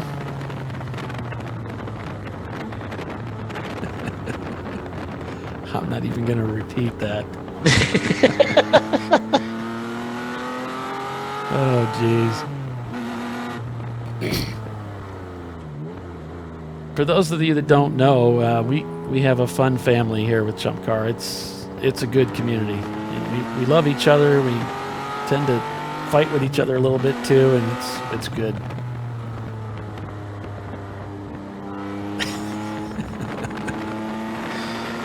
That's fun. It's all fun. Well, Andrea only got pressed into duty because we seem to be missing a member of our team. Yeah, that happens, and he might have gone out with the Canadians last night. I understand they like those car bombs. The guy probably wised up, you know, and well, he had to put up with Bill all day yesterday, so that would chase pretty much anybody off. That could have been it. Yeah, he's an MR2 guy, so he may have lost a wheel somewhere. Broke a hub coming to the track, huh? Yeah, so let me do this.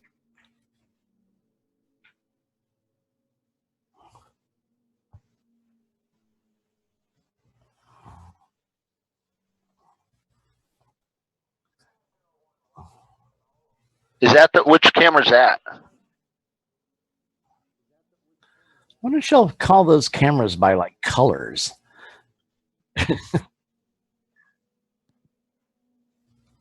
I just transitioned it over to pit out.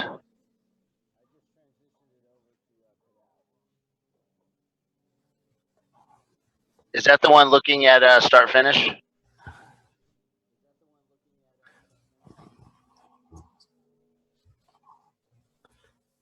Hold the phone.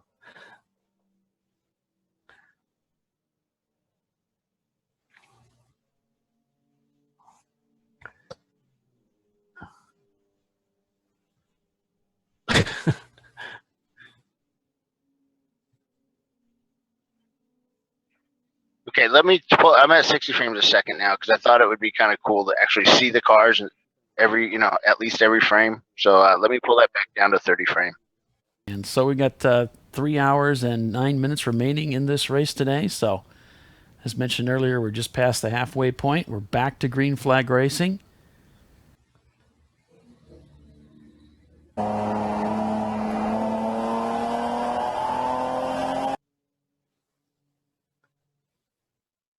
On board here with the John Artman team. I suppose we should look up who that is, huh?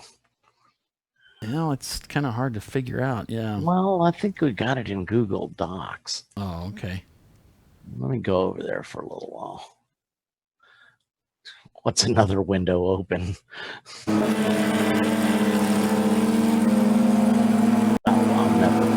That list is 100,000 people long. Who am I kidding? Okay, try that camera now. See if it comes up. Yeah, I see some activity. Now it looks good. So there's that camera that we've been working on. You can see it's working great. So cameras provided to us through Logitech. I got to get our little screen logo up there for them too. So there's a great shot of one of the competitors in the pits right now. Looks like they're doing one of the Hans device shares where they switch them over. Yeah, we rehearse those. As long as you have the points on those things pointed in the correct orientation, it's pretty easy to do. Those things, a lot of teams share them. Those things are expensive, but they're worth every penny.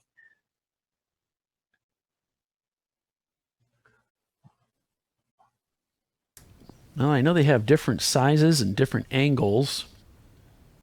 And of course, the degree of angle would be, I think that's like if you're in a Formula car, like I started out in open wheel, one of those, you're really laying down. You're actually like in a reclined position. It's kind of bizarre. Right. You're going to need that different angle than you would sitting upright in a tin top or a roadster. Yeah.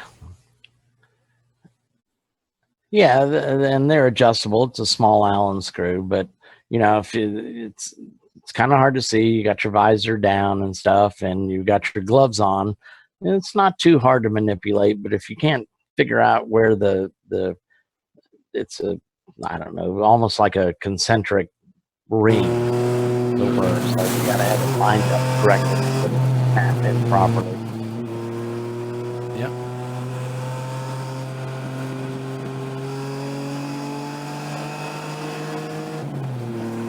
Okay, I want to do a poll right now. Is the biohazard camera working, and is the turn or the bus stop camera working? So biohazard is up, and I'll do some checking here.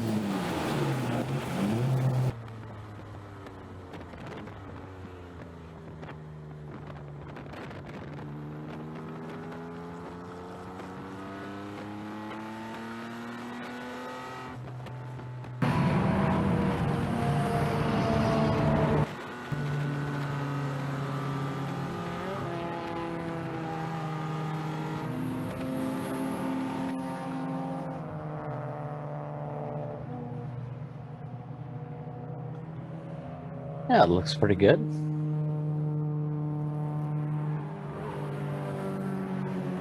It looks fantastic, doesn't it? Yeah. In case you don't know what you're looking at, that chain link fence, this is a photo hole for the still photographers and for and probably for video cameras as well. But yeah, that's actually the NASCAR camera position. I thought so because it's so wide. On the street circuits that I used to work at, we used to have to walk around with the track safety people, and they'd only let you cut those holes at certain spots. So if you're using a large enough lens, you can put it right up to the chain link fence and shoot through it. But if you're trying to get these wide angle shots and stuff, you've pretty much got to have an open fence area. So, and they would, they'd let us put them in certain places, but not in any impact zones. So, right. Of course, when you're watching NASCAR or IMSA or whatever the series is, you're not going to notice these. You're not going to notice the hole. They'll set it far enough out. That's all hidden, right? Yeah. You can't tell just what's really going on. Right. But here, backed up just a little bit, you can say, oh, okay. So yeah, it's a porthole in the fence. It reaches above and below, and this is just a portal there. You see those at a variety of racetracks. Media use them. They're all over the place at Mid-Ohio. Yeah, there's a 635 CSI Shark. You seen that? Shark car?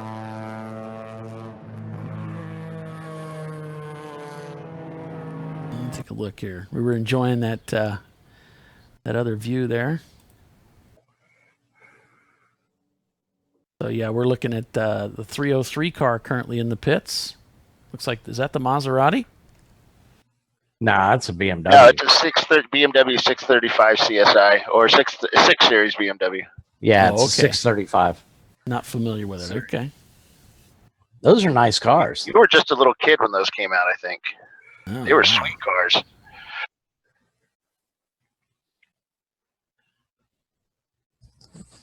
Yeah, they were top-end BMW back in the 80s. Oh, yeah, 6 Series, 7 Series. Every self-respected drug dealer had one. Self-respecting. Sorry, yuppie drug dealer. Oh, my mom's asking if our race is going to be televised at NCM. Unfortunately, Sort right? of, yeah, it's going to be done.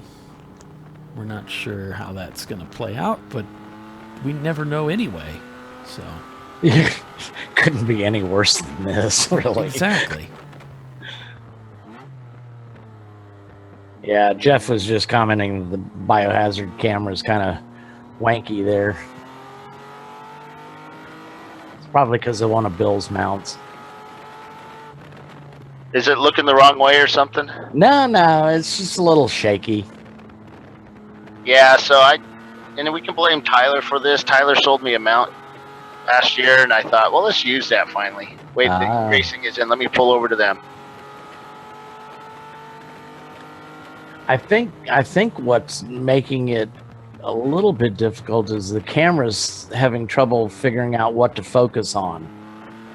Yeah, because you can see the what's the front, but the dash bar is come into focus, then it goes out of focus, then it comes into focus.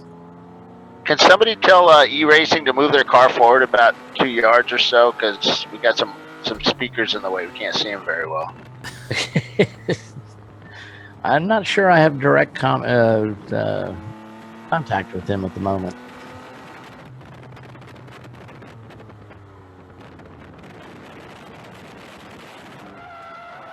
Oh no, the biohazard spins.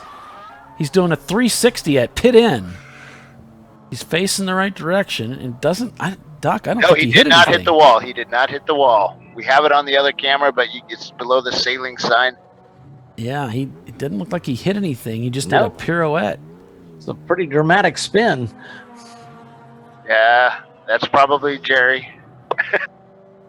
Oh, and I wonder if. And Troy's standing on the wall. He's coming into pit. There, he was waiting to make sure he had a clear shot coming in. He might need to change his undies after that. Yeah. I wonder if he jumped the clutch in a lower gear and it locked up and that's why it came around, or if he just was going for the pits at a normal speed and that's not going to work. But whatever the case may be, Troy walking slowly around the car. Hopefully no harm, no foul. Maybe some flat spotted tires, but well, it wasn't a high speed spin, but no.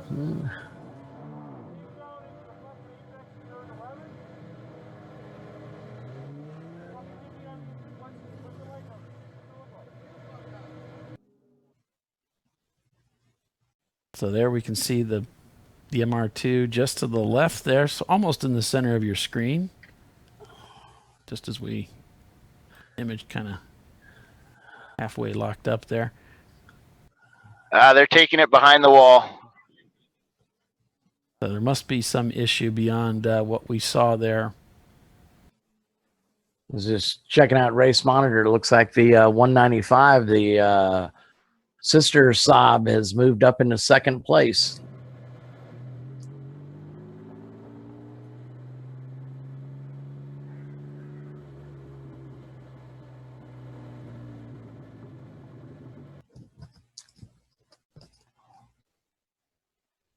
So the E-Racing L is getting a full service. They're all washing the windows on it, strapping the driver in. They're getting ready to release him.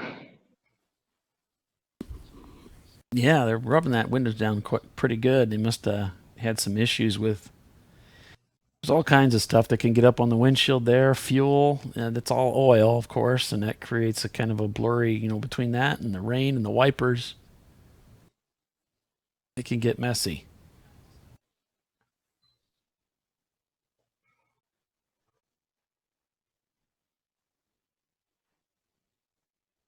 So we'll take another look back at our current running order. And there we have Arbank Racing in the number 90 Saab Turbo, leading the way. About 27 seconds out from the Tomlinson Motorsports team. In third, it's Team Blitzrig. They've really moved up. Look at that, 27 spots. Hey, wait a second. 185, the Saab. Is that who's that? Is that yeah, they're having to push the car. 195? 195? I saw it drop, and I just thought it was pit stop. There's a 195, Bill. Yeah, they just ran out of fuel coming down pit lane. They had to push it. Okay. Camera's on it now. He was running in second place at the time. Yeah, and he's right at the... Yeah, Robin Banks is sitting there waving his hands, telling them what to do. He's right at the 4 hour mark in the race, so... So Boogeyman in seventh. In eighth, it's Team Saline in Saline. There, I get it right. Mustard Miata or Mustard Mazda RX-7 in P9. Fast Hog in their 95 325i. Bonehead Brigade in 10th. Team Jackie Yates in their GT 3000 in 11th. In 12th, it's Bimmerline. And in 13th, Team Saline in Ketchup.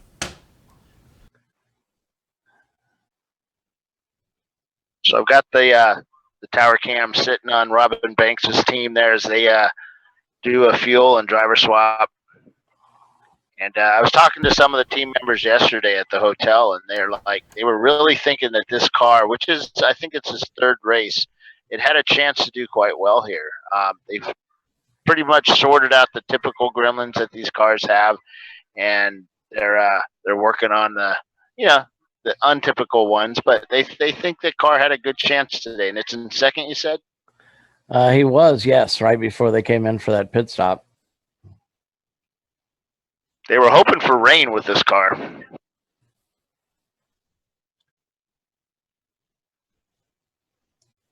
Yeah, so and that kind of, we talked about that a little bit earlier, that not all the teams want it dry. They're kind of hoping for some strategy that they can play if it would rain, but just not enough to really play into that strategy today, with only a 20% chance. Yeah, I heard a rumor that Andy Pilgrim is racing this weekend with us. Ah, there's a familiar name. Yeah, I met him at a what do you call the Cadillac the V-Day. It was at Summit Point a bunch of years ago, and really cool guy. Gave us a lot of hints on how to go fast. I think he's running an orange Honda or some orange car. So Team Punisher in the number 408, 89 MR2 being black flagged for exhaust hanging. It's a meatball actually, so they're going to be coming in. Which car? Which one is that one? The MR2, the 408. There's two of them. Was it the one I helped this morning? No, whatever 408 is, I don't know. It's not the Martin McClure. It's not the Martin McClure one. No, it's the Punisher. Team Punisher. All right. Sorry, I'm yawning.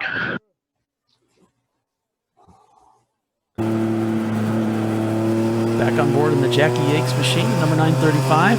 Currently in 21st position. Their fastest lap time so far today at 2:23. You can see the track's dried out nicely. They're really giving it heck through this corner. Having a lot of fun out there. Look at the traffic, mixing it up. You can see his clock timer there. Probably reset from the time he got in the car, so he's been out there for about an hour. Can you turn up your mic a little bit, Paul? Oh, I need to turn this down a little bit. I'm getting drowned out. There you go. There we go.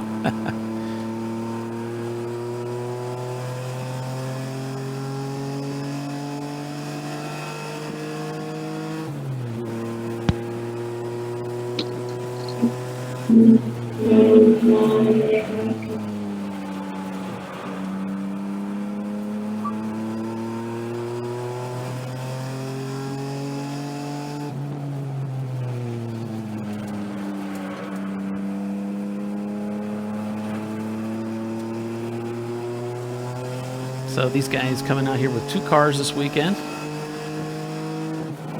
Yep, all the way up from Tampa, Florida. Now, one of their drivers, Clark Wagner, took a nice little trip up the East Coast. He's been on the road for about 2 weeks. Him and his wife hopped in their motorhome and hit a bunch of national parks on the seashore. Nice little drive up there. We got a waving yellow 1A. Got somebody spun out there. I can remember we would, you go on these trips and to go racing, and we'd go to in those caves that are hollowed out by water, and you go Ruby Falls, right? Right. Take a tour. I took some of these places, man. When I was 10 years old, my dad took my brother and I on a 2-month trip all across the West. Yeah, they're going to have to go yellow. This guy at 1A is not in a safe location, and he's not moving. Yeah, we saw that as we came around there. There he is there, just driver's right. That's heading up through the S's there. Yeah, they're getting the safety car ready. So he's past 1A, it looks like, unless there's another car back there. This is up in the S's. Yeah, that's probably it.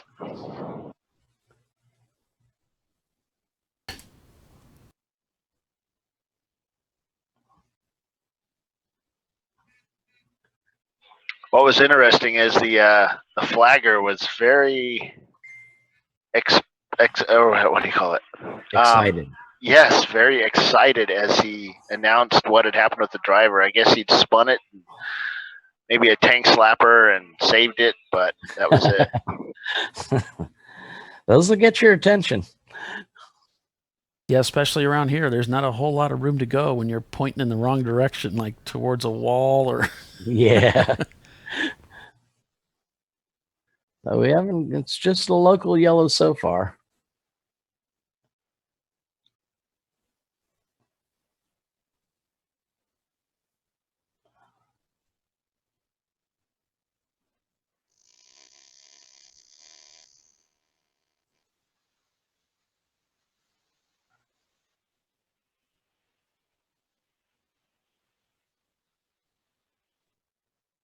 Yeah, now they're going yellow all the way around.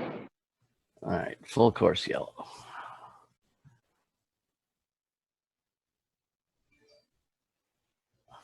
All these full course yellows, I mean, this really mixes up the field, as it were, and it certainly plays into strategy, where you pit, where you don't pit.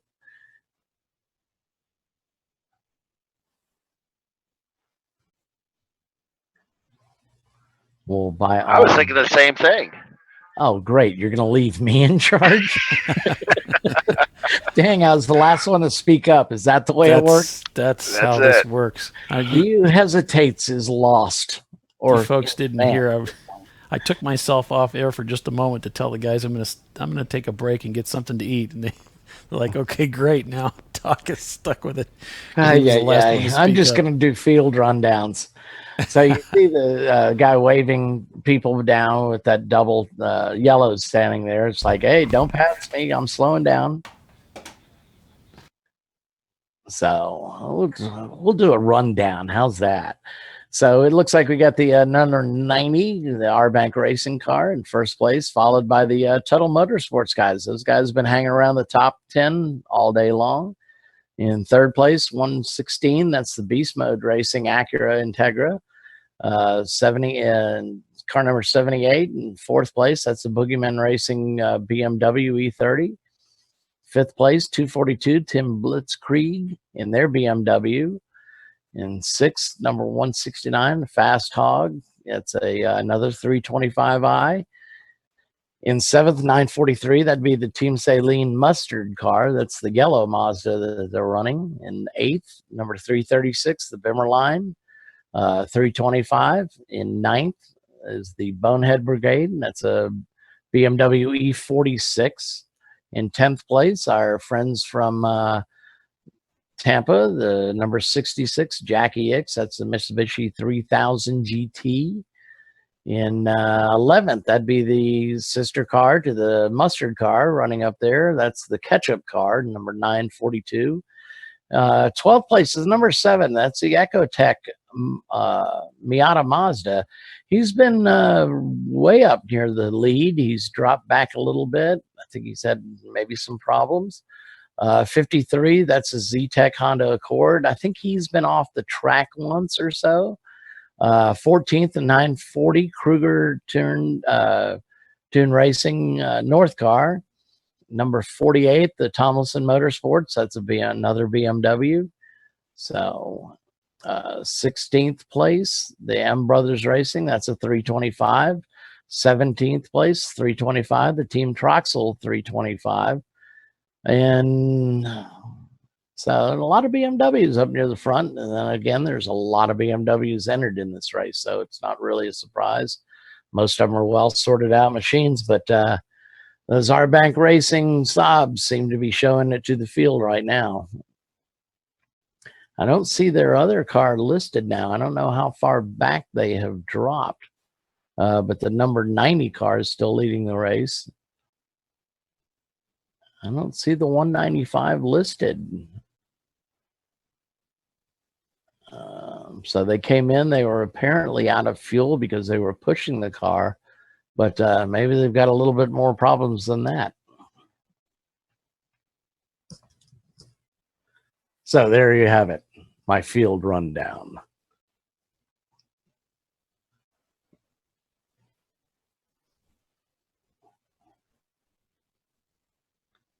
Ooh. Sahlens 940 car, we have a report that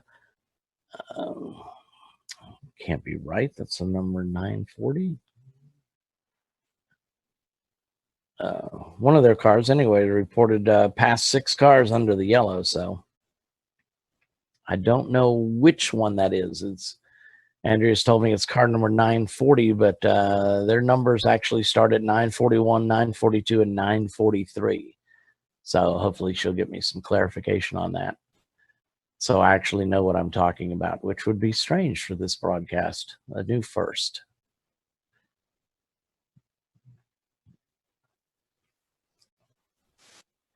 I just realized that Mike Chiswick standing up here is one of the controllers watching a race. He's not listening to us, is he? I don't know, but we were talking about him just a little bit ago. He might be busy right now. You should always look to see where your boss is before you talk bad about him, right? Well, yeah, that'd be an excellent idea. I don't know that it would really change anything, though, would it, Bill? I mean, who else would be crazy enough to do what we do?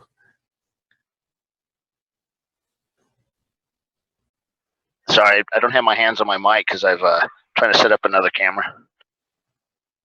Well, I'm muddling through as best I can. Some people make me write these race reports, so I got to pay attention kind of to the running order so I can reconstruct this madness. So, I mean, one of the things, all these, it's a little hard to follow these races with all these full course yellows. We're kind of not used to that. Or I'm not anyway. In the Southeast, we don't have a lot of full course yellows. Watkins Glen, I can certainly see, though. It's a fairly narrow track. Those walls are awfully close to the track. So there's not a lot of place for safety vehicles to go to safely extract a car off the course. So I totally understand them. Safety on both the team's parts and the safety crews. Yeah, they have it's interesting. I mean, they have a lot of safety folks here. A lot, like the entrances to or the exit to the bus stop is there must have been 2 fire trucks, 2 ambulances, 2 safety trucks, and 2 tow trucks. I mean, there was a whole bunch of guys standing around doing that. Right. Which is good. That's what we want them doing. Yeah, exactly. You want them to be the most bored people at the track.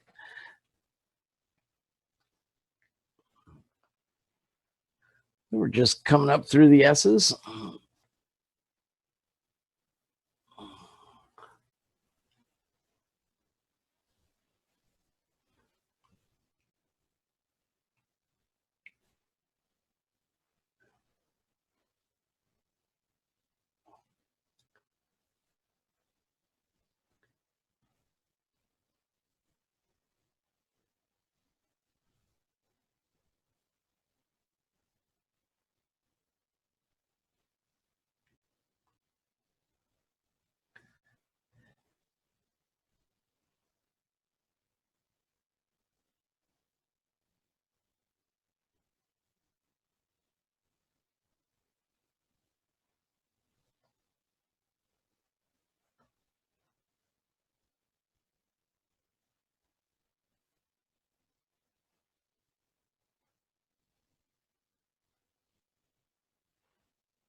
Are you there, Doc? Yeah, I'm here. Okay, sorry. It got all quiet on me. Are you in a car? Or do you have the camera on the car? Yeah, we got a camera in the car. Looks to be I think it's an E30. Okay, cool. It looks all I can see is his instrument cluster. Looks like what mine looks like when I used to have one anyway. Doesn't look like they're mirrors, but that might be an E36, E46. I'm not really sure, Bill.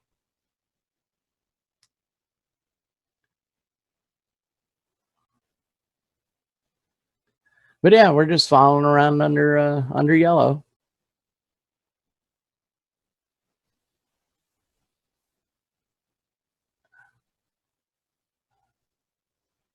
I want to say he's following E-Racing's car, but I can't get a good look at the side of it.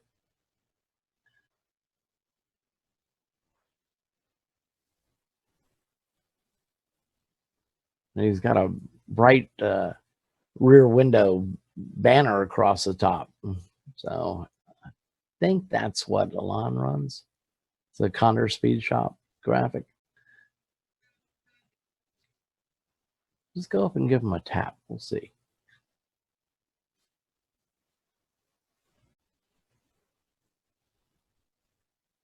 Yeah, I can't really tell who he's following. There's quite a long line, though, in front of him.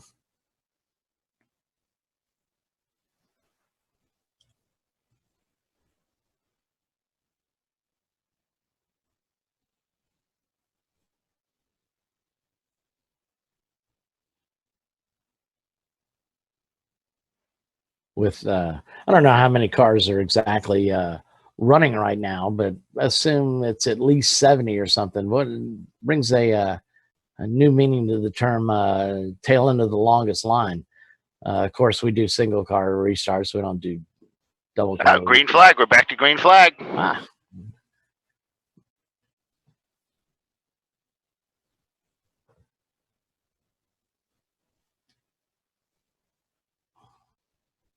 Boy, you see those cars up ahead of them.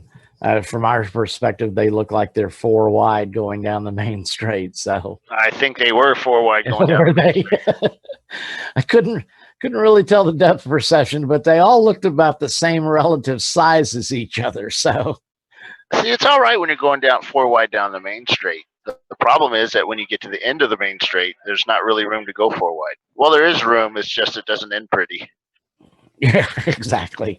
So yeah, Andrew, our buddy at Jazz, said it's not an E36. The door handle's wrong. So I'm not sure what car we're in right now.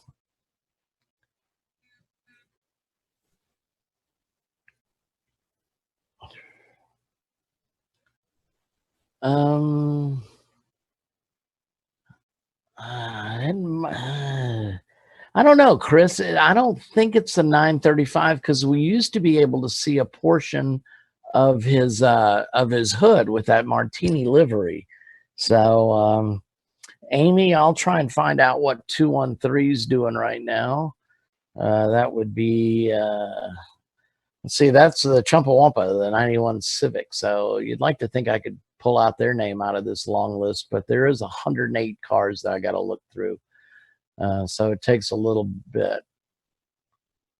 Of course, you can always go over to Race Monitor or and check out the running order there.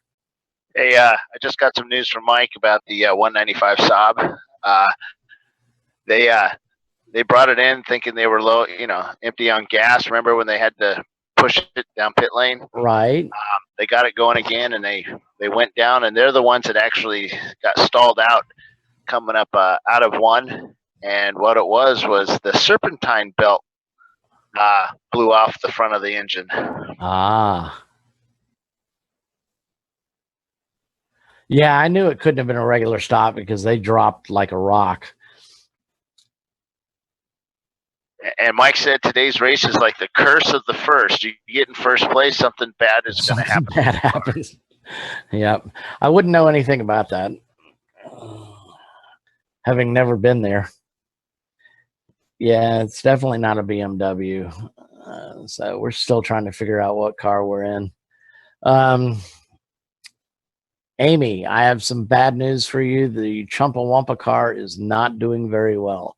He's currently listed in 88th place with 45 laps completed. And the leader is on lap 78.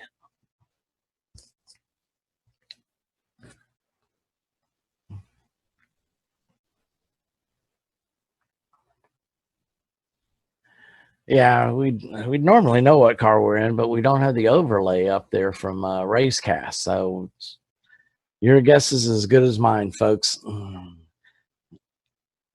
as to what car we're in.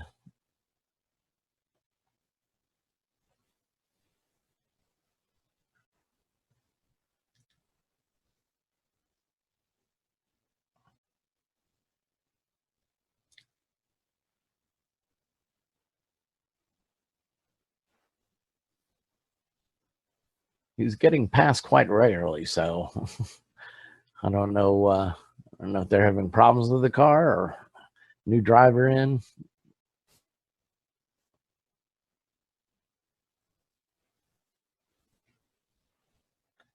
It's approaching the bus stop here.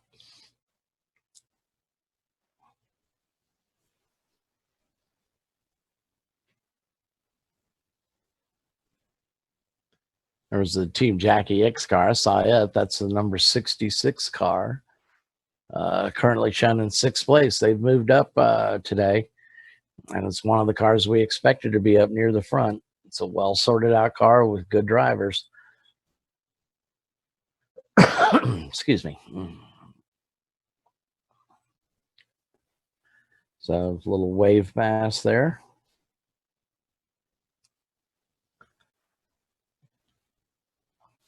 A lot of traffic up ahead.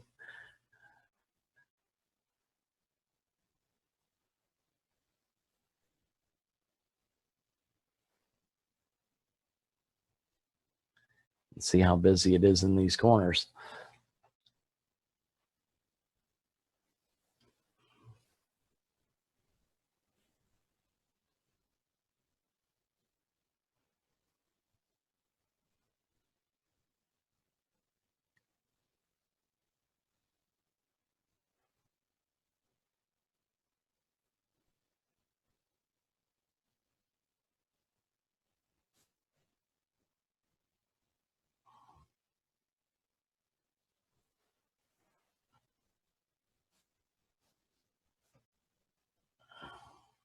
Oh, this is the car pilot. It's all we've got is the driver's name, or the team owner's name, most likely, is John Artman. That's whose car we're in right now. Ah, right. Yeah, we asked him to. Thank you, Lizzie. Lizzie just brought me lunch. She's such a sweetie. Nice. She never brought me ketchup. I like her. Yeah, so he came up to me during the driver's meeting and asked me how to set it up his camera. We got it going. He had his name in there, and I showed him how to do the rest. But most likely, the stress of getting the car and everything out there, he probably didn't put it in there. We'll talk to him tomorrow and see if we can get that fixed. Yeah, I mean, it's a great picture and stuff, and a couple of people. I believe it's an iPhone 6. Yeah. It's a great picture. A couple of people are Josh and them. Looks like it's a Honda Acura gauge cluster. So, and again, we don't. I don't. There's a list of all the team owners and drivers, but with 108 cars on track, that's like 400 names. So I went on there briefly and went, "This is crazy. You'll never find this guy. You'll miss half the race." So hey, the Mopar for Life guys are in. What position are they in? I haven't seen them up near the front. That's the number 4 car. Let's see if I can pick him out here. I got to go to race monitor. I can't read that light break background. Mopar for Life is running in 24th right now, Bill. Interesting. They're normally way up there. Yeah, there they go. They just went by pit. They just went by the start finish line. I seem to. I'd have to check my notes, because they were up there. I don't have any notes on them specifically, though, as to what's happening with them.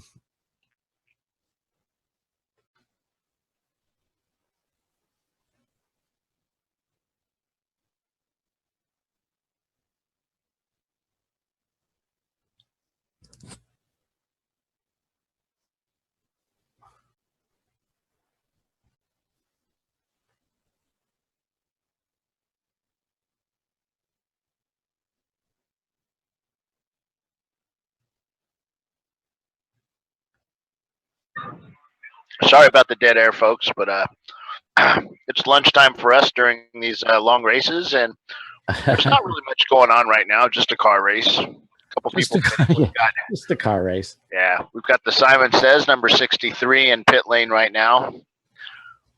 We'll go. Well, I don't know because I don't have control of the cameras on the production end, but no, we're pretty much stuck with what Paul's decided to leave us with. That's okay. In-car cameras are good. People love watching those. Oh,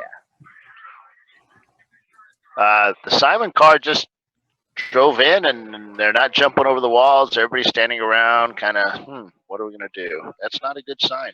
Yeah, well, of course, they had that off in turn 1 when they were running second. So, it's more or less it takes a long time to get towed off this track. So they're pretty much in test mode, I would imagine. There's no sense in any hurry. It looks like what they're doing, they pulled out a piece of foam from the back. Looks like the tow truck's on his way out, by the way. Yeah.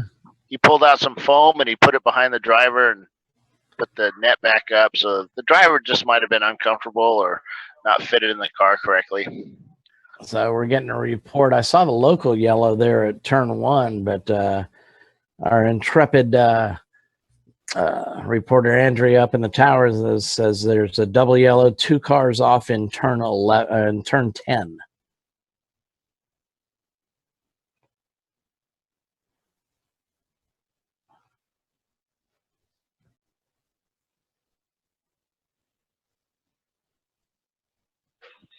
Yeah, I'm looking. I don't see. There's 9. Don't see it. We need TV cameras. This track doesn't have the real high-tech TV camera setup. You could use a broadcast from it, too. Yeah.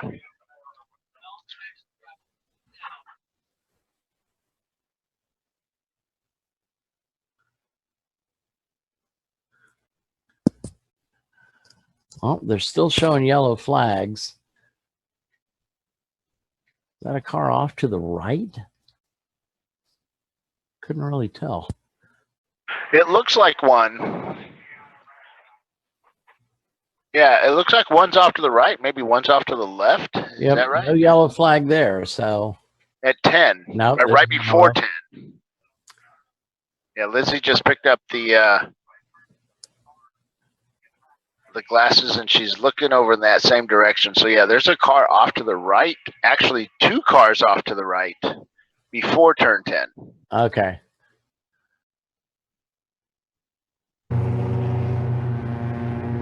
Oh, Paul's back. Hey guys. Hey. So yeah, I went through looking at the videos from. I was trying to catch that Garino Watson accident that took place, and unfortunately we weren't looking in that direction at the time of the incident, so we didn't really catch it. But yeah, I would imagine something will surface on Facebook within the next couple of days. Yeah. There's a lot of cameras out there in those cars. Not all of them are streaming. GWR had an in-car camera, didn't they? Yeah, it wasn't broadcasting, but maybe if he was recording, though, you know. Yeah, exactly. I don't know if he'll put that up or not, but Yeah, most teams will record, and yeah, they probably will most likely not do that. The Simon guys are all walking around the car trying to figure out what to do, it looks like. Al Chiswick is down there talking with them. Hands are waving, arms are up in the air. So are we full course yellow, or is it just local yellows? It's a full course. Two yellow flags equals full course. Oh, that's true. I wasn't thinking about that. I was just looking at the ad. Actually, let me aim the camera up there. I should be able to see turn 10. Race Hero and Race Monitor still show us under green. Yeah. So that's why I was asking.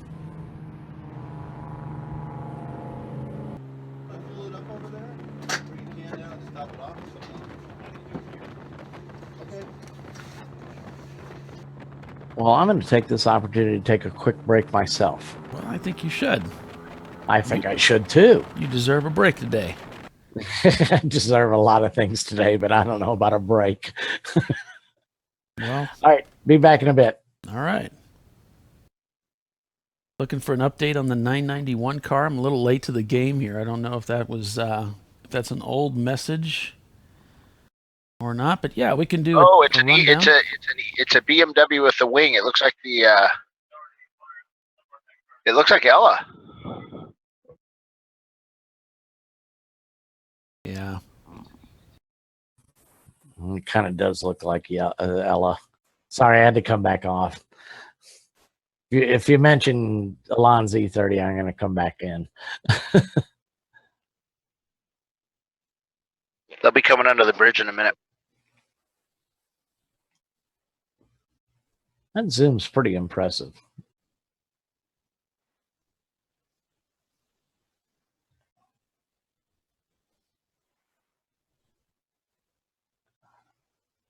It does not look damaged.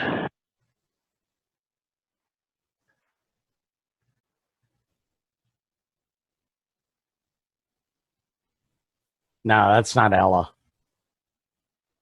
Ella has those BMW tricolors in a diagonal across the hood. Yeah, that's the one with the stripy stripes. The stripy? Not stripy stripes, the checkerboard. Oh, okay. I remember that from the garage walk. All right, now I really am going to go get some lunch. All right, Chris. So I'm seeing you're asking about an update for the 991. That is the Garino Watson Racing team. They had a shunt earlier on this morning, and we don't expect to see that car back out this weekend. Certainly not any time in the near future.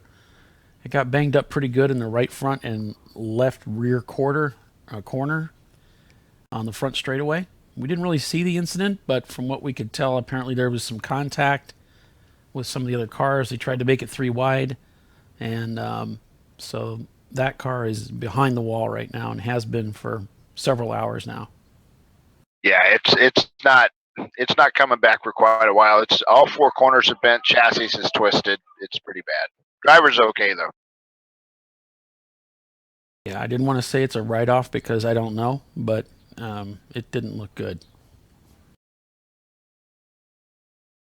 Okay, we have 2 more cars coming in. Couldn't get it. One's the Porsche 924 and the 700 Honda. It looks like 700 Civic. Okay, thanks for that, Bill. So the 700. They're all going behind the wall. Yeah, he's on the 700's on a flatbed. That's the Intergalactic 92 E36. Yeah, it looked like a Honda. So yeah. Right. Yeah, Chris. We don't know if they're done for the weekend, but it's pretty bad. So hard to say.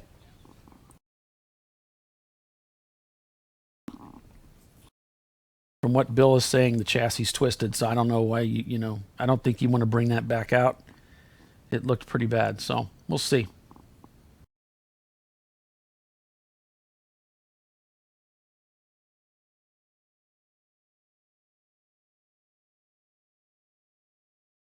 They were doing really well. They were leading the race. Seems to be befallen more than one of our leaders. We had the same issue with Simon Says. They were working their way up through the field. At one point scored in second place and then suddenly found themselves without power on the side of the track. And yeah, it hasn't been good luck to be up front. Although since then, KarGo Racing has taken the lead of this race in the number 90 Saab 930 Turbo.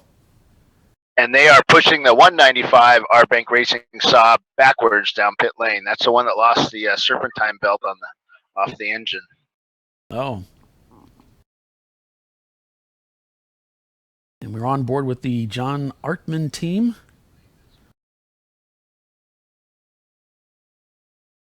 And it looks like they're under full course caution for sure, although our standings don't show that. Yeah, they're just crawling around the track here. All the teams seem to be doing that. So with that, we'll take a quick break after this word and be right back. Stick with us, folks. In 1977, Bill Wood set the standard for high-performance brakes. Today, every Willwood product is born from racing technology and is proudly manufactured in the USA. Engineered, designed, rigorously tested to deliver unsurpassed control on and off the track. Whether it's for cruising or absolute performance, Willwood has an application for the ultimate stopping experience. Race proven, street ready. Drive Willwood. You are watching the ChumpCar World Series broadcast, ChumpCast Live.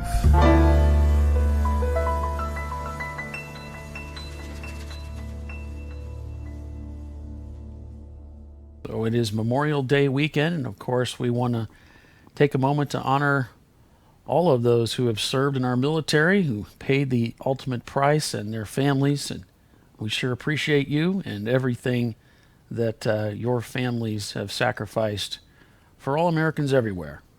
Thank you.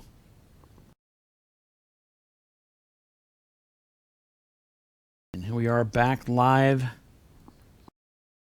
at the Sahlens Chumpyard Dog at the Glen ChumpCar double 7-hour endurance race at Watkins Glen International. I'm your host, Paul Velton. We are under full course caution right now. It appears as though we are as they work to extract a car that was stranded on track.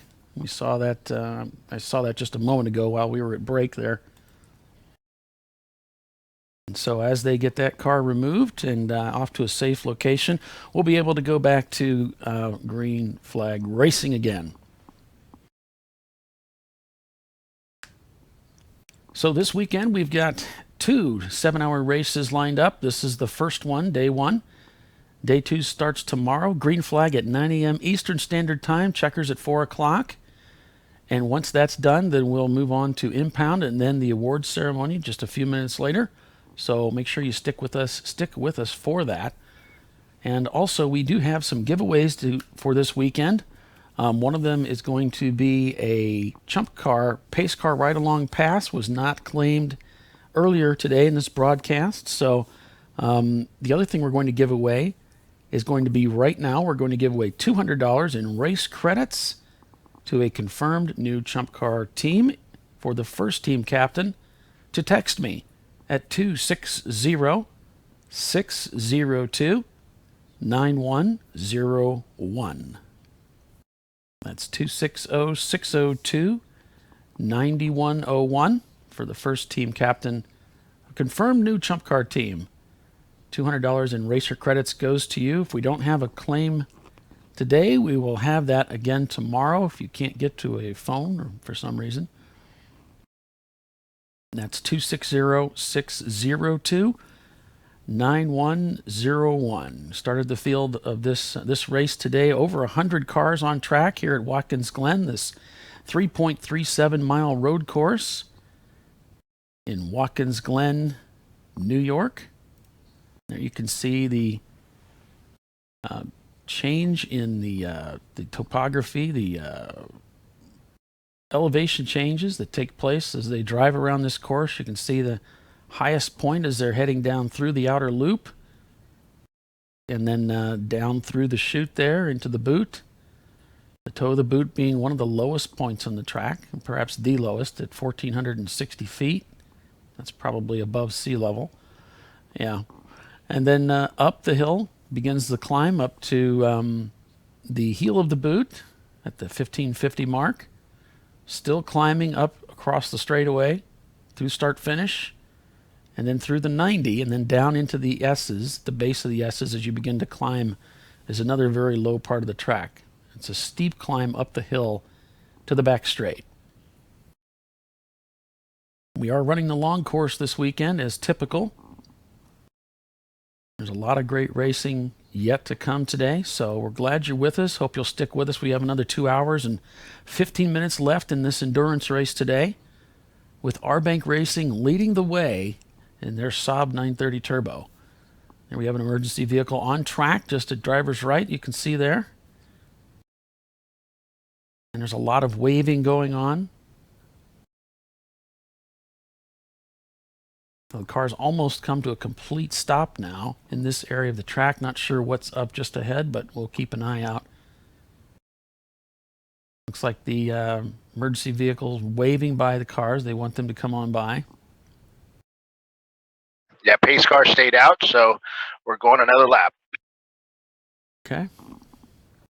So pace car has picked up the leader and keeping pace with the field.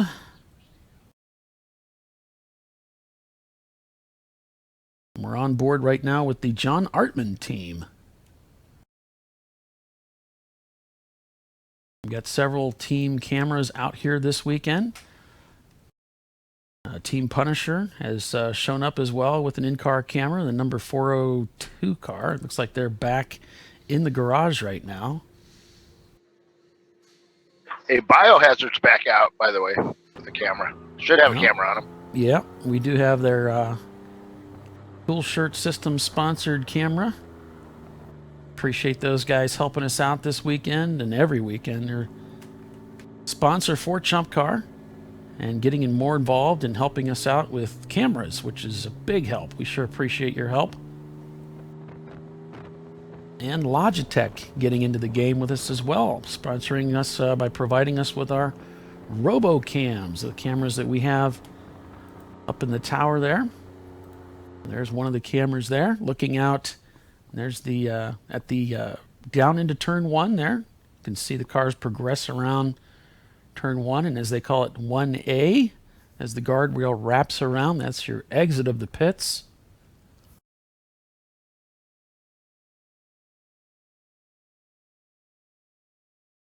And then we've got another camera up there as well, looking out of the tower up in the box there. So you can see a lot of overcast today. Temperatures high is only supposed to be 70 degrees.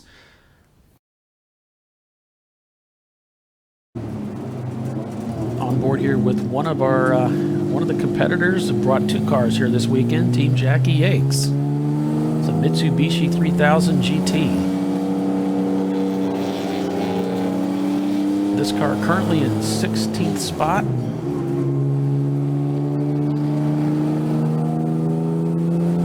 Their sister car all the way up in 6th spot overall. C-Class car. Beast Mode Racing in 2nd behind RBank. Boogeymen BMW in 3rd. Team Sahlens in the Mustard Mazda RX-7 is in 4th. In 5th, it's Fast Hog in the 325i. In 6th, it is Team Jackie Yakes and their other 3000 GT. P7, Bimmerline. And in their 325i and P8 Bonehead Brigade. In 9th, Ecotech Miata. And in 10th, Tuttle Motorsports, the number 107 car.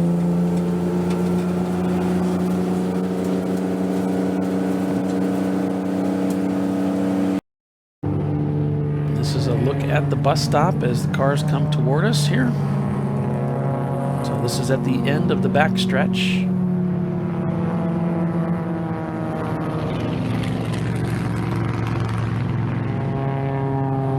Looks like I think I saw the Simon Says machine might be back out there.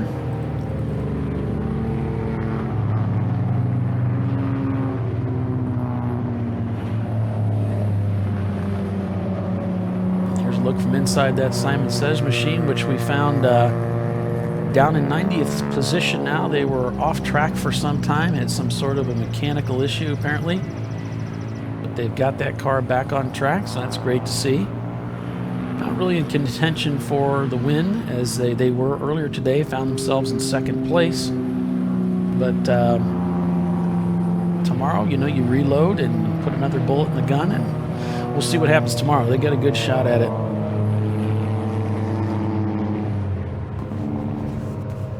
You can see their drink bottle just off to the right there. That's a much better camera view out of that car today. Yesterday, it was unwatchable.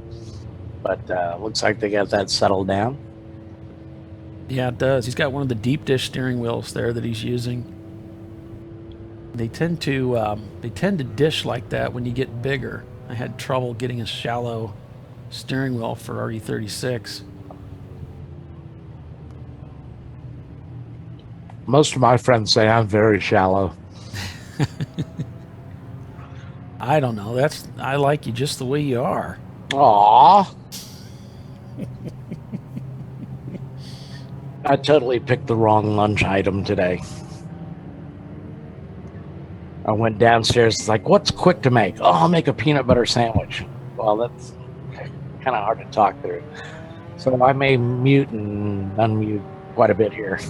Well, we had 77 cars currently circulating out of over 100 that started today, and you can see we're green now. Back to green. And Simon Says rocketing by these cars that were probably a little bit asleep, plus the Simon Says machine is one of the fastest race cars on the track right now. Yeah. Hey, guys. What's up, Bill? Hey, so car number 59, is it John Hartman camera? Or John somebody camera? There's there's a John Altman. Yes, that's car 59. He's not the owner of the car, he's just a driver, one of the drivers of the car. Okay. His father called me up just to let me know about that. Oh, it's 59, okay. Yep, car 59. And the owner of the car, he thinks his wife said it was like a Mike or something like that. But cool, we've got to start now. It's car 59. Thanks. All right, so there was a lot of talk on Facebook about what kind of car that was. Who picked the 01 Sentra?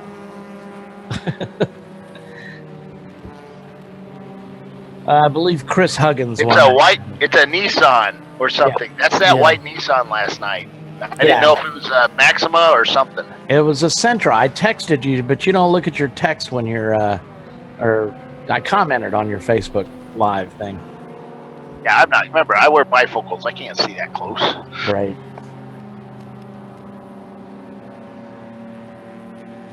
All right, I'll let Kyle know. Maybe we can get something going on that. He's ignoring What me. place are those guys in? Well,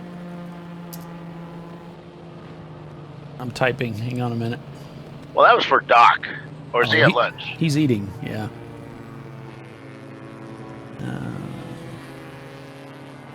I'll look it up, Bill. Yeah, I've got like 2 computers here, but they're all running cameras.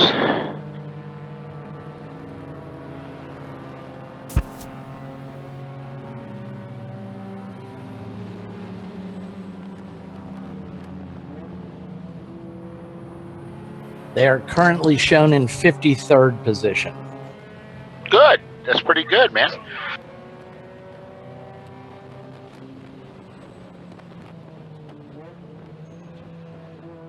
People say 53rd. That's not good. Well, we had like 600 cars start this race. It wasn't quite 600. Yeah, we got Simon Says down in 90th. You know, if you're running in the 50s, you're mid-pack. Which is in series is really good. Like we were talking about, we have stars. You know, we have stars that race this series. You know, guys from NASCAR, guys from IMSA. We have folks traveling over from Europe. They pay good money to drive in ChumpCar. It's a lot of seat time. It's really fun, and they get to see Lizzie too. Lizzie is our intern. Sorry, I'm sure you're just. I'm reading here. I'm trying to find something. He's not really saying anything important like usual. It's okay. I'm just trying to keep dead airspace from happening. You know, because we're so professional, and we got that letter one time like dead airspace, bad. The 997 just rolled into pit lane, and he's going to his pit stall. JCM and E36. Yeah, TR7 or TR8 or whatever the heck is in that car. He is getting fuel right now. They've got that TR7 with the wing on it. I think that's it's not a. I don't think that's a Buick V8 in it. No, I don't think it's the V8 that came with that car. Well, the TR8 did. Yeah, the TR8s were the V8, but yeah, next to their car, it's a TR7, and in parentheses, it says a V8. So,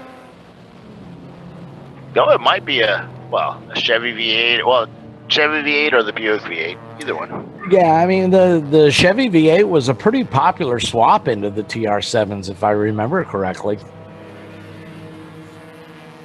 Should be a bolt-in, wouldn't it? I don't know about that.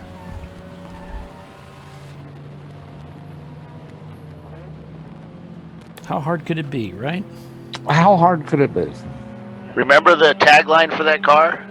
The shape of things to come? Oh, yeah. A triangle. See, I had a 79 Triumph Spitfire. That car probably had less power than maybe even your Opel, Bill. It's like we got a car spun there at the bus stop. But they were fun. Oh yeah. Oh man, are you kidding? That Spitfire was a gorgeous little car. You know, the whole front end of the car pivoted on the front bumper area. You know, so the whole bonnet came up. So, you know, if you closed your eyes and just felt it, you can imagine it was a Jaguar, you know, E-Type. But yeah, the car was a blast to drive. I ordered it. I knew the service manager, or not the service manager, the marketing manager for all of British Leland. And I told him I was thinking about ordering a Spitfire, and he says, "Oh man, I'll hook you up." So we ordered it from the factory. It took forever to get there. But I got the overdrive and the hardtop, which they never put together. And I ordered the pinstriping, and I got to come in and tell the pinstriping guy how I wanted my car pinstriped. It was pretty cool. That was a great little car.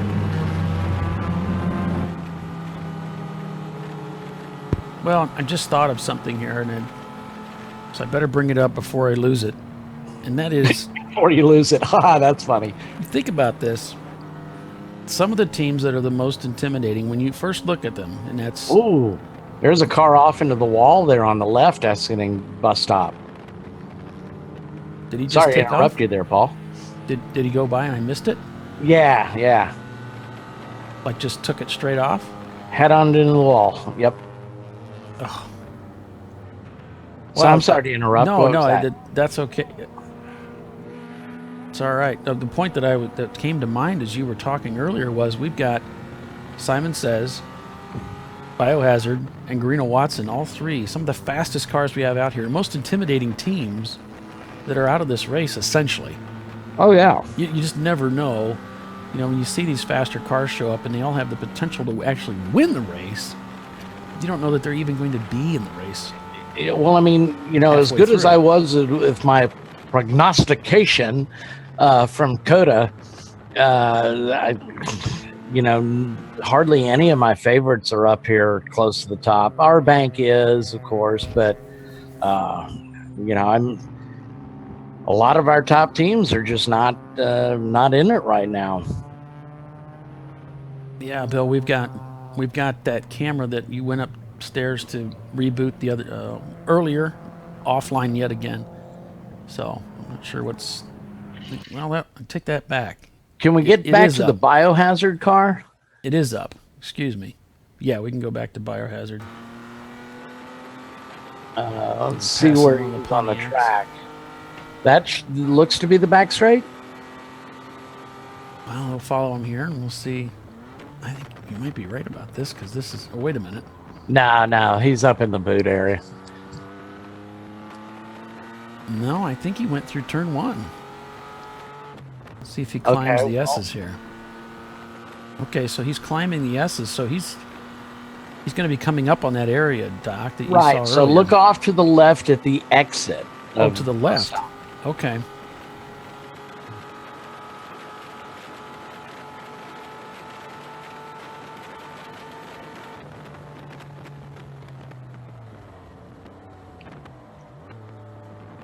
I mean, it didn't look like a hard impact, but he was definitely nose into the wall.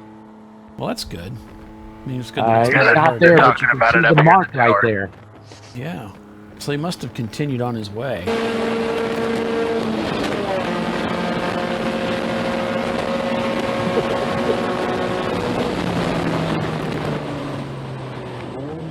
This is going back into the bus stop here yet again. We'll get another shot at that. Did that car's driver's door just open? I saw some smoke, but then I glanced away. But yeah, you can see where he skidded right into it. I don't guess it did. I saw the smoke, but I swear I saw the driver's door open. So Andrew Sides, we were talking about the TR7s and the V8s. It's like, hey, a Chevy V8 into anything is popular.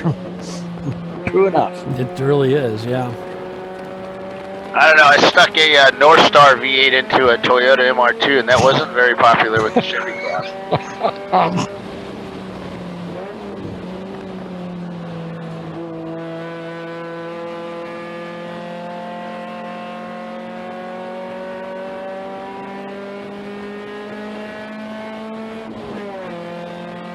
So Andrea is informing us that we have 77 cars currently on track.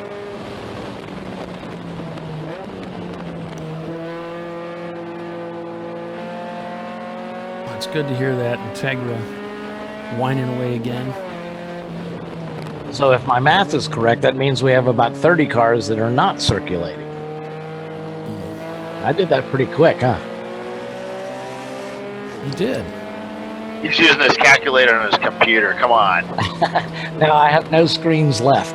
Yeah, and even if he did, that requires a lot of clicking and button pushing, and that's challenging too. There's something about that, something to be said for that.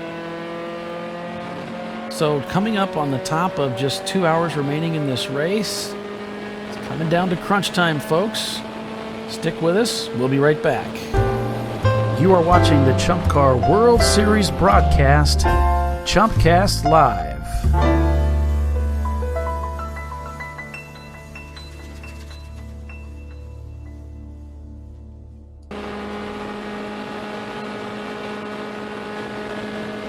Back on board with the Simon Says machine. Not because they're a threat to win this race, but just because it's awesome to watch them race. It's a fast little race car.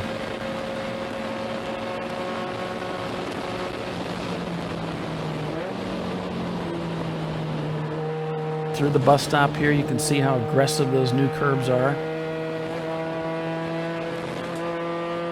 Into the outer loop, as they call it, which is just a right-hand sweeper, constant radius. You can see the banking there, and there's the Pontiac up just ahead. Heading down the chute here, into the boot.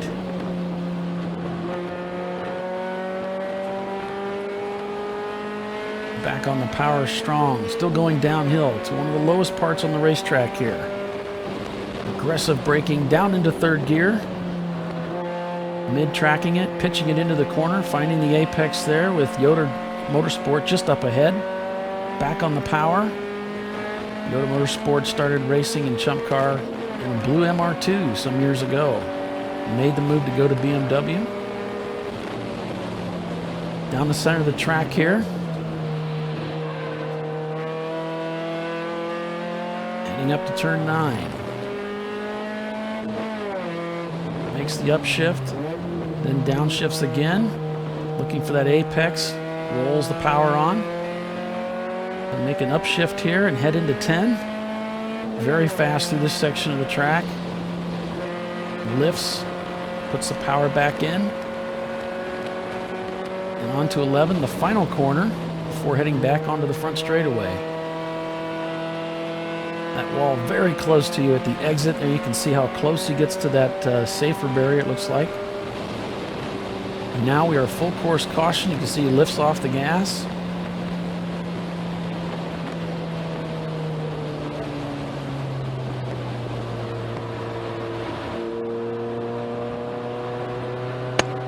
Well, this might be the perfect time. Weren't we talking about giving away something? Yes, we were indeed. Well, So, let's get it away. Let's do that. I think we should. I stick to your production schedule. You're the one that wrote it. I'm sticking to it. You're my boss. All right, we're giving away Paulie's BMW or Doc's BMW. Well, first off, we're not going to give away any cars, so you can forget about that. You couldn't give away my car anyway. Nobody wants it. Well, it's famous now, though. It's been like on just about every piece of social media that we do. It's got that yellow MR2 in it, doesn't it? Well, wait a minute. It's the only picture I own that I can use for ChumpCar. Well, I'm laughing, by the way. I get emails about that all the time. Why don't you show other cars? Because they just aren't as purdy. Have you seen my car? Yes. At least wash the damn thing. We just paint over the dirt. So how many pounds of paint you figure are on there now? A lot. A lot. Tyler pulled off 40 pounds of weight off his car by grinding off all the paint, right? I don't think that's 40 pounds. Well, I bet there was metal mixed into it because I think he used a grinder. Right. He might have had 40 pounds of gaffer's tape on that hood. Remember the way his hood used to be with all the multicolored? Oh, yeah, that's right. Yeah. He might have pulled 40 pounds of that off. Where is Tyler right now? I have no earthly idea. He's been on Facebook with us a couple of times, so. Yeah. So be the first team owner of a confirmed ChumpCar team, new ChumpCar team, to text me at 260-602-9101. That's 260-602-9101, and be a team owner, team captain of a confirmed new ChumpCar team. We give you $200 towards racer credits, and we already have a winner. Good so grief. I'm going to step away for just a moment, help those folks out. Be right back. Bill Strong, right? Because I've been texting you all afternoon.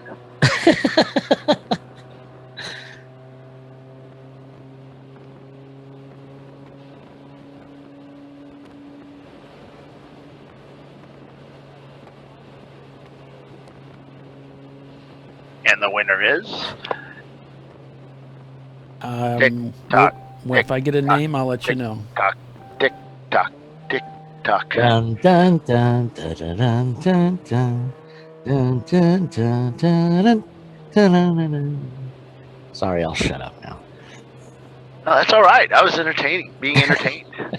I'm sitting here in my pickup truck following the folks that deliver the lunches to the corner workers in their little golf carts. Nice.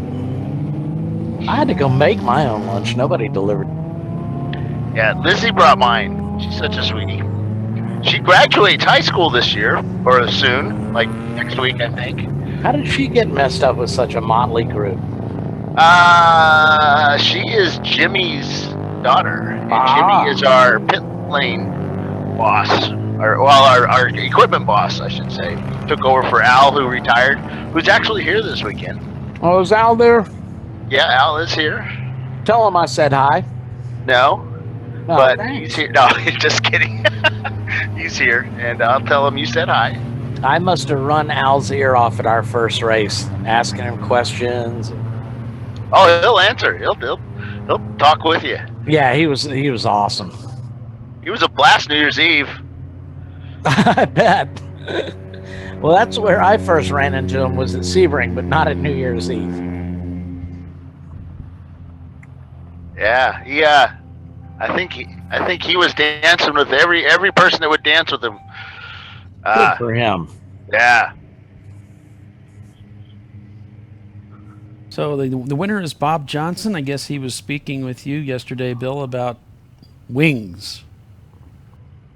Not the Buffalo. Yes. Yeah, we were talking about, he said he was going to go look at wings on eBay, and I suggested that he make his own wings, and all the instructions out there are on the internet to do it, with profiles, how to make. Basically, you build a wing like Troy did for us, and we've done over the years, is you just do it the old-fashioned way like they did in World War I, out of wood.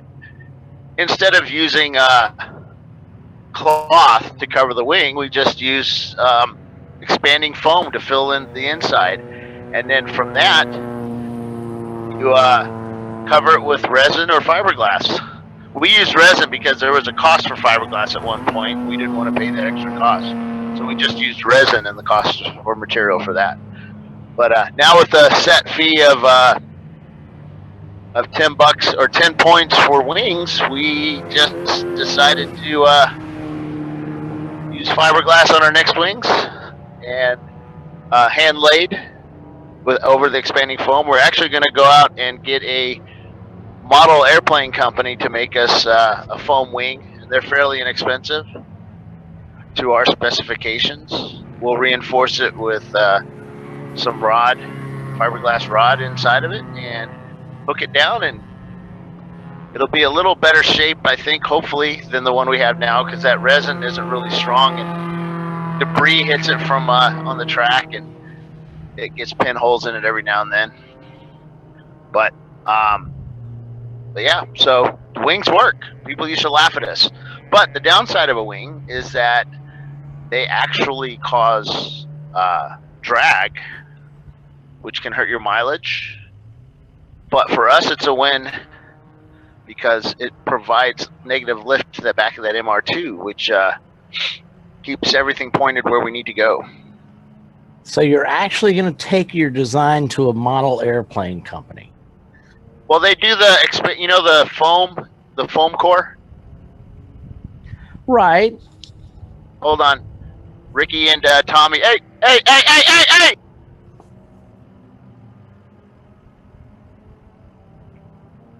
Well, that sounded rather urgent.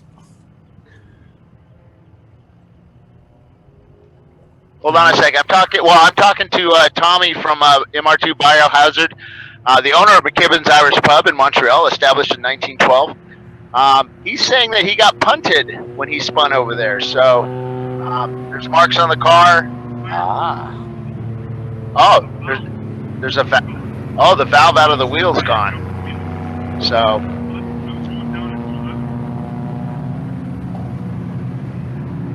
So he had some help going around. So he's going into the apex at turn 11, and he got punted. So, yeah. Huh? Oh, he almost went into the wall, so. Yeah, I saw that. So, all right. Now they're going to comment about the ball tires on my truck, so I'm going to go now.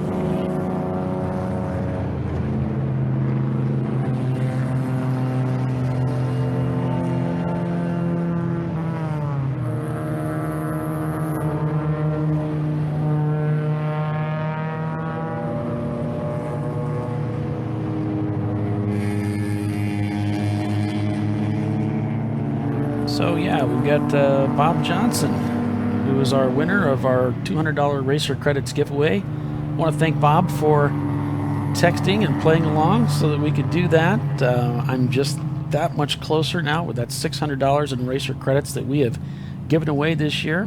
The goal is to hit 1,000, and we're going to make it. I'm sure of it. So we I mean, aren't we in charge of it? Yeah. So we can certainly make it your goal. We need it. We need the people to stay on board with us and listen in for the opportunity to win. So we're actually bribing them. Well, I guess you could look at it that way. Yeah. Wait a second. What are we doing? Because remember, this is my department. It's kind of a strong. That's kind of a strong way to put it, but Wait. Come on. What are we doing? Oh, we're just talking about the giveaways. That's all. All right, we're back to green flag. Stop giving away the company. Well, if we don't do it, who will? I'm thinking on that one. Sorry, folks, I left you on that screen forever and a day while I was doing that. Should have left you on one of our cameras. So an hour and 46 minutes left in today's race. In this 7-hour race at Watkins Glen. What's that, Doc? I said we can make it. Yes, we can. There's the green flag racing there. Stop. There's a whole bunch of cars getting grouped up there. Yeah, I think we just went dark over there. Let me see. Oh man, no, come on. Oh, it's a slow spinning circle of death, huh? Yeah. I think we lost the Jackie Yates machine. There we go. Come on, here we go. Oh, that sounds good. This should be a pack of cars.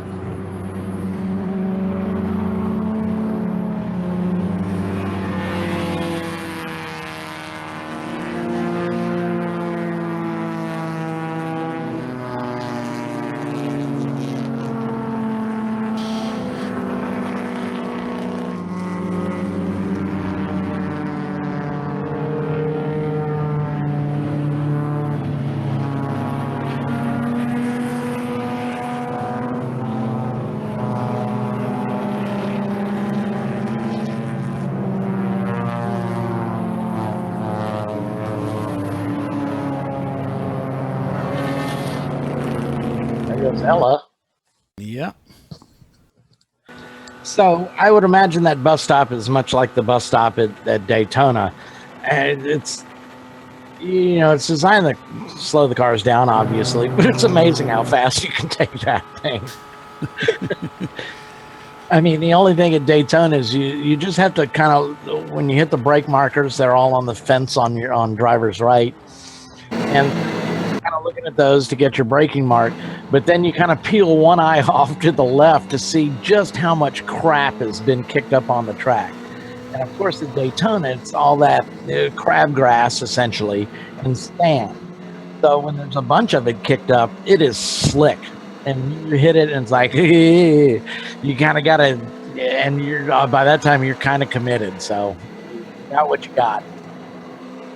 And it's fun going through there, especially if you have indeed misjudged how much sand and grass there is on the track, because you can go through a pretty nice slide and hopefully you catch it.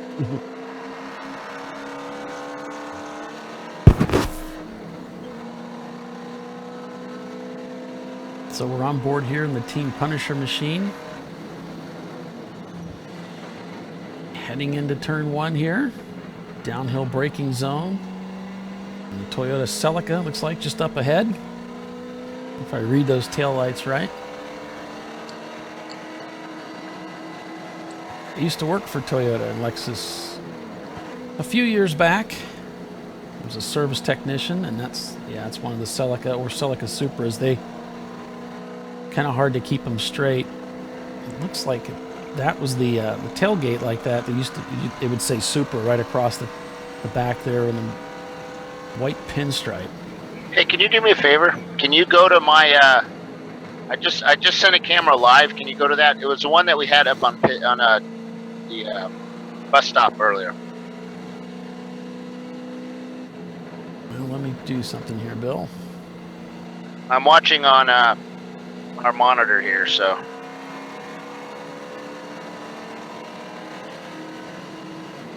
And sorry, guys, I got to break away from the race here to see this. No, it's not that one. It's the handheld or the GoPro I had up earlier.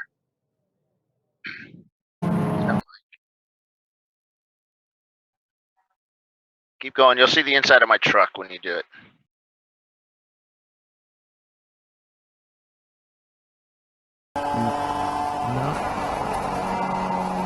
Not seeing it. Let me look through I'll look through here. It's transmitting. Okay. Well, for our friends on Facebook, we're right up against our limit. We're going to have to relaunch that stream, so we're going to go ahead and do that.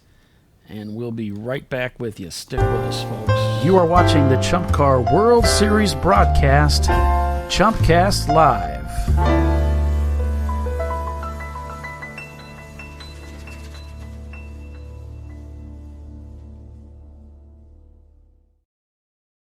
All right, so we're back here at Watkins Glen International for the Sahlens Chumpyard Dog at the Glen.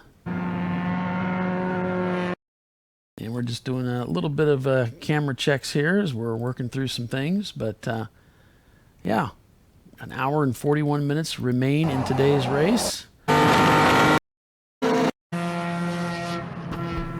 I don't see it joined in, so I'm not sure. I'm looking in our event, and I'm not seeing it there. Let me check something else here. I'll move us to a camera for everybody to see. So Watkins. All right, I apologize. There we go. So stand by here. We're on board with the Simon Says Racing team. They were up to second place at one point.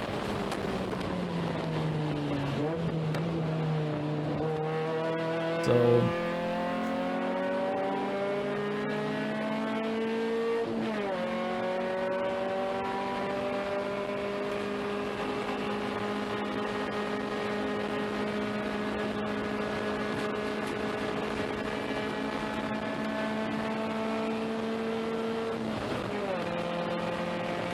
hold on, I'm going to send it live here in a second.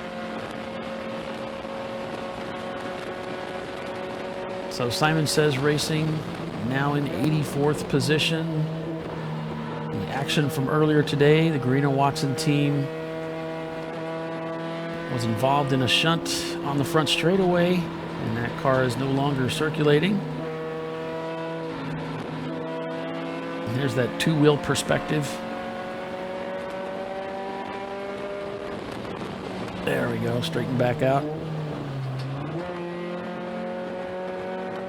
We said Simon Says off for a while. We've had the Biohazard team off several times with issues that they were dealing with, including some contact trying to get into the pits earlier.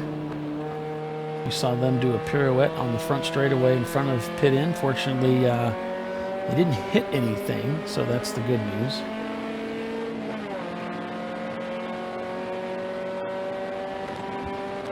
Getting us back shared on Facebook over on the Brew Crew site when I heard you say there's our two-wheel look, and I was like, what the hell is he talking about? I look up, it's like, oh wait, that car's sideways.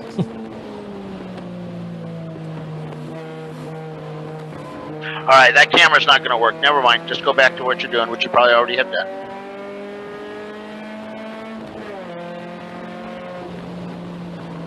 All right.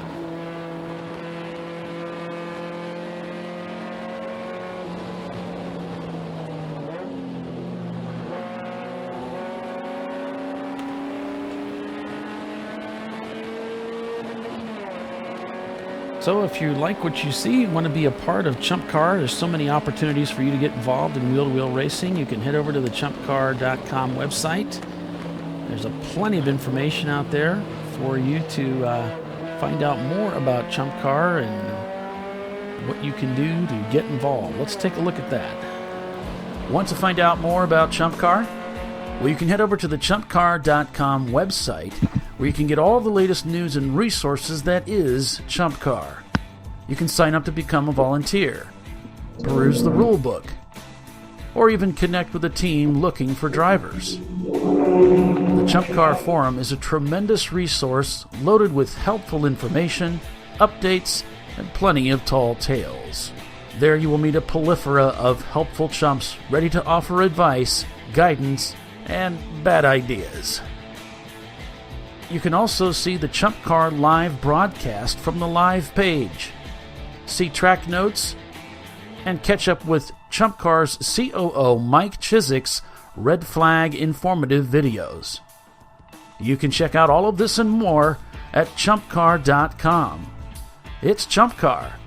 Real racing, real tracks, real cheap cars. Yeah, so there's a lot of great information there on the ChumpCar website. Bill did a fantastic job rebuilding that last year, I believe it was. So make sure you head out there and check it out. There's a lot of great, helpful information there. We're on board with the Star Racing team, currently scored in 54th spot. Yeah, we got the header. Now we can tell who we're looking. Yeah. Who we're looking. Hey guys, let me talk about the in-car cameras that we currently have in sponsored by our sponsors, Cool Shirt Systems. I wish you would. Yeah, so right now we've started a new program at ChumpCar. Uh-oh. With your company's name emblazoned on the bottom, we will talk about your company. We will put a little banner at the bottom of it like we have now for the Cool Shirt and Biohazard. That camera is sponsored by you. We will go through it throughout the race. And at the end of the race, a couple of days later, actually, when I get home and am able to put together the data, we'll give you all the data on that camera, tell you how many people hit it, how many people were listening, and give you the demographics of who these people are that are hitting your camera. All for the low price of $100 per race. Right now I have one camera, so hopefully by the time we get to Laguna Seca here in, when is that, next month or July, I will have a whole bunch more cameras, and we will eagerly emblazon the camera with your logo and talk about your company. So contact Bill Strong, bill.strong@chumpcar.com, and I'll get you more information about that. So contact me again, bill.strong@chumpcar.com, and we'll get back to you. You can also contact Mike Chiswick, the COO of ChumpCar, and he will get you some information as well. So that's info@chumpcar.com. Thanks, guys. Yep, so a great opportunity, and it certainly opens up a lot of doors of opportunity for people to get their sponsors' information out there and hopefully bring them in some additional revenue. So $100, that's ridiculously cheap. Yeah, it's a starting number. We're still working out some issues, as most people know, but we don't want to kill these guys. You know, it's $100 per race. You know, little guys accepted, and we already have one in Texas that's going to be coming on at our next race as well. He said, and we'll have some more. And of course, next year, you know, it's going to go up to like what, $10,000 per camera? Probably. Is that a number we threw out there? Yeah, something like that. I'm kidding. When we beat Formula One's numbers at Monaco tomorrow, you'll see. Yeah. So just to give you some numbers, we're in the ESPN territory for viewership. By the way, we're close. MTV and ESPN. So give me a call and I'll let you know the specifics. Thanks, guys. You ask, how can we do this for $100? Well, we screw our employees and pass the savings on to you. Woohoo!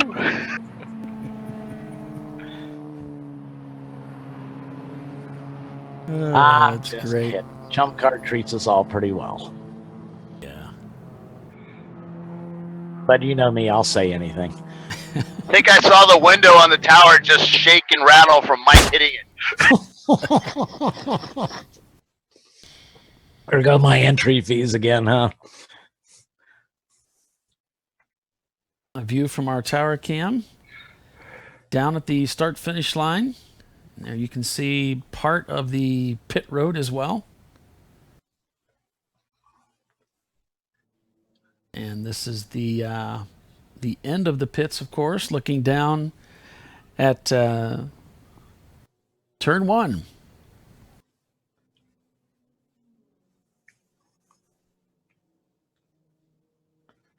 Oh, hey, Bill, you got a hit on Facebook. Mayhem Garage is in for it. Is for it. Yeah. Cool. So just have them send me an email, send me their logos, and then we'll get payment sorted out. We'll get it done. We'll get it taken care of. So yeah, if you didn't hear that, what Bill was talking about, send him an email at bill.strong@chumpcar.com, and he'll get you hooked up. Hey, Paulie, I got a question for you. So, I'm running out of cameras to use because we got them on all the cars and stuff, but I just noticed I have this cool little camera on the Ring Central. Can you, pull that up on your screen? That should be, yep, I can do that. Hang on a second, how? Let's see, how can I get that? Yeah, give me a second. I'll figure it out. We'll get something going with that.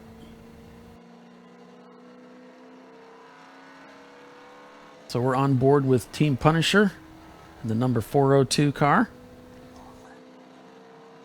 So Mills Thomas Robinson Tripp was the gentleman from Mayhem Garage. He says he's got it, Gen 4. So he'll be getting in touch with you. Sweet. I've also been informed by the ChumpCar World Series that Mike says I'm working for free now. Sorry about that, Doc, but you kind of did it to yourself. I did it to myself. Good. I can open up that budget to buy another phone. Yeah, there you go. You know that little thing in your head that keeps you from saying things? I don't have one of those. It was, mine was so small it was outpatient. Oh, jeez. Let's see if I can pull this off. Can you see the camera? Yeah, I gotta grab it. Hang on. Just have to figure out how to get the actual iRig hooked up to it. I think if I use a splitter on this, I can still use this microphone and the regular microphone. I've got it, but it's really low res, but I got it. It's better than nothing. So, but yeah, I got you. It's the same thing a lot of people say about our broadcasts is it's better than nothing. Yeah. Like low res is tiny? No, I got it. I can bring it up to a large size, but there's a lot of bit crawl, and it's just, it's just not high def. Will it be good enough for the interviews, or do we want to? I can go get before the end of the race. I can go get the other camera off the corner. I would get it. If this works as a backup. Cool. We found this during a race. We found another way of getting video out. Yeah. Now you can see my messy truck. So Gary James just commented on Facebook, it's about time you guys come over to the old Blighty and start a championship here. Well, I used to live in Ipswich. When Ipswich gets to the first division and they're able to win the cup, we'll come over.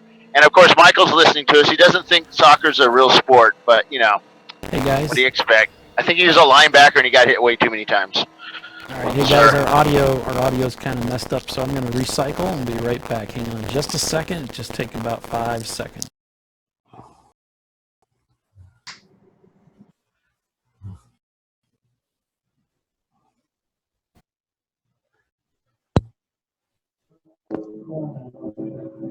Yeah, and this thing about our audio, I've been in touch with support to find out if I can nail down what causes that, but it's pretty predictable.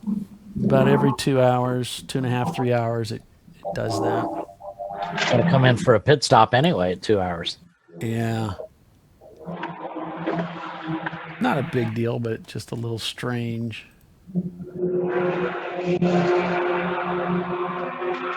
Somebody's got the race running in the background in their microphone. Gary says it's the MSA. What does MSA stand for there, Gary?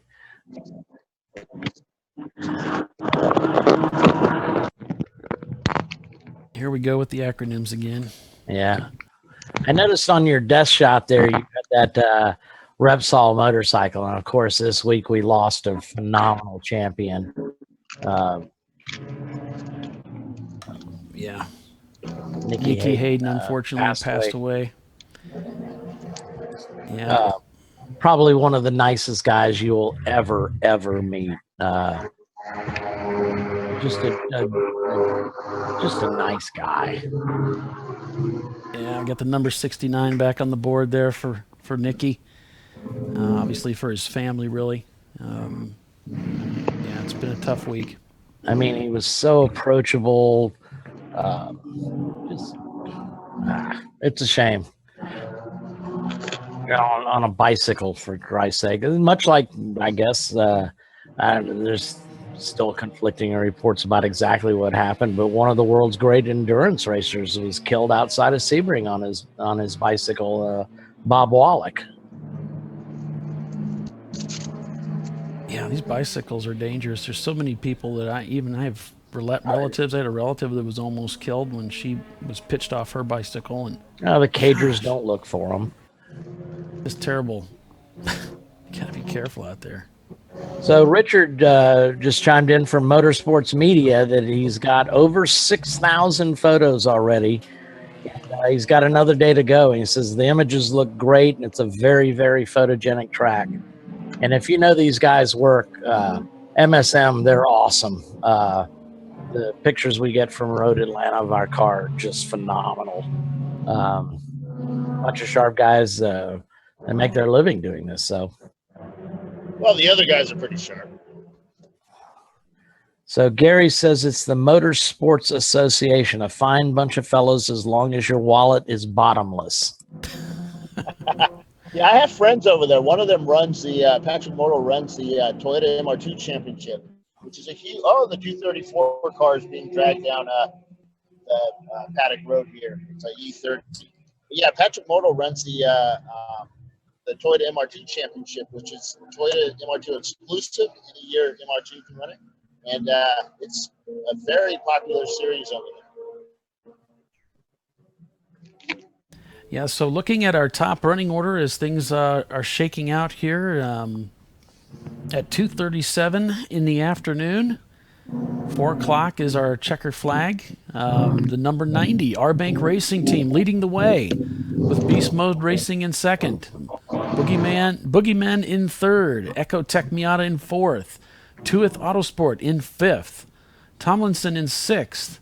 Team Blitzkrieg in seventh. Team Jackie Yakes, the number 66 car, in eighth.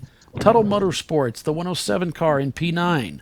And in P10, it is Bimmerline in the 336 325i.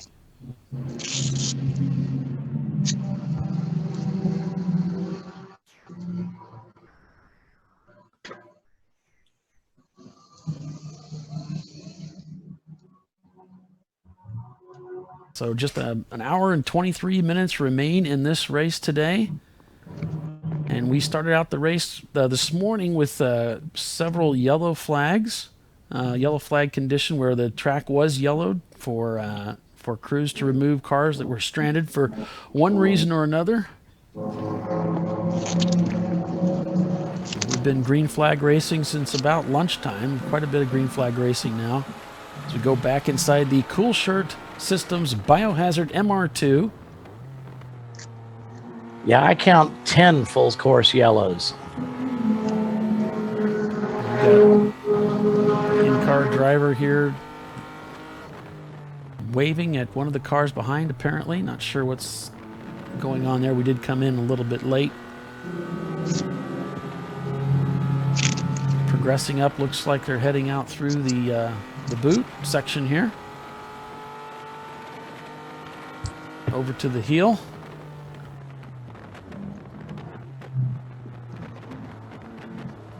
Catching up with one of the Nissan 300ZXs here this weekend. Of course, many of the Miatas. Test. Yeah, we can hear you, Bill. I got this. Got the microphone. Yeah, I've got a two-way plugged in.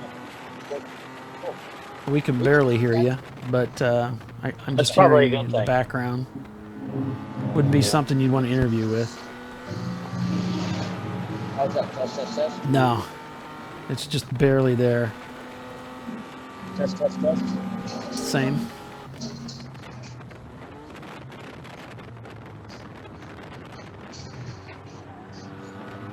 Test. All right. We'll go back to the... I'll go get that other camera here in a little bit.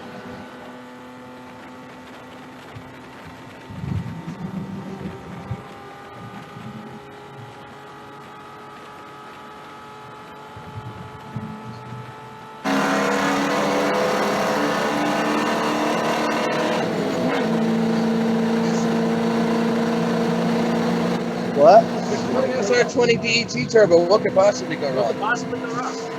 Had to get turbo thingies? No, the turbo fell off.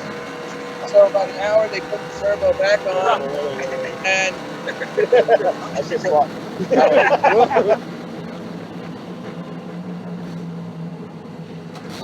So we're on board here with Team Punisher in their number 402 car. So I'm looking here at Race Monitor, and it looks like the R-Bank Racing team is just about to put our second car, the Beast Mode Racing Acura, lap down. He's about 5 seconds ahead of him or so. Oh, okay, that's different information than I have, so...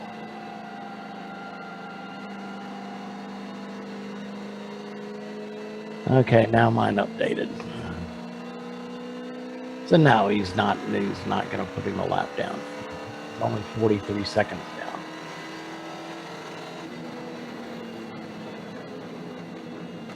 So back on board with Team Punisher here.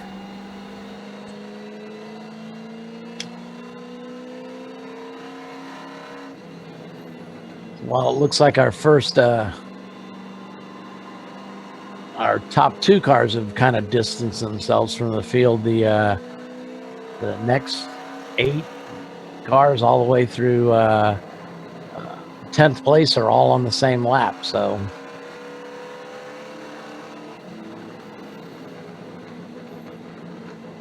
Team Punisher, they've got multiple cars here this weekend. They've got an MR2.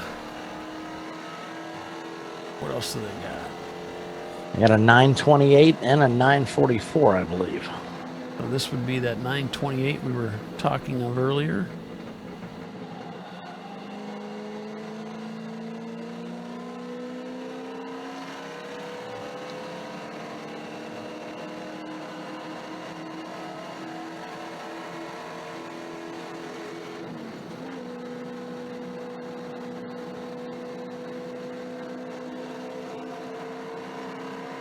So it's the R-Bank team still leading the way in this race. They've been leading handily for some time now. About a 43-second lead over second place, Beast Mode Racing. The number 116 Acura. Yep, Beast Mode's been there for a while. P3, it's the Boogeyman BMW 91 E30, number 78. And then P4, it's the Ecotech Miata. 93 Mazda Miata in fourth there. B-Class car. And in P5, it is the Tomlinson Motorsports team. That number 48 EC car. In P6, that's Team Blitzkrieg in the number 242 C-Class car. And Team Jackie Yakes still hanging in that top 10 with the number 66 car in P7. Yeah, I don't know what happened to the Team Sahlens mustard car. He was running up in third place, and now all of a sudden he's dropped out of the top 10. So it might be just a pit stop because, again, those next 10 place cars are all about the same lap. So he's dropped down to 11th. So I don't know if that's just a result of pit stops or they've got problems with the car. Excuse me. Ooh, take a look.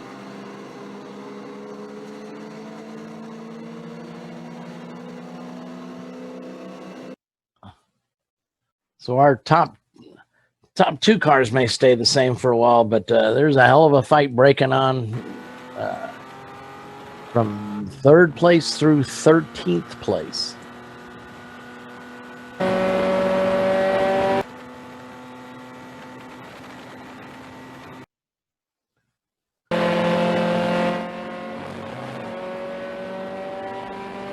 Here we're on board with the Simon Says Racing team. Looks like we lost our time and scoring overlay, yeah. But that's who we're on board with. Them giving a point by and slowing the car down, let them by. Not sure what that's all about. Looks like he's going to pass him back here, heading up into the S's.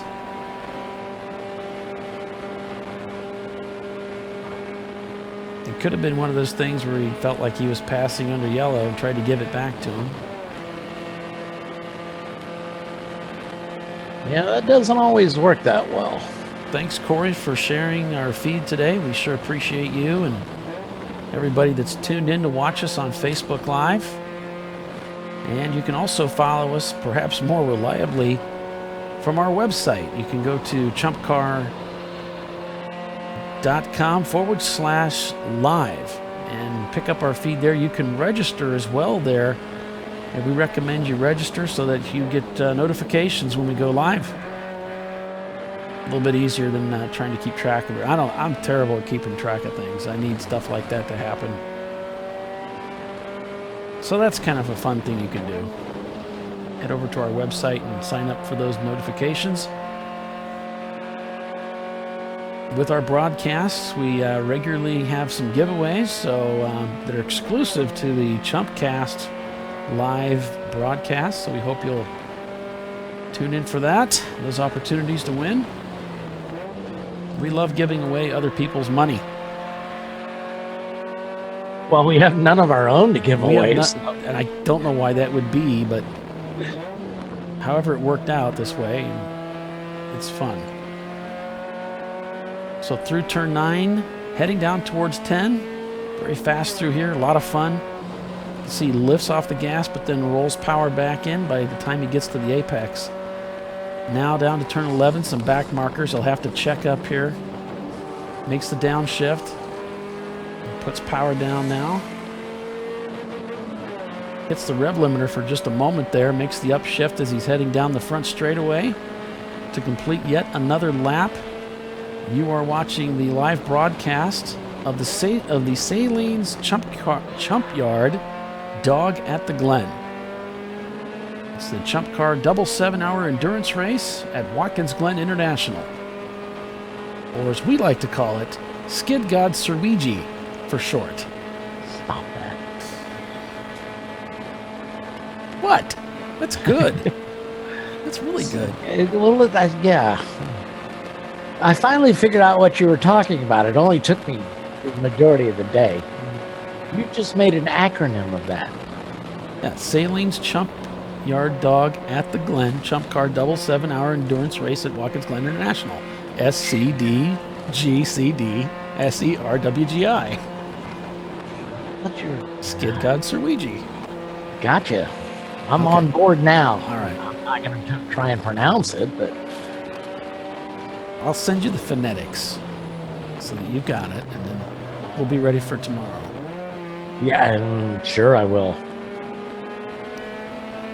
So just an hour and 12 minutes remain in this race.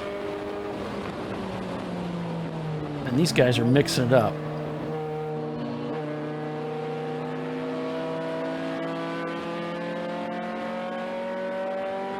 Inside the Acura Integra of Simon Says. These guys proven winners. He's calling into his crew right now, communicating with them. Nice rev match on the downshift.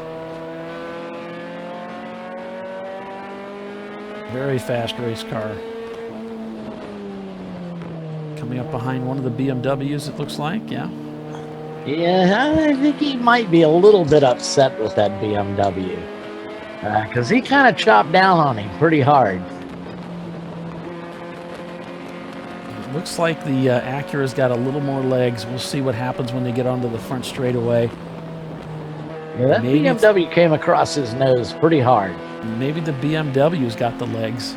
We'll see what happens as they drag race down the front stretch. Oh, yeah. Pretty matched.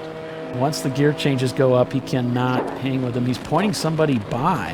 Isn't that the normal reaction to a BMW, though? Yeah, pretty much. I think what he's realizing, this car is down in like 80th position. He really doesn't want to get in the way of somebody's race. When someone's catching up to him, he really doesn't want to hold them up, so he lets them go. Yeah, that was an angry point by. But I don't think he's upset with him. I think he's upset with that BMW. Yeah, I think he's probably a little more upset with that situation than he is the guy's catching up with him. He's still driving polite. He would like to get back around this guy for sure. I don't think he has quite the legs to do it. He misses the bus stop completely. Can hear him shouting. Do a full stop there? I don't know what the rule is. Is that the rule? Yeah, he's got to come to a full stop. So he's come to a full stop. But man, that's a precarious position because you can't look over your right shoulder. The Hans device just won't let you do that. So all he's got is to rely on mirrors and those corner workers off to driver's right to tell him when it's safe to come back on track. Because he's sitting at the exit to the bus stop. So he needs to be looking at the pit workers for direction. Yeah. Not the pit workers, the corner workers for direction. Yep. Because if you've ever worn a Hans, you pretty much can't look to the left or right. You can't look down. You can't look up. You're pretty much looking straight ahead. And your mirrors, I mean, depending on what kind of mirror you have over there on that passenger side, we've got large convex mirrors. So you really can't judge where the cars are in relationship to you until they're very close. And it looked like he just, got a little distracted going into the corner, whether it was somebody that was approaching or whatever the case may be. Right. Coming down that backstretch at a high rate of speed, you really have just a moment to be accurate. And if you miss that moment, you're not going to make it.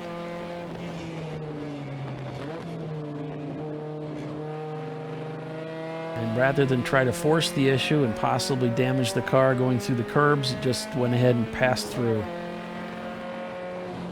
Yeah, well, I mean, if you go off there at the entrance, you're going through that large dirt area, and chances are you're coming out at the other end of it, and it ain't going to be pretty.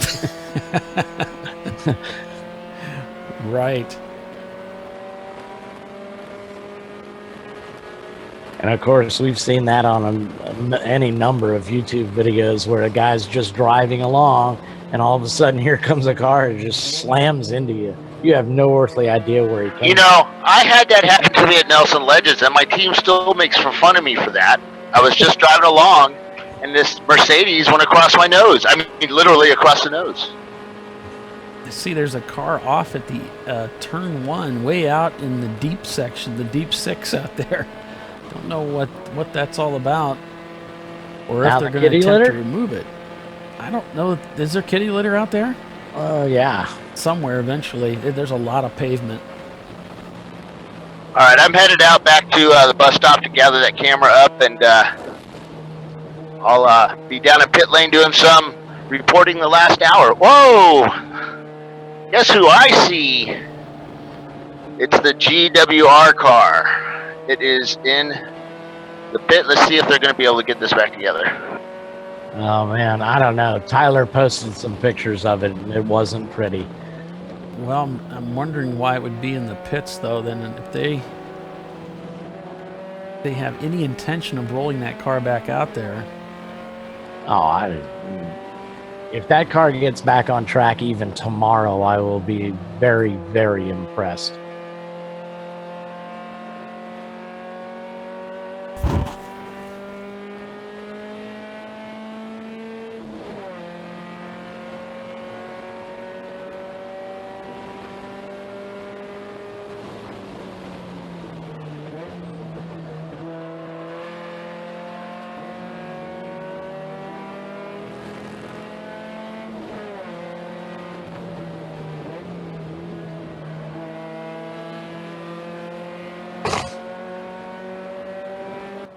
No. All right, guys.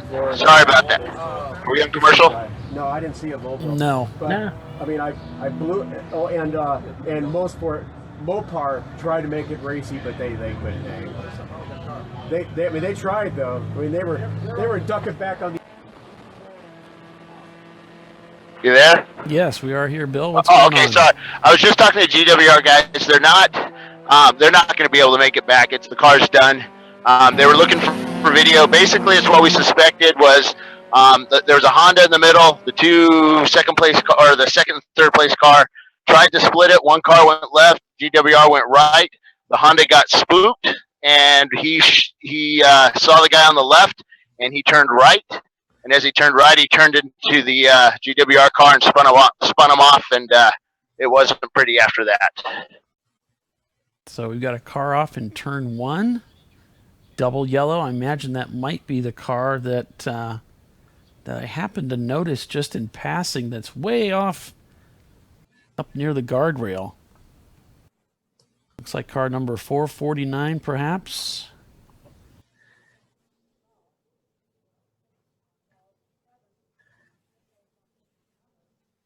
Yeah, we've got yellow down here in before the bus stop, so it is full course, right?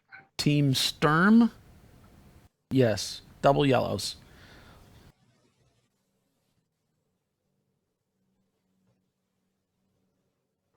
So we take another break as we close in on the final hour of racing today here at Watkins Glen International. Stick with us, folks. We'll be right back. You are watching the ChumpCar World Series broadcast, ChumpCast Live.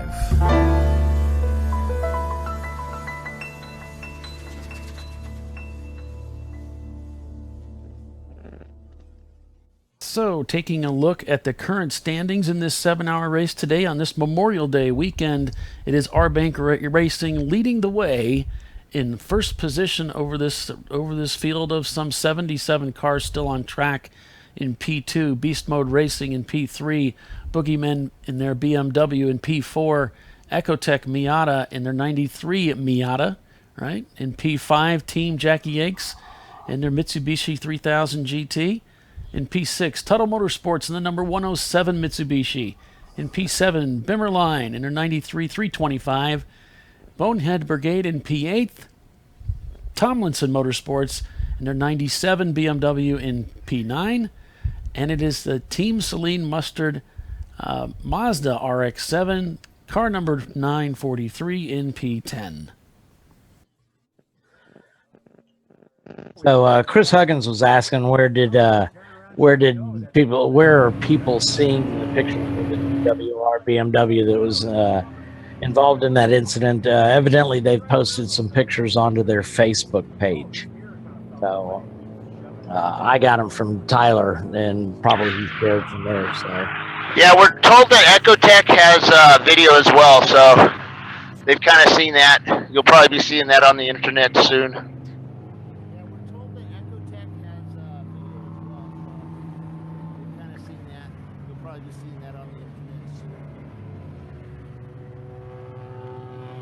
So the Simon Says guys back in the pits probably for the last time today.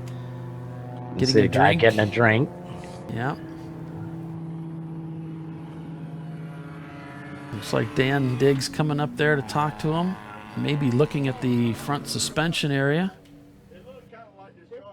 Earlier today,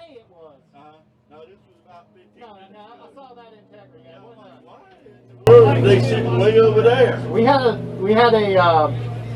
ball joint We're gonna break pop the about hood here. 2-3 hours ago. Yeah. Split our wheel in half because he was going into one. So luckily he didn't hit the wall. Turn the wheel hard left.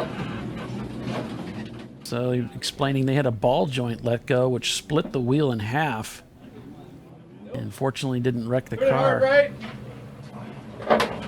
Is it wet under there? I think we lost an axle boot. That's what the smoke you saw was the Axle boot? was the axle grease hitting the brake rotor. Yeah. See?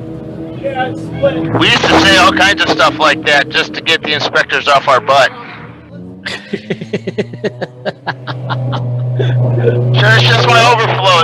It's not my engine about ready to let loose. Yeah. Let me back out, coach. Well, this is a little more serious. The CV boot let go, and that dumped grease onto the brake rotor, causing the smoke. Yeah, I'm gonna go. It'll burn off. Yeah. Don't be a sissy. Get back out there. You don't need brakes. It's just a flesh wound. Yeah, they're gonna park it, change that axle out, probably be ready for tomorrow. The brake, also known as the coward pedal.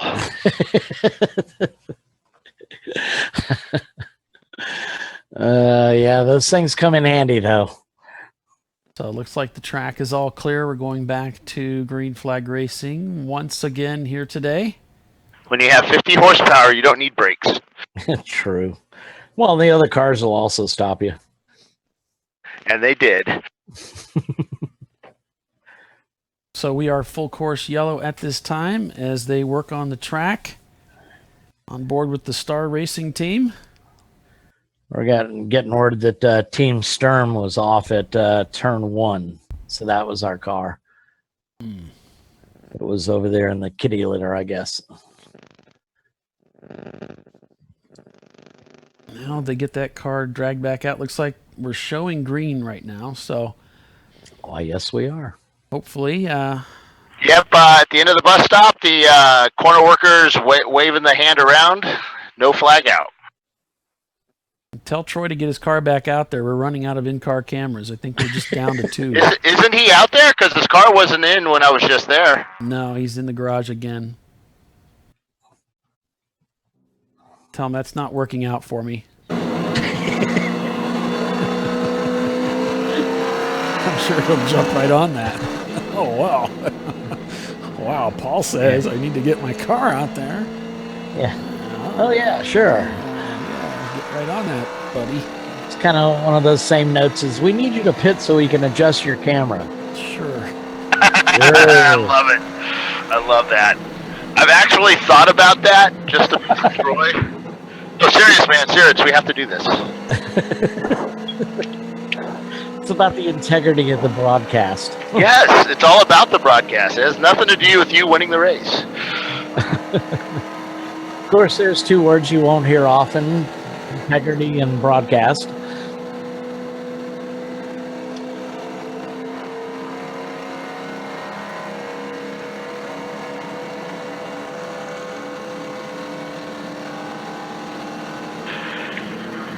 Andrea, if you're listening to me, can you have Lizzie meet me down at pit lane? And I'd like to have her as a camera person, please. Oh, now Bill wants a camera person. If she's not doing anything important.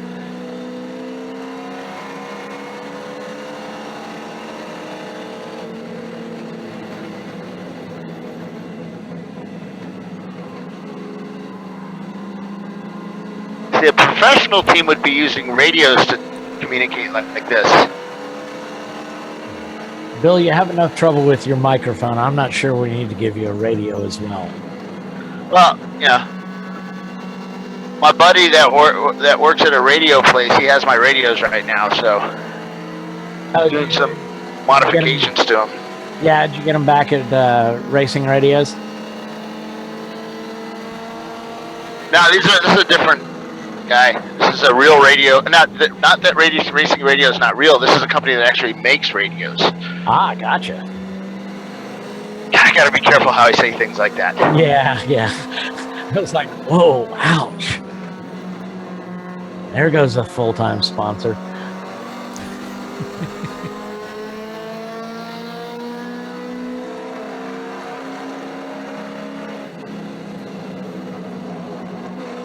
Actually, one of my drivers, Hap, my electrical engineer, he actually worked on the on those Motorola's, the 200 series that most of us use in racing radios. Well, the pace car driver today, he actually works for a company called Harris. They make radios, safety, public safety radios and stuff, police radios, that kind of stuff. Harris is also located in Lynchburg, Virginia. They have a place there that they deal with, I think, public sector radios, and that's where my buddy works. So, gotcha.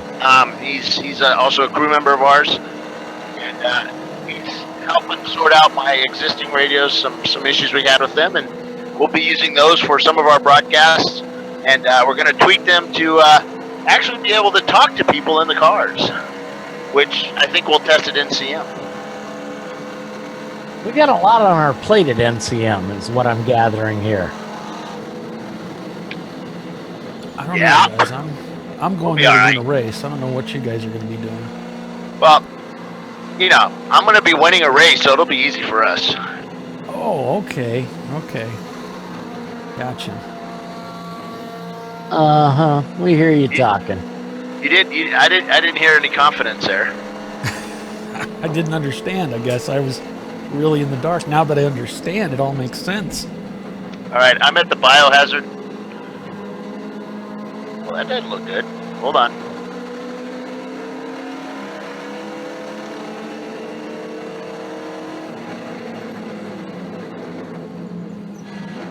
So we're on board with Team Punisher right now, folks. With 19 people watching them on Racecast. Probably that's more people than are watching our broadcast right now. Of course, I'm joking. Ours has got a number in the hundreds of thousands by now. Down, of course, in the heel of the boot. Yeah. We have a lot of faith that driver on the inside can hold his line. Passing on the outside. Man. What's up, Bill?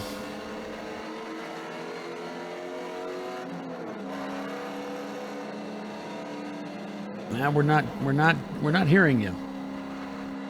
Some blessed silence. I'm kidding.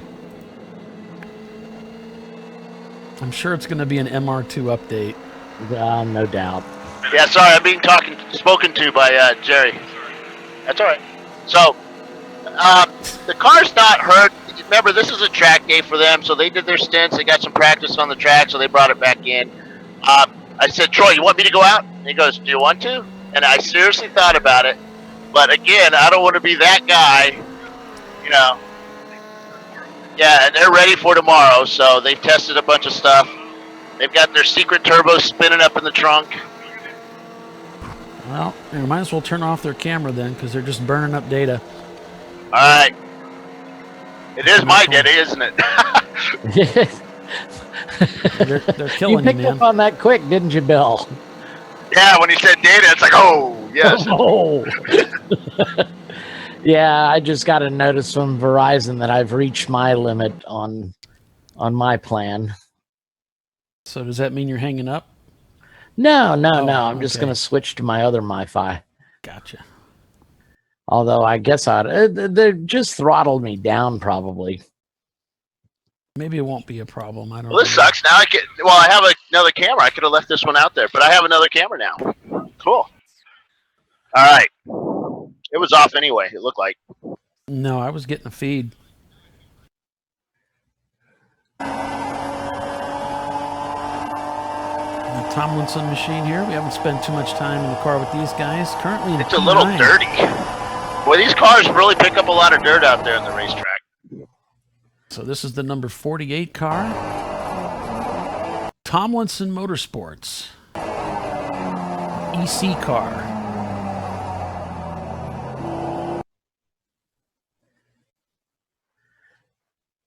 it is amazing how much rubber these cars pick up on the inside of your car. You can sequence your GoPro and just look at the pile start mounting.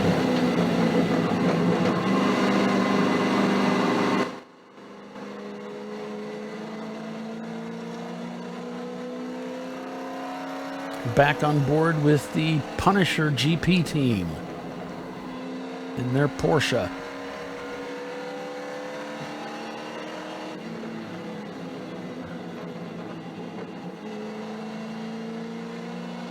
So just under 1 hour remaining in today's race, folks. Stick with us. We'll be right back. You are watching the ChumpCar World Series broadcast, ChumpCast Live.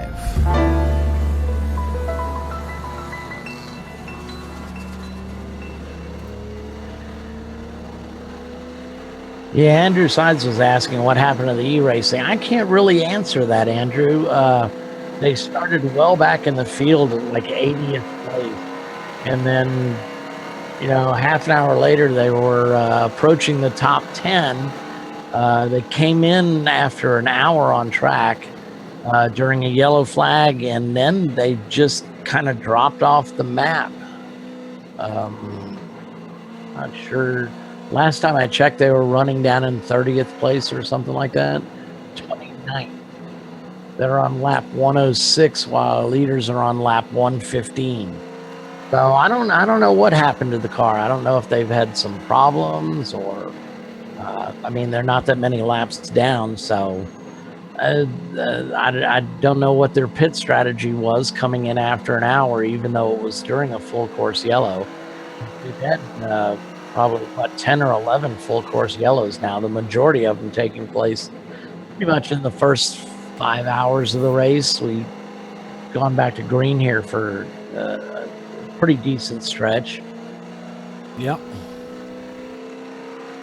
So I can't really tell you what happened. I don't know if Alon's posting over on his Facebook page. If I open one more window on any one of my computers, I expect to come crashing down. I've gone through 6 gigs of data today just on the MiFi.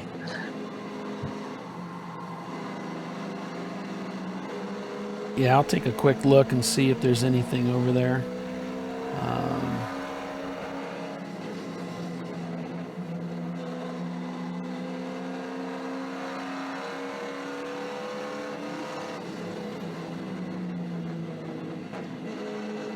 Looks like he did a little bit of live feed himself.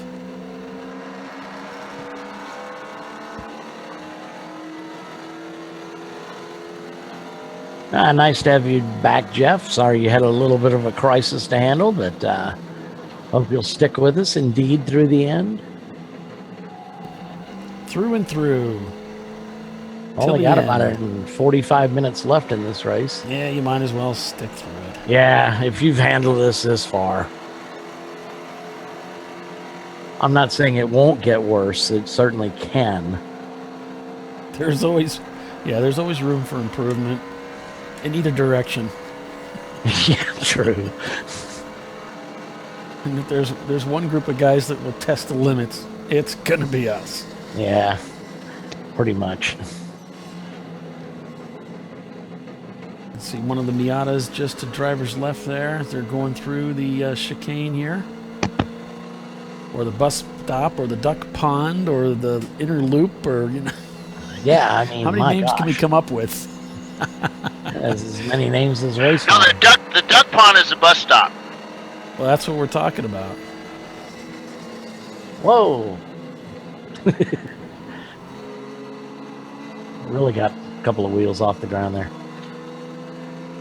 Just kidding. The number 53 car just off to drivers right there. That's the Z-Tech Racing team. Those guys currently in 17th position so far. They've dropped 12 positions since the start of the race, so if that's about where they belong in that A-class Accord, then it's always nice to start up a little further, maybe punching above your weight a bit and trying to crawl up from behind. That number 7 Exotech car is he's made up some ground. currently shown in third position. A couple hours back, he was down in ninth, so he's been steadily picking off cars. Yeah, I see that. He's up in the third there. Looks like the fastest lap time was, what, a 2:14? Nope, that's their last time through. Best time was a 2:12. Yeah, so 2 hours ago, he was down in 10th, so he's worked himself all the way up to 4th. Yeah, Ambrose Racing. 2 hours. Those guys up in 7th. They were way down the running order. So finding them up there now is pretty impressive. They've moved up 79 spots, Doc. 79. That's a fair amount. That could be the most moving team we have. Could very well be. I don't see anybody that high. Van Wynden Racing down in 14th moved up 76 spots, so he's close. Could overtake that overtaking record of the week or of the day. Whew. 79 spots. Man, that's a lot of passing. That's a lot of passing. I don't care if it's in the pits or on the track. That sounds like a lot of fun. And that's just 79 cars for position, not to mention all the other cars that he passed. Right. That were back markers. Yeah, or they stop for fuel and they got to redo it again. Right. You kind of start over in some regard. I mean, you do all that work and you kind of have to do it over again. Of course, it's the same for everybody unless you have a really small fuel tank. But, yeah, how about that? I had a feeling I saw them in the running. I saw them in the entrant list. I said, oh, man, those guys are tough, too. There's a lot of tough guys out here, tough teams out here this weekend.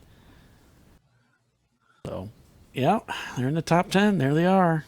45 minutes remain in today's race. We'll be back at it again tomorrow, starting at 9 o'clock in the morning, Eastern Standard Time, to kick off another 7-hour race here at Watkins Glen International. It's sponsored by the Sahlens Packaging Company. It's the Sahlens Chumpyard Dog at the Glen. A ChumpCar double 7-hour race here at Watkins Glen International. And you're on board right now with the Team Punisher car. And we'll do a by-class rundown. We'll get that set up for you here momentarily, and we'll go through that.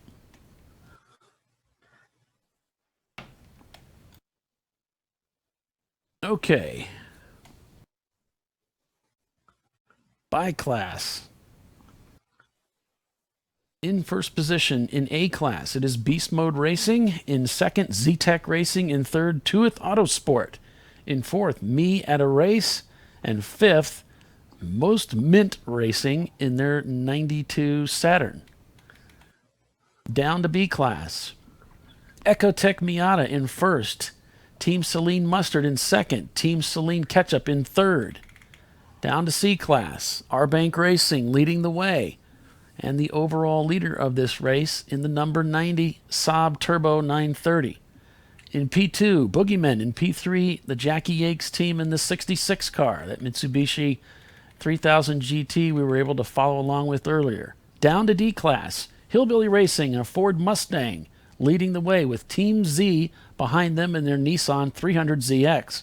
In P3, Rhinoceros Racing in their Ford Mustang with American Express, that Pontiac we've seen so many times out there today, in P4. In EC, we have the Tomlinson Motorsports team leading the way with Fast Hog behind them, about 56 seconds, and Kruger Tuned Racing back 3 laps from them in P3. And there is your rundown as it stands here at 3:17 in the afternoon at Watkins Glen International.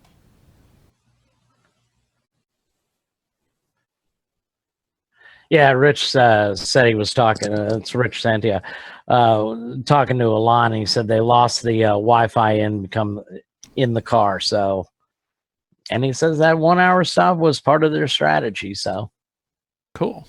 Well, it looks like they're currently scored in 27th position. They just moved up a spot on that last lap, so I just saw them come by. So good for them. Hopefully they can continue to work their way up. They have moved up 66 spots for position since the beginning of this race in that 86 BMW 325. It's an E30. Yep, affectionately known as Ella. Yeah. So cool. Good day for them, it looks like. As we're on board with Team Punisher here. I don't know if it's the day Elon wanted. Well, they probably thought they could, they certainly could have done better, but they spent a lot of time on the track. Through the field. Huh? They rocketed through the field. And, and a lot of people talk strategy and stuff like that. Maybe they pit at the 1 hour mark, but I don't know.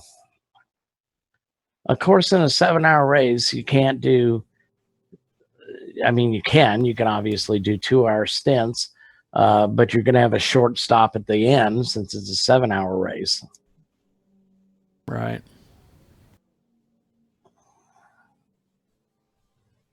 And you want everybody to get your seat time. There's things other than going the maximum distance and stuff. A lot of times I'll have 5 drivers, so it's like, all right, well, you're going to do an hour and 15 minutes. You're going to do an hour and 45, and then, we'll switch them up the next day. So try and even out that seat time. Sure. But it just seems to me coming in now at the 1 hour mark. I don't know. I think I'd try and go longer.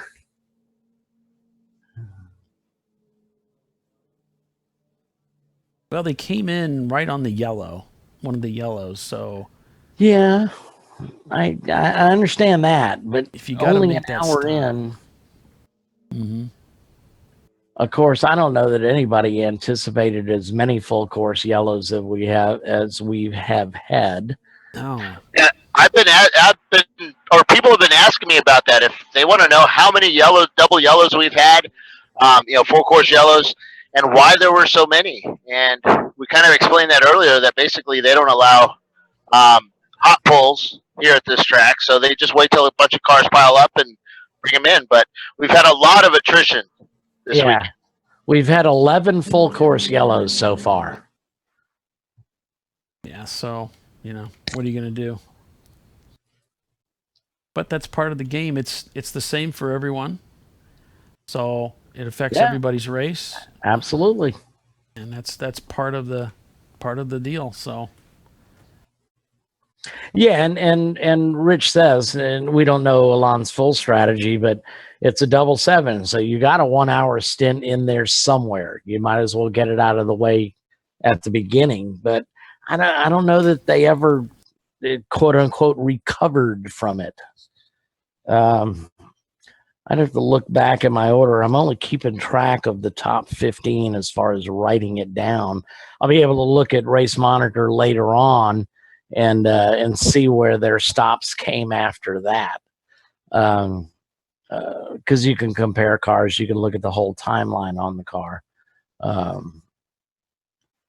So we'll have to see how much time I have to devote to that, picking apart the minutia of the race strategies. Right.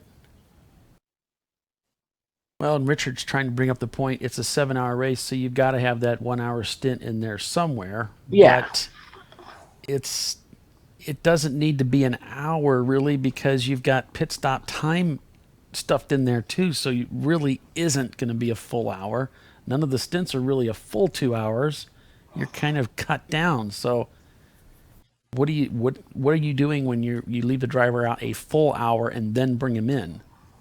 That's not really evenly dividing up the time. So it's I don't know.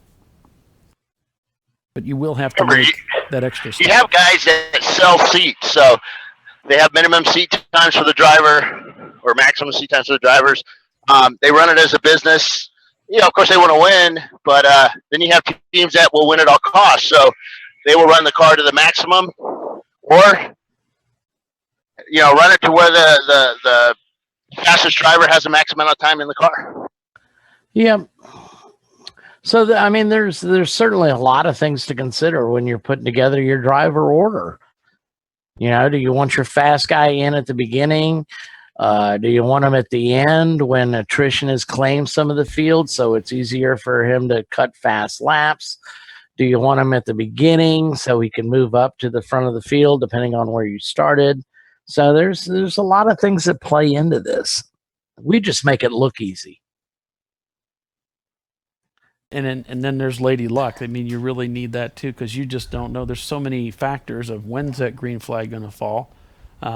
What's the traffic going to be like? What's the track conditions going to be? You don't really know. You don't really know everything that's going to happen at the beginning of the race. But yeah, it's. I don't know. I'm just not sure what the best strategy is for. Some guys want to send out their anchor to be the strong, fast guy. Like you said, the track is there's. Hopefully the track is hot.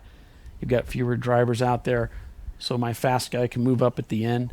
But then he's got a greater deficit to overcome than anybody else because all the slower guys went ahead of him. Right. So there's that toss-up of what's my strategy going to look like at the end of the race, and where do I have to be to position my good driver so he can really be effective out there at the end of the race. Right. And then you've got the other thing to consider, which is the weather here. You may have a guy may not be the fastest guy, but he's got great car control. Maybe he's one of your more cautious drivers, so he's going to take care of the car in the rain. So sure. So if you know when the bad weather's coming, you put the guy in the car that you know is going to bring it home. He's going to keep it on track. Maybe he's the more experienced driver in the crew. He's raced in the rain before. Right. I'm a little, having spun twice now in the rain, I'm a little gun shy of rain. I hope it rains at NCM. Hey, who's in first? Currently, we've got Arbank Racing leading the way. They're 33 seconds out from beast mode. All right, I'm on my way down there to talk to him. Okay, Echo Tech Miata turned the fastest lap of the day, the 2:12. They're currently in P3, leading B class. It wasn't all that long ago that the beast mode car, wasn't it down about 45 seconds? Yeah. So they're, see what their last times are. Their times are almost identical. Our bank ran a 2:19.311, and beast mode ran a 2:19.719. So there's still a lot of traffic out there. So who's responsible for these pit lanes? They put them way down here.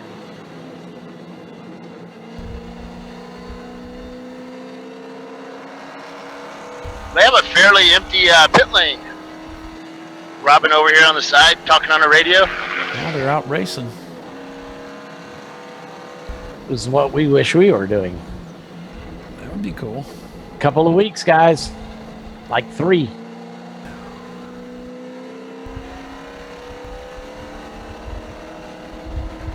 Are you on me? No, why would we do that? You okay? Well, come on, I got Robin here. All right. Since we have somebody intelligent to talk to. All right, I got you.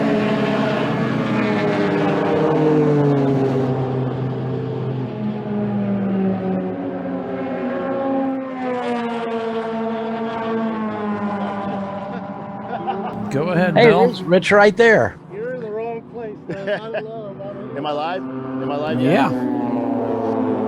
You're live. What you got? Give the camera to Rich. He knows how to handle them. I'm here at Robin Bank Racing. Robin, how's the car doing out there?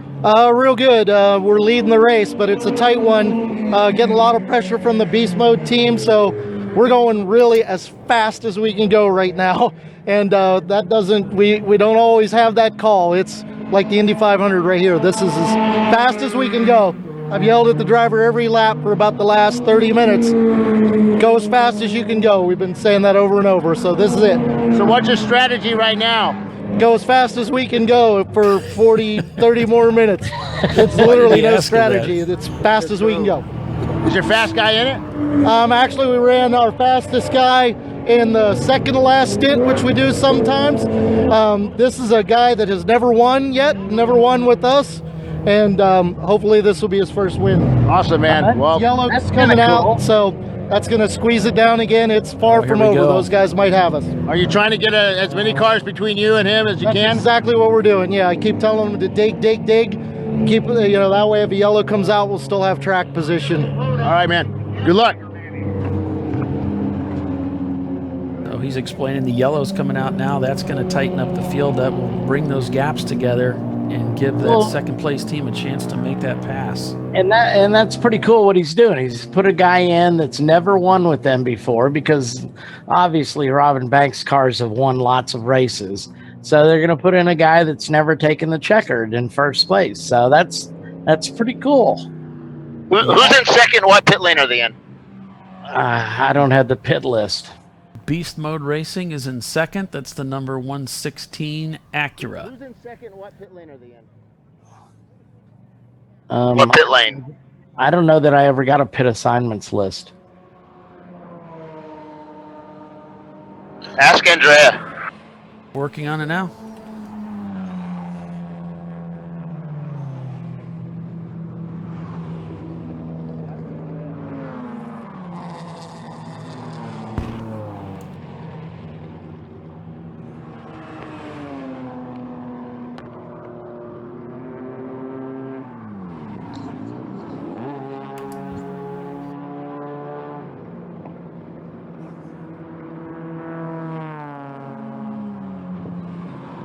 So make sure you tune in with us tomorrow, as we'll have another opportunity to give away that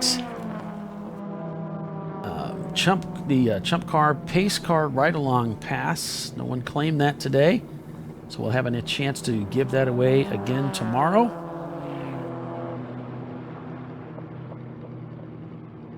In just 30 minutes remaining, and boy, you could just tell that how badly Robin Banks likes to win races.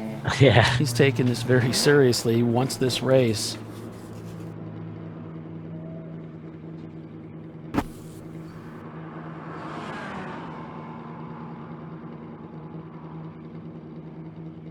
Robin's kind of a no-nonsense kind of guy. He's pretty much committed to winning races. So, yeah, this is. Hey, he has given us permission to put a camera in one of his cars too. So for future races,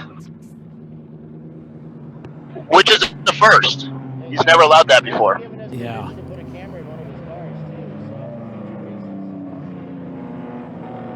Looked like the Ella machine going by there.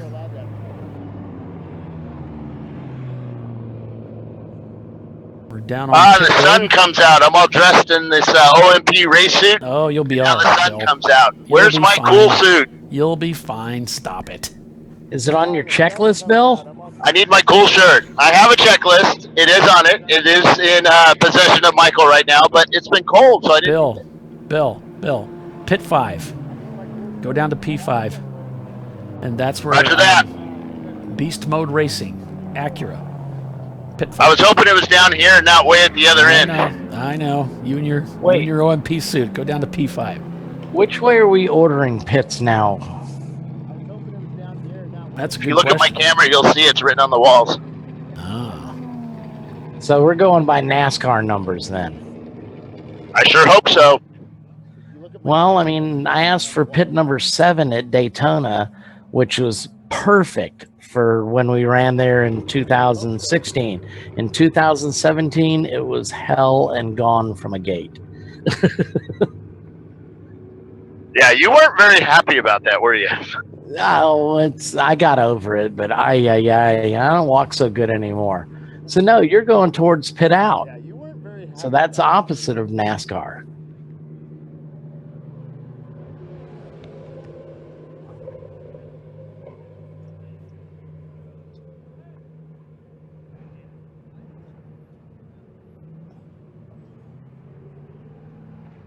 Boy, that Porsche sounds good.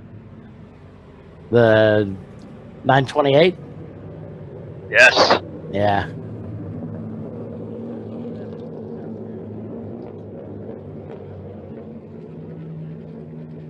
It looks good too.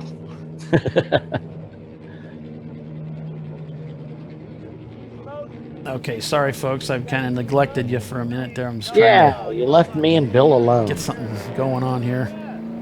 You know how much trouble that is. So we're full course caution here with less than 30 minutes. Look at, there's that bug with that awesome wing. That thing looks cool. It's so cool. We'll get the Star Racing team to catch up with them again. Yeah, tell them to catch up. See that? Come on, pack the field in. Yeah, it's a cool view. You get close to this car. He's got the. That's neat. Those are like the old taillights, like the early 60s, before they got real big. Look at the thing on that thing. Can you go to my camera? We're looking at something right now, but all right. Yeah, we're busy. We're having ice cream. So I'm getting a message from Andrea that they're going to change the pit stall configuration to match NASCAR. Mike says we'll begin starting at pit out with pit stall 1. Okay. Thank you. And I asked her to send you a pit assignment if it's easy. Okay, Bill, we are with you, live, ready to go. So we'll give him just a moment to get caught up with us here. So I'm standing here at Beast Mode pit stall, but nobody's there. They must have gone and got ice cream or something, but I'm standing here talking with the Penguin race team. So what are you guys racing today? We've got a 1987 Honda Prelude. So how you doing out there? We're doing fine. It's our first time at Watkins Glen. This is a bucket list track. Thrilled to be here. Came from Wisconsin. We all live close to Road America.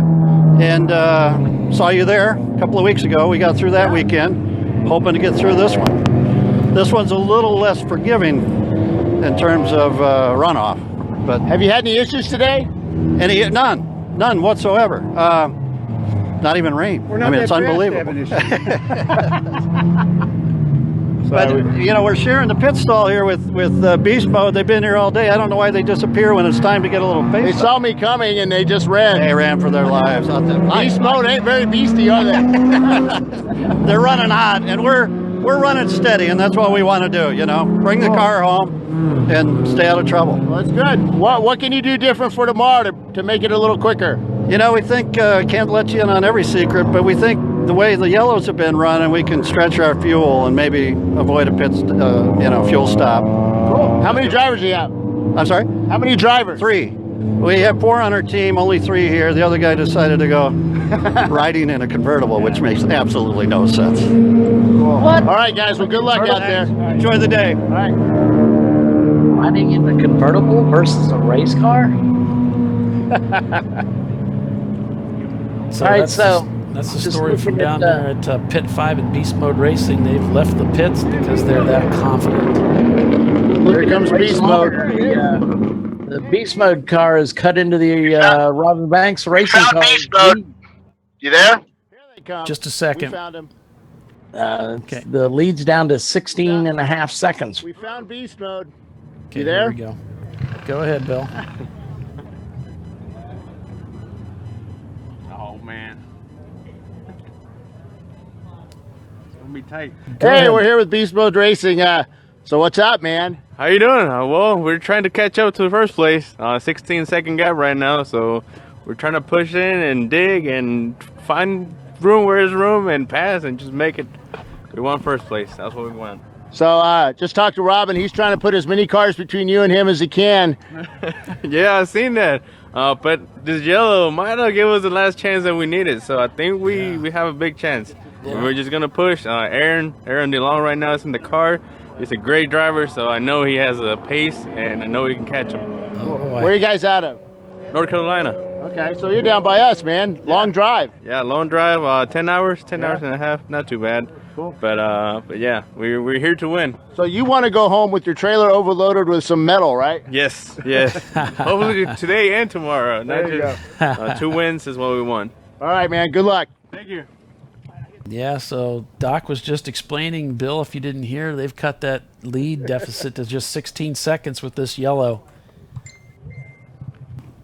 So big advantage now. As they're closing in the last 23 minutes, they're going to have to get back to green flag racing if they have time to catch them. It's going to be tight. 16 seconds with this yellow. Beast Mode over Robin Banks.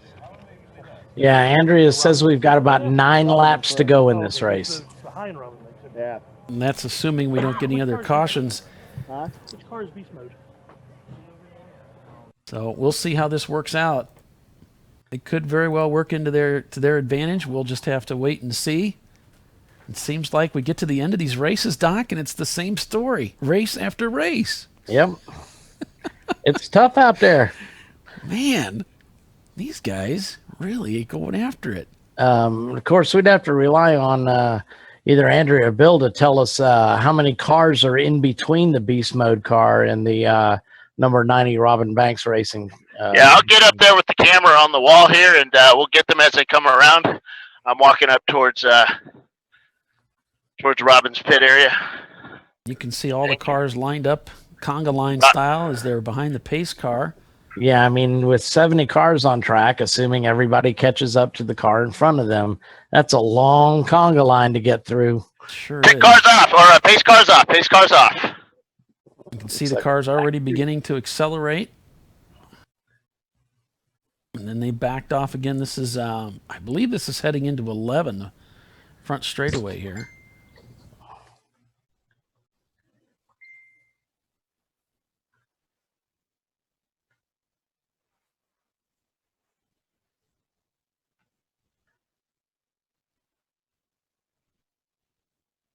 So according to Race Monitor, the gap is now 7.5 seconds. So he must have been fairly close to him in line. We're getting a report from Andrea. There are 12 cars between second, and they just passed one. So maybe 11 cars separate them. That's a lot of cars to get through, but yeah, they've got a lot of power in that car. Those Acura Integras are wicked quick.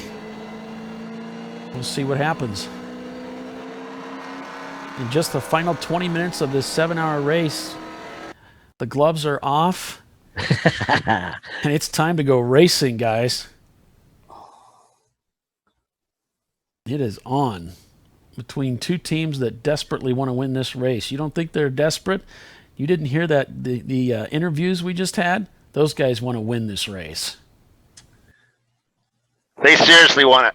They came here to win. They didn't come here to do anything but win this race, and that's what they're going to put everything they have forward to make it happen.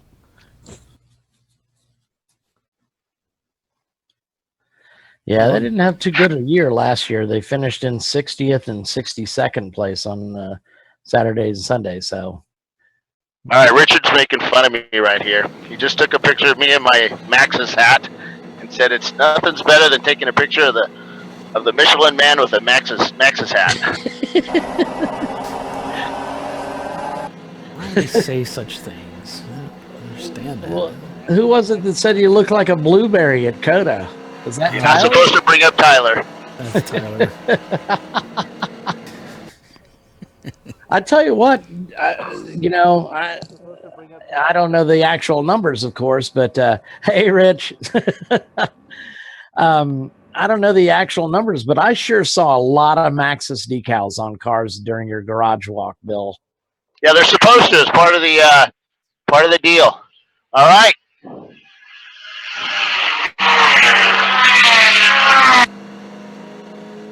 Thank you.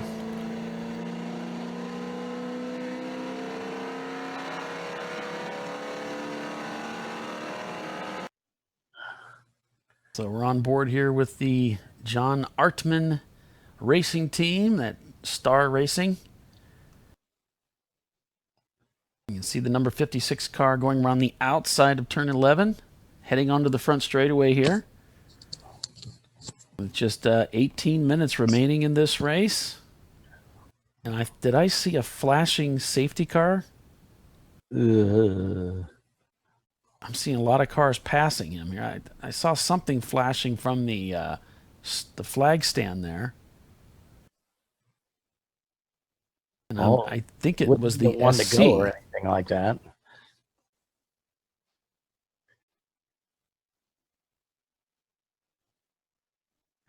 But it looks like they're still at speed, so that's good news.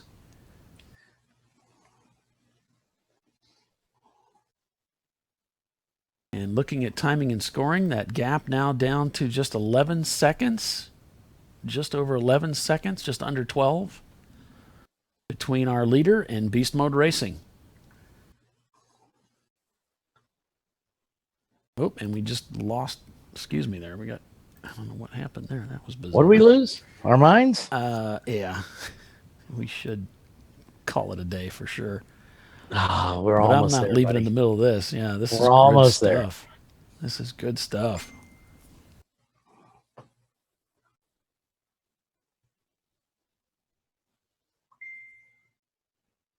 Well, it looks like we've got a car on track that we have reports of smoke coming from one of the Tuttle machines.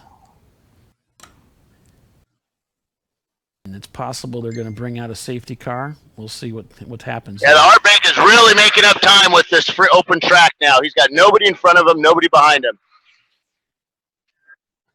So we'll see what happens this time by. Still showing an 11.8 second gap between first and second place. It's close. It's close, folks.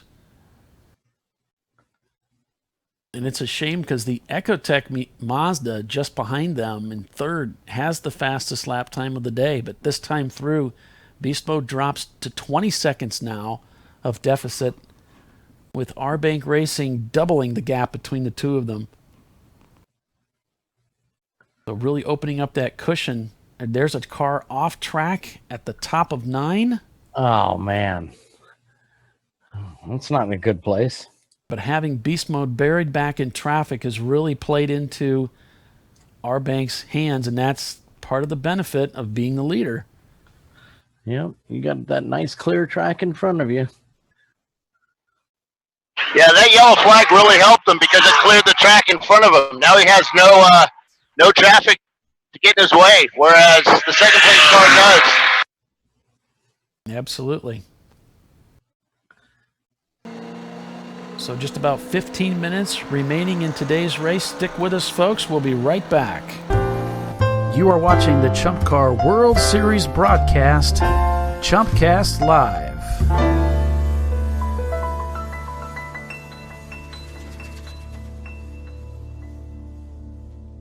On board with the Star Racing team as the sun begins to peek out from the clouds. We're expecting an even better day tomorrow. Partly cloudy with a high of about 77 degrees. We'll see how that turns out. But we are just... Hey guys. Go ahead, Bill. What's up? So are you looking at the Ecotech Miata? No. They're, Beast Mode is in the pit lane. No, that's not Beast Mode, sorry. The Ecotech Miata is like 40 or 20 seconds behind Beast Mode. Yeah. Yeah, they're about 25 seconds back. And they're pulling 9 second faster a lap. Can they do it? They're running a lot quicker. He must have taken advantage of that caution because he was showing a lap down from them. So something's changed there. All three of these guys in separate classes. The Arbank Racing team, a C-class car, Beast Mode, an A-class car. Ecotech is a B-class car. So all three of these guys all within striking distance of one another, really, with about 14 minutes remaining. Any one of these guys could win this race depending on how things unfold in front of them. But right now, the race seems to be playing its hands really into the hands of Arbank Racing.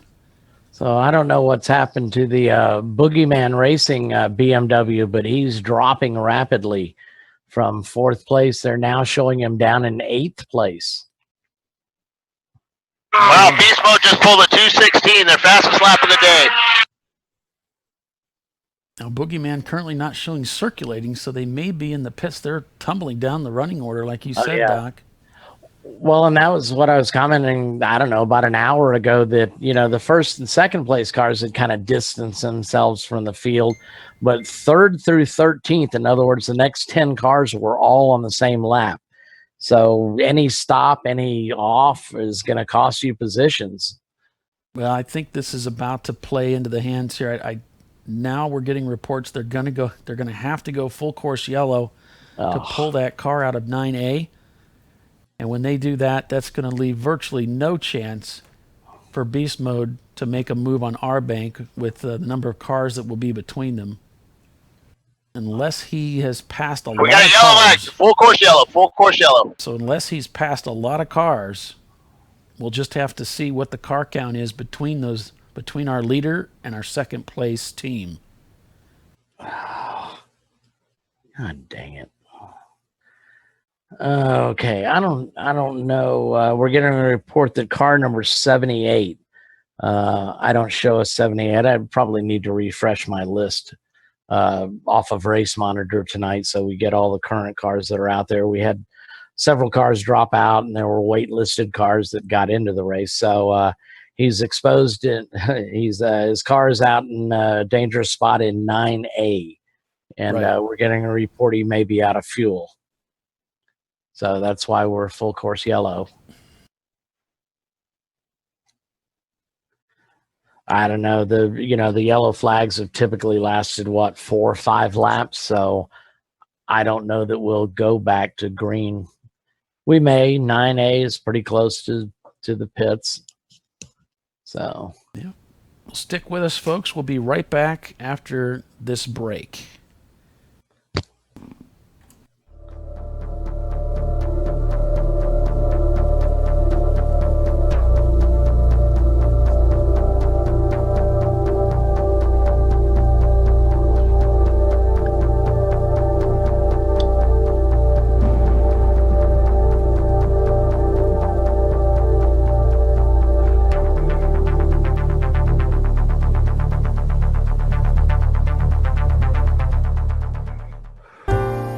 You are watching the ChumpCar World Series broadcast, ChumpCast Live.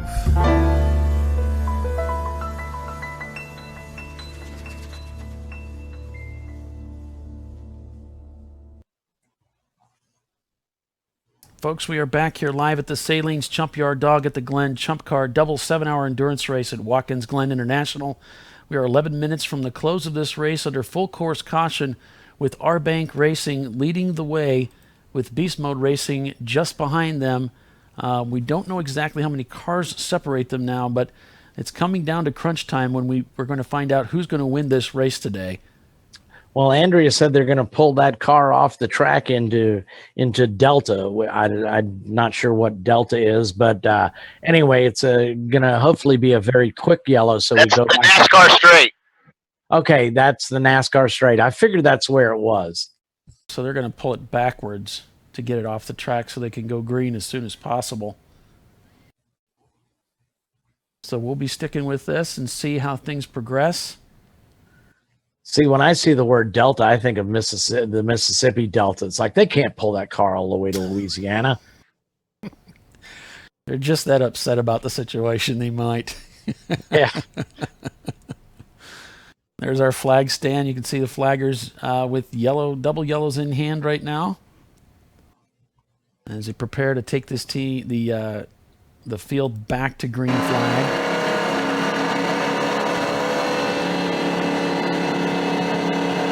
On board with the Punisher GP team in that Porsche as they await for the green flag and the lift of the yellow so they can go back to racing to finish this 7-hour endurance race today. Just 9 minutes remaining.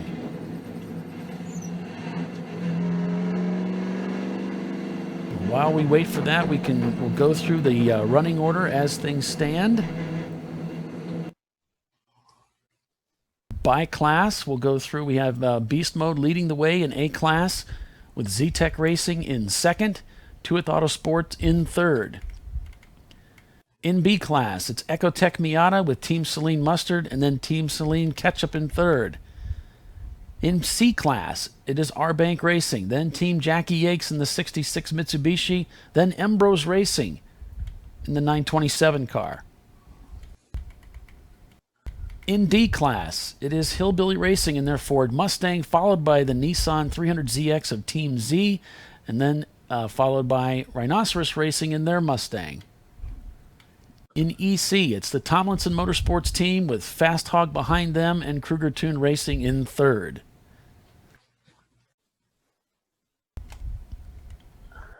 So we zoom up to look at the overall here again. Get ready, get ready, get ready. And there we have it. Yep.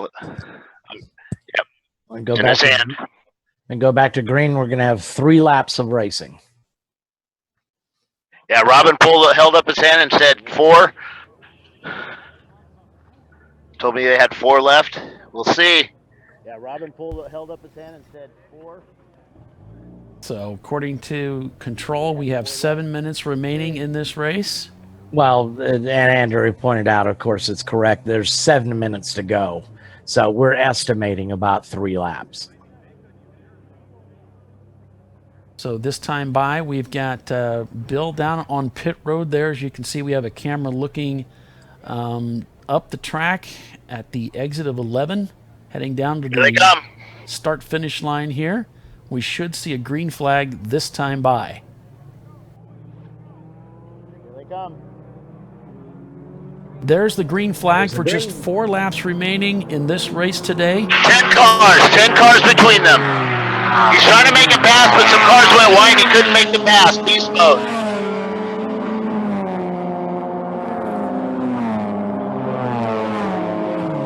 He tried to pass him before turn 1, but just couldn't pull it off. That would have taken about 3 or 4 cars right there. Now he's not going to get another chance until the bus stop, really. What I would give for some cameras right now. Yeah, he seemed a lot faster than the cars that were in front of him.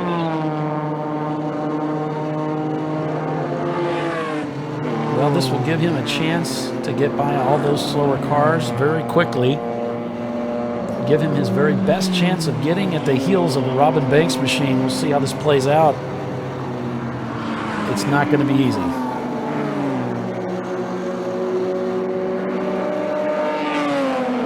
Well, as we predicted at the start of the broadcast, every race has been close this year, and this is going to be no exception. Absolutely.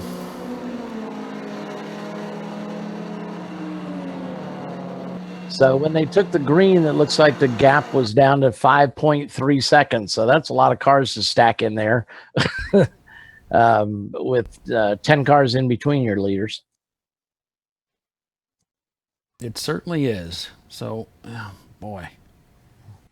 It's a shame he couldn't have picked off some at 1 because, again, his next chance will be at the bus stop there.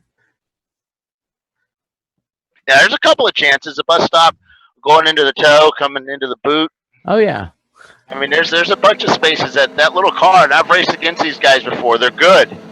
Actually, both of them are good. So it must be so frustrating following slower cars through the bus stop, though, when you know you got to go. Yep.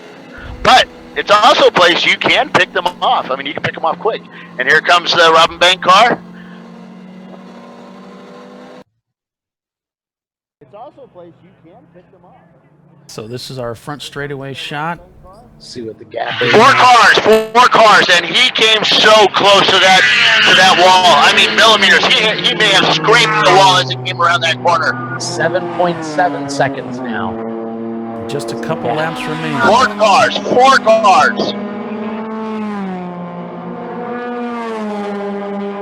Well, it's all come down to this moment. 7 hours of racing. It's all going to be decided for these 2 teams in the remaining 4 minutes of this race.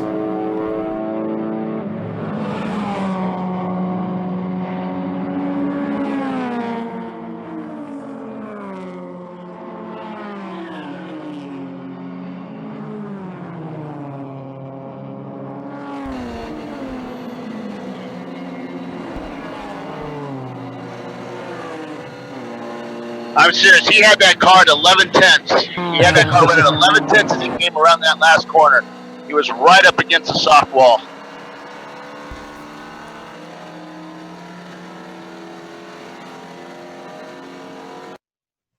We're on board here with the Star Racing team as they head through, looks like 10. I imagine Beast Mode might be paying attention to their mirrors, too. The Ecotech Miata was only 10.9 seconds behind him. That's our 3rd place running car.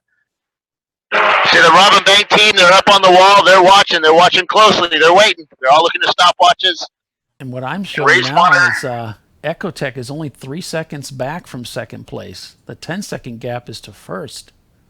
Oh, that's duh. That's right. So these guys are right. They're nose to tail. It's amazing. Yeah, I forgot that's to first place. We got a slow car coming down the front straight here. He picked it up. He picked it up. He took that corner pretty slow. That was the 772 car. Here comes Robin Bank. Here's the slow car that Bill referenced just a moment ago. Getting a message now. Whoa, he was way out wide again. Way out. This is the last he might lap. have been on the ground. Still 4 cars. Beast mode giving it all they got right now. This is 10 tenths. Nothing left on the table. Gap's going 3.37 seconds. He's leaving nothing on the table whatsoever. He's taking every inch of that race. So what happened to the Miata? It's way back. It hasn't come by yet.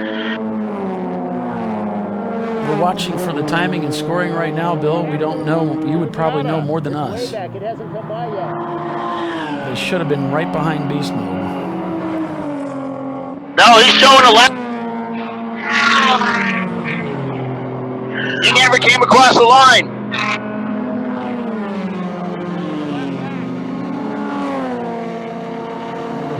Power signaling 1 lap. Power signaling 1 lap. Crews have moved out to pit wall to cheer their teammates on as they come by. We're on board with Team Punisher. Yeah, there's no Miata. We have not seen the Miata at all. Yeah, he's in 4th place, but he's 2 laps down, so he can't make that difference up. He's not showing circulating. Something's happened to the Miata in the closing lap of this race.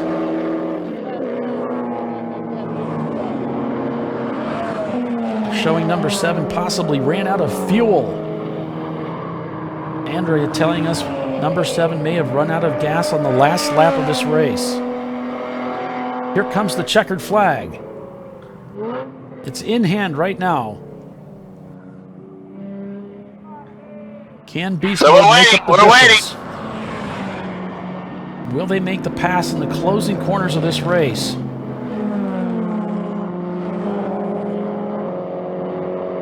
We're about to find out. 3.37 miles around this course. It all comes down to the last lap for R-Bank Racing and Beast Mode Racing. Here comes Robin Bank Racing. He's coming down the front straightaway. He's going to take first place. There's the checkered flag. Robin Bank Racing. And still 4 cars back. Beast Mode, 2nd place. Just not enough time. Yep, got it down to 6.7 seconds.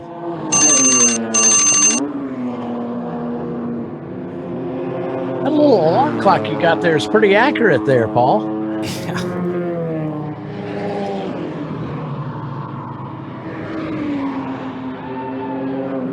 Wow, what a race. What a race. Yeah. Pretty dang typical of this ChumpCar racing. That was awesome. That was awesome. Right up to the last second. Woo! What's wild is the Ecotech Miata runs out of gas. No kidding.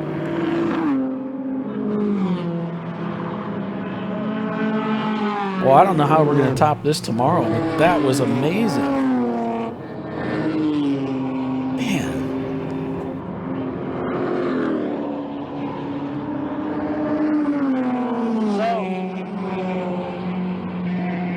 So the M brothers, I'm just trying to figure that out. It looks like the M brothers passed Jackie Hicks for 4th place right at the line. Yeah, I saw that. No, sorry. Well, now you're right, Bill. No, the 927 is the car that really blew past everybody. it was a nose. The M Brothers car is the one that really put the pedal down there. I had him down in 7th place 15 minutes ago, and now he finished in 4th.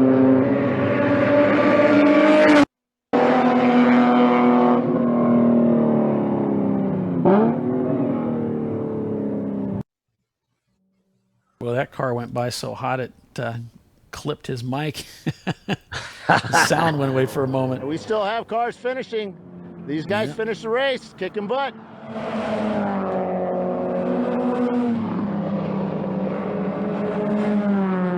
Some of these guys are over the moon excited with their finish. Others, not what they were looking for this weekend, but they know they have another chance at it tomorrow. So that's one race in the books for KarGo Racing, taking the win this weekend on this Saturday race. Another 7-hour race lined up for tomorrow. You're watching the Sahlens Chumpyard Dog at the Glen ChumpCar double 7-hour endurance race at Watkins Glen International. And we have just been treated to an amazing finish here at Watkins Glen between the top 3 runners of this race. KarGo Racing, Beast Mode Racing, and Ecotech Miata came to win this race today, and it is KarGo Racing that takes the spoils again.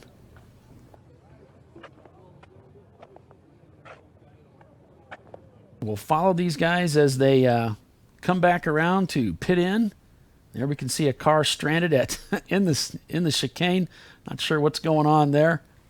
May have run out of fuel. That may have been the Miata. I couldn't quite tell. That might have been the Miata, yep.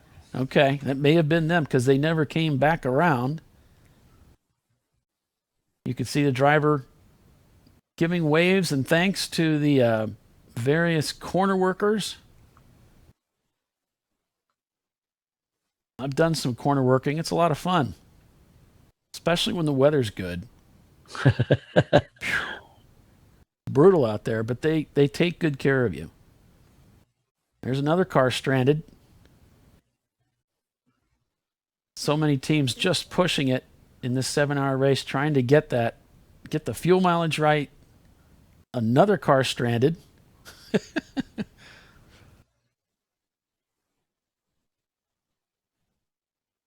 So crews have some work to do to get these cars pulled off track. But that's a moot point now because this race is in the books. Well, we still have impound, so. Yeah, anything could happen in impound. You're right. So the way impound works is our top 5 cars are going to come in. They're required to jack up the car, take all the wheels off, and then they have to open up the trunk and the hood. And teams will take a look at them. They can't take a look under them, but I'm sure Phil and Dan will be all over that. There are 2 tech directors. You can look under. You just cannot crawl underneath the car or stick cameras and stuff. Yeah. So you can see the cars now moving slowly as they get ready to roll into the pits. The driver of the Star Racing team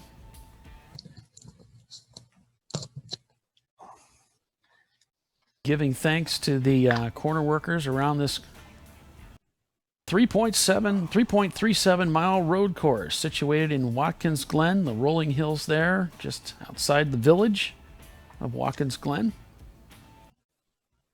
as it was almost 70 years ago when racing first began in this area. This is the 3rd iteration of the racetrack that was built, originally starting in and around the streets of the village of Watkins Glen, moving to a 2.3 mile road course later, and now onto this 3rd course in its current configuration in 1971. We're ready. All right, Bill, we're on you. Go for it.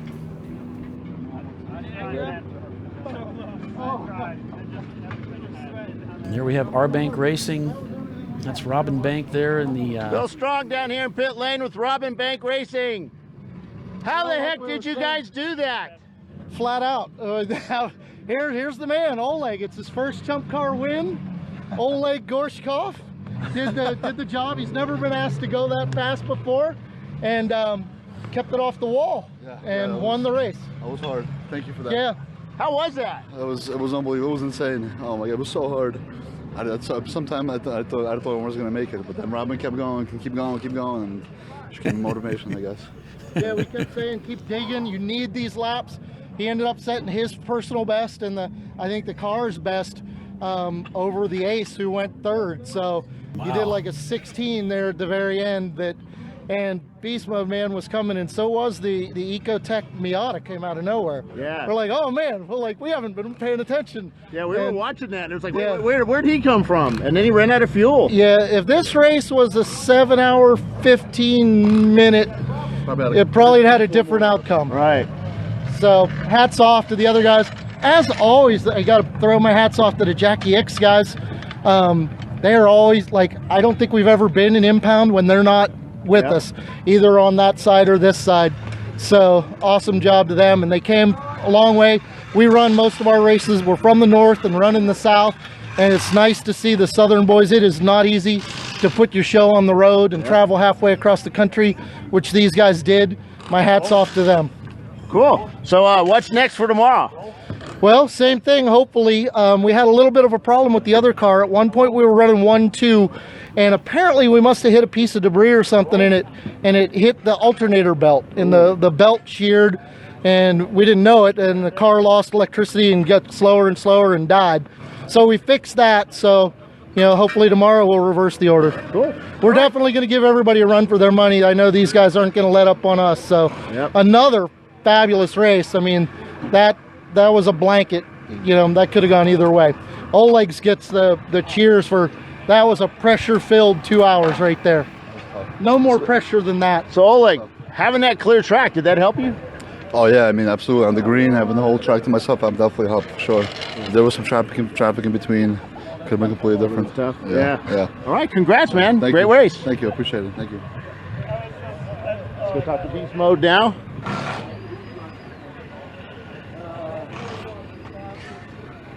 I was so slow I didn't even catch it. Beast Mode. Beast Mode Racing. Guys. So when I'm logbook, is that your logbook?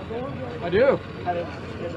I'll let you guys do the interview and I'll do. All right, I haven't looked at the other side of the car yet, but I swear you guys were like right up against. Who was driving? That was me. You were right up against that soft wall there. Did you actually touch it? I don't think so. Yeah. Well, you say no, but yeah, I don't think so. I didn't feel anything, so. Yeah, I mean, it was millimeters, man. Yeah. It was. You were trying your hardest. Yeah, that was the hardest I ever pushed in anything. You set some team records today with that car, 216. Yes, yes, absolutely. Yeah. So, what could you have guys done differently to finish higher up? Just be better in traffic, man. These guys are good in traffic, so that's all we can do, Did they let you know that the Miata was catching you like quickly? They did go over the radio and they were like, the Miata's behind me is for position. I was like, oh, okay, I think it was like 3 seconds at one point or 5 seconds. It was really slow. It was a 2-second gap on the second to last lap. I'm not sure what happened to them. I think they ran out of fuel. Did they? Okay. It was the little small the Ecotech Miata, Miata, blue one. Yeah. So they were parked at the heel of the boot on the outside. I guess they ran 212. Yeah, he was cooking it. He probably would have caught me. So yeah, it would. We thought so too, but then all of a sudden he's not there. Yeah. But, I wasn't surprised. Well, that's racing, I thought they were going to be right behind our backs, but I was like, something happened. Maybe they went to the toothpick somewhere. Yep. So tell us about the car, man. Well, you might want to ask Aaron. Eric, tell us about the car. Well, it's got ITR front brakes. What kind of car is it? This is a 93 Integra. So you guys this is a new car? This is our second car. We have two cars. Okay, right. Yeah. It's a new paint job. Yeah. That's why. It used to be green. Now it's black and blue and orange. So. Did you guys grind all the paint off to make it lighter and then repaint it? Nope. I think we just put another coat of Rust-Oleum on it. We did. Yeah. So it's probably got a few extra pounds of paint on there. Yep. Well, that might have been it, man. Some of it peeled off, so I guess that reduced a little weight and it peels off. Yeah. Well, congrats on the finish. What can you guys do different? Did I already ask you that? No, I didn't. We need to get a little bit better on our pit strategy. We didn't do one of our pits under yellow today. We could have, but we didn't. So that could have gained us probably more than the 5 seconds that we lost by today. So need to work on our pit strategy.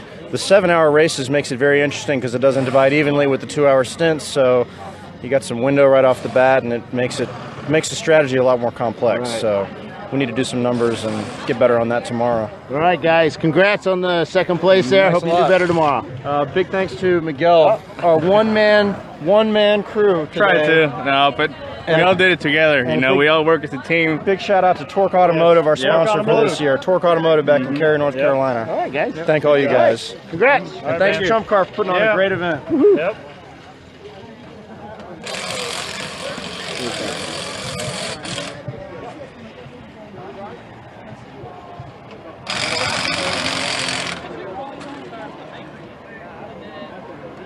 So we are live here at Watkins Glen with Bill Strong. The 927 is in fourth. The Echo Tech is in third, but they ran out of fuel. You got to talk to those 927 guys. They made up a lot of places there. Fourth place. That was a good run, man. From like 90th, I think, somewhere. Yeah. So why are they walking away? Get over here. He had to bump me out there just to say hello. Had to bump draft him a little bit, on the last couple laps. So we had an awesome run with the 66 car at the end. Yeah, of the you last few passed corners. him right over the line, Oh man, we were touching doors through the last 4 corners side by side. Awesome driving, giving each other room was great.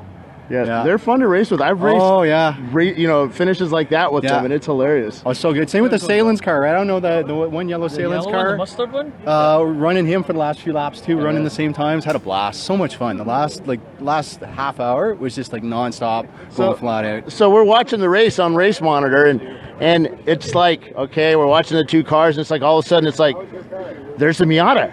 It's like, holy crap, there's a BMW. It's like, where are these guys coming from? And then all of a sudden you're in front of the Jackie X car. Yeah, well, we got a lap penalty, right? So we're slowly working up all day, right? Had a great run all day, just slowly moving up. And at the end, we're sitting here in the top 5, so it was awesome. So what can you guys do different tomorrow? I don't know. Today was a pretty good day. We didn't get our pit strategy perfect. We pitted once under green. I think the guys that finished at the top probably pitted yellow every time. Well, except for these guys here, they pitted under green too, and they said that was their biggest mistake. Yeah, that was 5 seconds. Easily. Yeah, or maybe a lap, right? Because it depends if you get out in front of the pace car or not. So that gets tricky. So cool. But we're happy, man. We had a good run. So tell us about the car. E30 M52 swap. So we get the lap penalty. It handles awesome. That's the big thing. Handles awesome. No arrow on it, but it just sticks everywhere. And we got a great driver lineup. That's the big deal, right? Well, yeah. All drivers, all fast, all running similar times. So it's fine. So where are you guys out of? Ottawa, Canada. So more Canadians come down here, take American hardware? That's it. That's it. But this is a different team now. That's pretty awesome. Usually it's those other guys. Yeah, the Tooth guys and Novi Prestige guys. So we're always running with them. So we have a good time with them.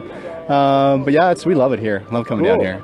So everybody beat the Biohazard today. That was my pick to win. Yeah, he was going fast for a while, and we saw him come in. I don't know, but he went back out. He had some issues. Yeah, they had some issues with the engine, alternator and stuff. They'll be back tomorrow. Yeah, because they were running 216s, I think, right? So that's pretty much the top cars. That's what they were all running. So yeah, cool. Good all stuff. Right. Thanks, Bill. See you later, man. Congrats. Is the Miata here yet? Jackie Yates, they're Is the around Miata there. coming out here? Oh, okay. All right, let's go talk to these guys down here. More of the cars, please. So we were watching you like That was rough. That was tough. There's no way you could do that. I mean, we're not pros. We can't do that for 2 hours straight. I enjoyed the hell out of that. What do you mean?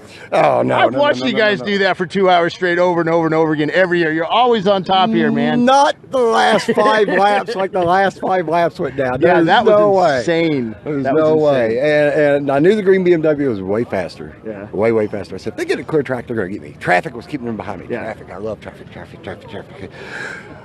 Yellow, clean track. I said, oh my God, we're in trouble. Yeah. I think they said I ran the fastest laps I ran in the race the last 2 or 3 laps. It was like all greens down there. Everybody was running fastest laps. It was so much fun. I hope we can emulate that tomorrow. We'll see how it goes. Well, it's funny because I was looking for the Miata, and I thought you would catch the Miata. I thought maybe they can catch him. I thought the Miata would catch second place. And it's like all of a sudden the Miata's gone, and I'm like, where is he? And then all of a sudden there you are. He was and the guy he beat you by a bumper. Yeah.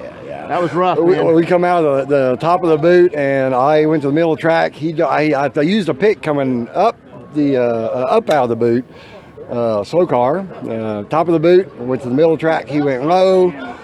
I kept him low. I drove it out high and carried speed. And I was like, he's going to do the same thing to me coming out of this corner. And sure enough, he did. Just not that much. Yeah, I know, man. Not that much. That's all it was. It was fun. I know. That was tough, man. It was a good race. Thank you, sir. So you rubbing some bumpers out there too? No. Didn't touch the soul. Didn't touch the soul. It was close. That's good. Didn't touch the soul. Yeah. The mirror moved in though. It did move in it. Sweet. All right, guys. Zero contact. Yeah, No perfect. scratches. Perfect. All right, guys. Congrats on the place there. And what are you going to do different tomorrow? Yeah. Thank you for my crew. There we go. Thank you, All right, guys. Appreciate Congrats, man. Thank you, sir. Let's look for this Miata. Where is he? They'll get him in here in a few seconds. So Let me who put my was headphones that? back on. Bill? Was that Tuttle?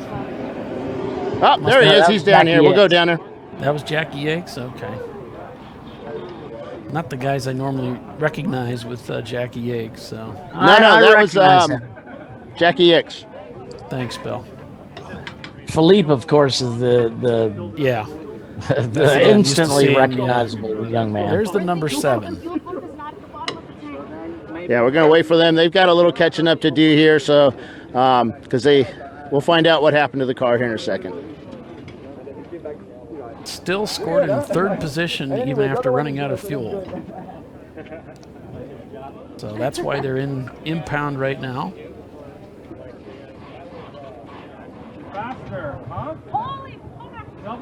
We think it was running out of fuel. We'll find out here in a second. They're in the process of... yeah, it's confirmed. Running out of fuel. Turn 7. We needed one more yellow lap. Turn 7 is the toe of the boot. Of course, you're at the lowest part of the track. There's no way you're going to get up from there all the way to the start-finish line at the lowest point of the track. Well, that's just God's way of telling he's got a sense of humor. I just turn around and Jimmy's right behind me, just giving me the most evil look. Not me.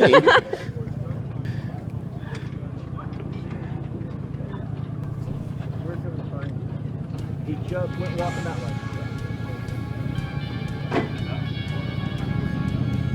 So we're looking at the Ecotech Racing team with their Miata, and there's go to your top 10.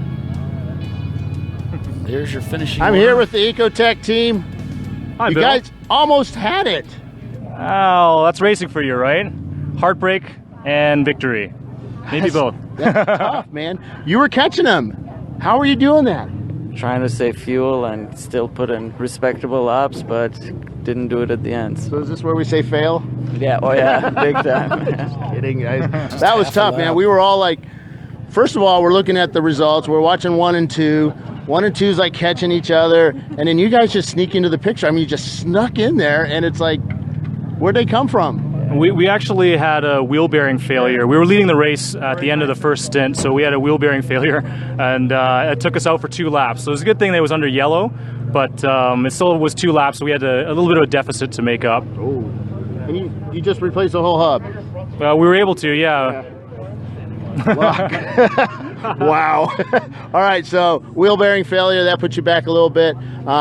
Any other issues with the car when you guys were racing? No, I mean, I think obviously Ecotech Miata is a swapped car with a GM Ecotech motor. We've had no engine-related issues since we started about 2.5 years ago running. Lots of other things have failed. Yesterday we had a failed exhaust downpipe. It actually just snapped right off. So the guys down at Little Speed Shop helped us weld it up, so that was good. Cool. And but otherwise, no, the car's running great. Cool. Yeah. So we're just getting ready for tomorrow. Gonna work out all the kinks, figure out how to save fuel, and go for it tomorrow. Yeah. So that's your thing. To win this race tomorrow, you got to figure out your fuel. Yeah, for sure. So, do you think you could have caught the second place? Yeah. Give me 2 more gallons, yeah.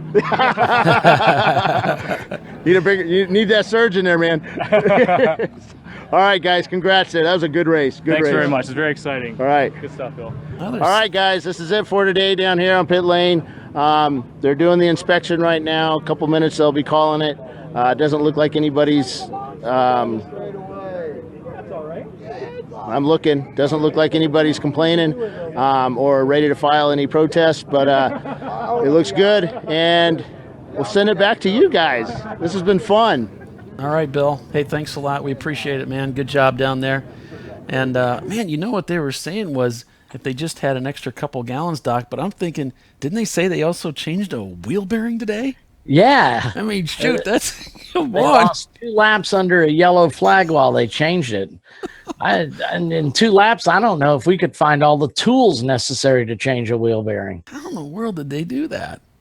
I can't even imagine. I don't know. But that's just simply amazing. Well, they changed the hub, not the wheel bearing, the whole hub. Well, I know, but still, that's serious pretty downtime impressive. in the pits. That's not a, I don't Oh, know. look. It's amazing. I mean, there's only 3 bolts on it, so. Right, but that's not exactly a scheduled pit It's- stop. It's not that it's just 3 bolts, Bill. It's which 3 bolts.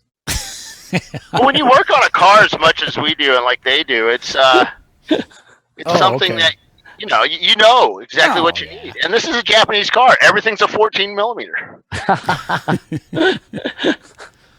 Well, BMW, it's either a 10 or a 13. So yeah. Man, that's amazing. Yeah, we rebuild our hubs in between each race because they were prone to these kinds of problems. There's something about them. We usually rebuild ours during the race a few times. That's because you're missing the whole wheel, Bill. Wow. Well, these guys put on a clinic today. What an amazing race. And I can't wait till tomorrow. I expect to see more of the same tomorrow. I mean, this is going to be great because we've got, the teams that we thought were going to be up front really struggled, and they're going to be ready to go tomorrow too. Oh, yeah. This is going to They'll be a have something to fight. prove. This is going to be great. I can't wait. So, folks, make sure you check in with us tomorrow. We'll be restarting our broadcast at 8:30 in the morning tomorrow, and we're going to be green flag racing at 9 o'clock. So checkers at 4 o'clock, be sure and join us then. Until then, for Bill Strong and Doc Waldrop, I am Paul Veltum with ChumpCast Live. Folks, we'll see you next time. Take it easy. Bye. Ow.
You are watching the ChumpCar World Series broadcast, ChumpCast Live.